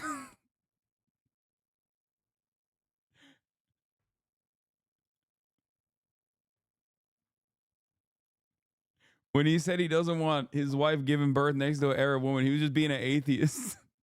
To prevent any food, water, fuel, or electricity from entering Gaza. Did Israel do that? Okay, no, I'm wondering. What he said. I'm asking you. Isn't Israeli government policy? But we're talking about statements now, intent. How would you interpret that? After 1,200 of your citizens are murdered the way they were, I would expect extreme statements by lots of politicians. By lots of politicians. But you don't accept extreme But that's not Israeli Palestinians. policy. Wait, but you don't accept. What he said isn't Israeli policy. But you don't. They let in water, they let in gas. I'm sure you don't accept. But you don't accept.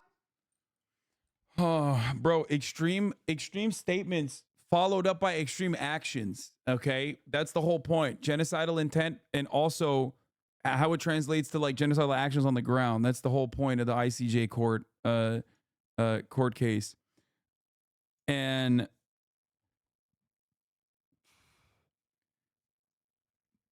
but beyond that,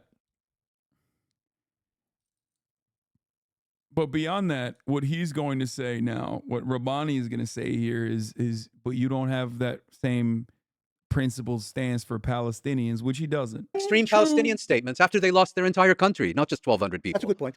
No, it's a good point. And on that, wow, on that moment, damn, okay. One brief moment of agreement. Let's just take a quick pause. We need a smoke break, we need a water break, we need a bathroom break. Take down Gaza is not a genocide. Defeat Russia is a genocidal What does statement. take down Gaza We went to war with Iraq and we wanted to destroy Iraq. That was a genocidal statement. There's a reason why genocide is such an importantly guarded concept, and it's not to condemn every nation that goes to war. But you do know how to pronounce my name. Are you mispronouncing it intentionally? Yeah, I made you into an Italian all the time. Damn, he's got all the smoke when he's getting up to pee, dude. He's like, come on. By your solicitude for international law. You could try learning it sometime. It would help you sort out a lot of the civilian deaths. Unfortunately, 15 judges disagree. You could keep citing the judges. You should actually try reading the actual statements. This is tiring. You've invited us to a tiring session. Yeah, there you go. Was D always like this, or did a culmination of taking L's make him into a reactionary, non-sounding weasel? I think he just developed a resentment towards the left and just kind of carried that on. I don't really know. Meth and mushrooms? I don't know what like the turning point is really. I mean, he used to be very reactionary, libertarian. Like, I think he got like kicked off of his team for fucking being racist to his teammates, or some Korean dude playing StarCraft or whatever. But this was like way back in the fucking day, way before I met him.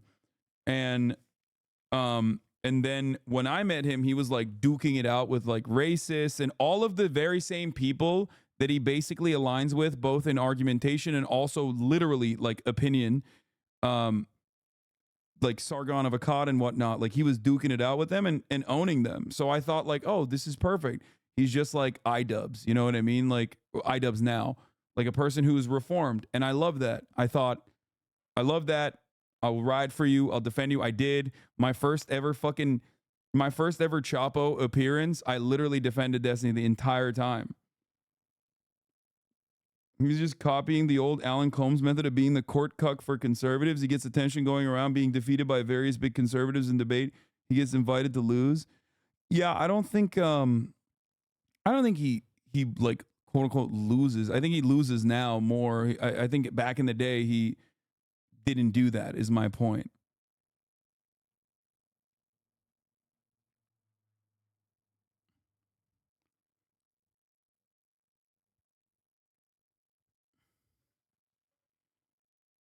That's why I refused to watch it for a long time, lol, and the TYT connection.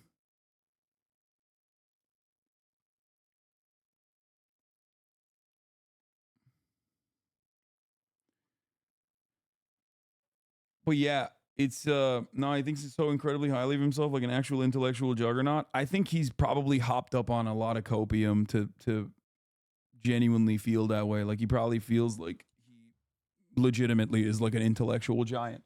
Otherwise, he should have felt a little bit of shame and been a little bit scared to go up against Norm Finkelstein, of all people. It's part Dunning-Kruger, part really being overconfident in your skills as an orator. But if we're talking about his like shift, I don't know. Like I said, originally he was a giant piece of shit, super racist, major asshole, changed his ways seemingly, I thought, and he was like debating pretty successfully a lot of these same like people who consider themselves to be liberal, classical liberals, the real progressives like the Dave Rubins of the world. And then slowly but surely, like after we parted ways, he just became more and more reactionary. There was a time frame when we like separated that I would still defend him, thinking that I did the same shit that I did with Aiden Ross. Like I genuinely thought that there was a way to salvage, like and thought that he could possibly be like, I don't know, a little bit misguided or something. I did for months. And I was fucking wrong. I was very, very wrong. And his community has never, ever let it go. And they've like basically built an entire library of lore that justifies their resentment and anger. And they use that as an introduction for anyone and everyone that wants to join the fuck Hasan train, basically.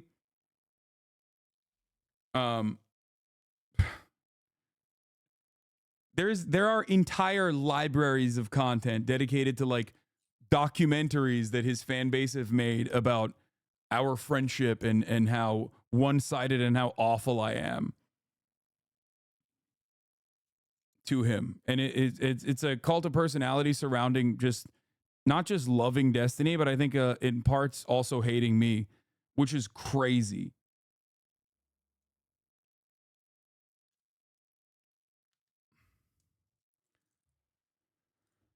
Pretty sad. That side of the internet is very, very sad.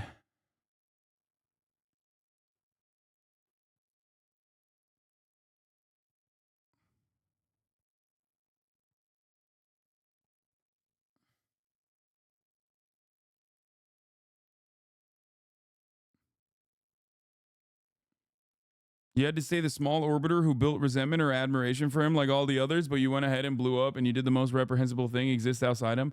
Yeah, I don't think there's anyone who's like blown up out of like after collaborating with Destiny that he doesn't fucking resent, really. I can't really think of anyone. Maybe. I'm sure there is one, maybe. But he fucking hates it. He despises that. So I think personally, a lot of it is basically that.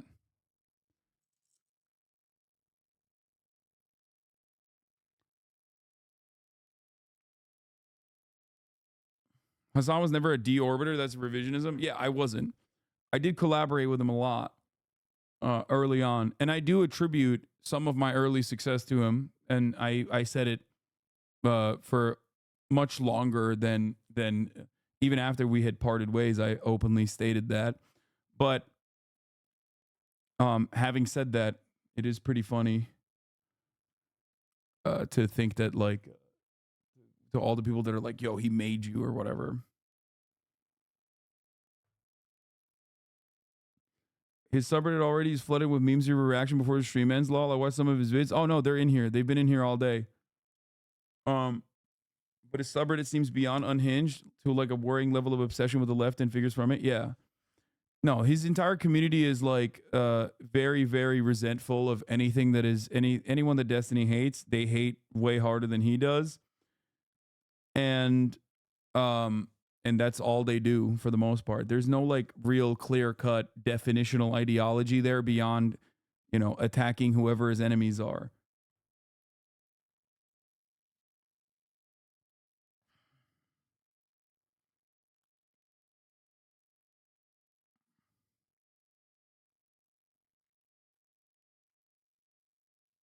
His sub will call you a tanky, a reactionary, a racist, a capitalist, all in one sentence. Okay. There are major things to discuss here, not just what some court is doing and going to judge in 2 years' time. Yes, okay. So what you just said is my whole I think I'm gonna end it here. For now, there's another fucking hour to go, hour and a half. It's been 9 hours. I realized. Holy fuck, dude! I covered this the whole day. Tomorrow we are going. You either die a Hasanabi head or live long enough to see yourself become the D-man. That's not a good way to live. I thought there was some highs and some lows, but a lot of highs regardless. I thought that was like more fun than I thought it was going to be, for sure. Overall.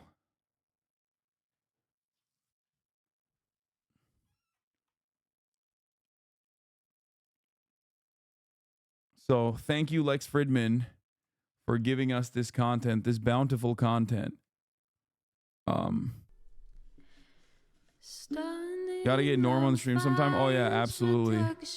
Still gotta do that. Anyway, love you guys. I will see you tomorrow. I got Mike Malak in the building tomorrow. On Sunday we have Kaya's birthday party. We have a lot of content coming up this week and this weekend. So get excited for it. I might have Matt Owens, director of the or showrunner of the live action One Piece, coming back on the stream as well soon. Love you all and see you tomorrow. Peace. There is again, Hasan is streaming. Hasan is streaming. There is again, Hasan is streaming. Hasan is streaming. Review in the P.O. box, Uncle Uger's face. Sad in Discord at your prop, great names take embrace. Tiny Bernie Sanders, LGBTQ Air Force. The whole left at your fingertips, Ane at your door. H3 crowded debate, the Young Turks online show. 3 full fucking years of this, plenty more to go.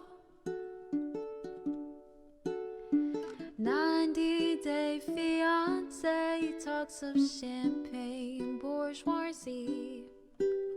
A Trump rally live reaction, a mass riot at DC. There he is again, Hasan is streaming. Hasan is streaming. There he is again, Hasan is streaming.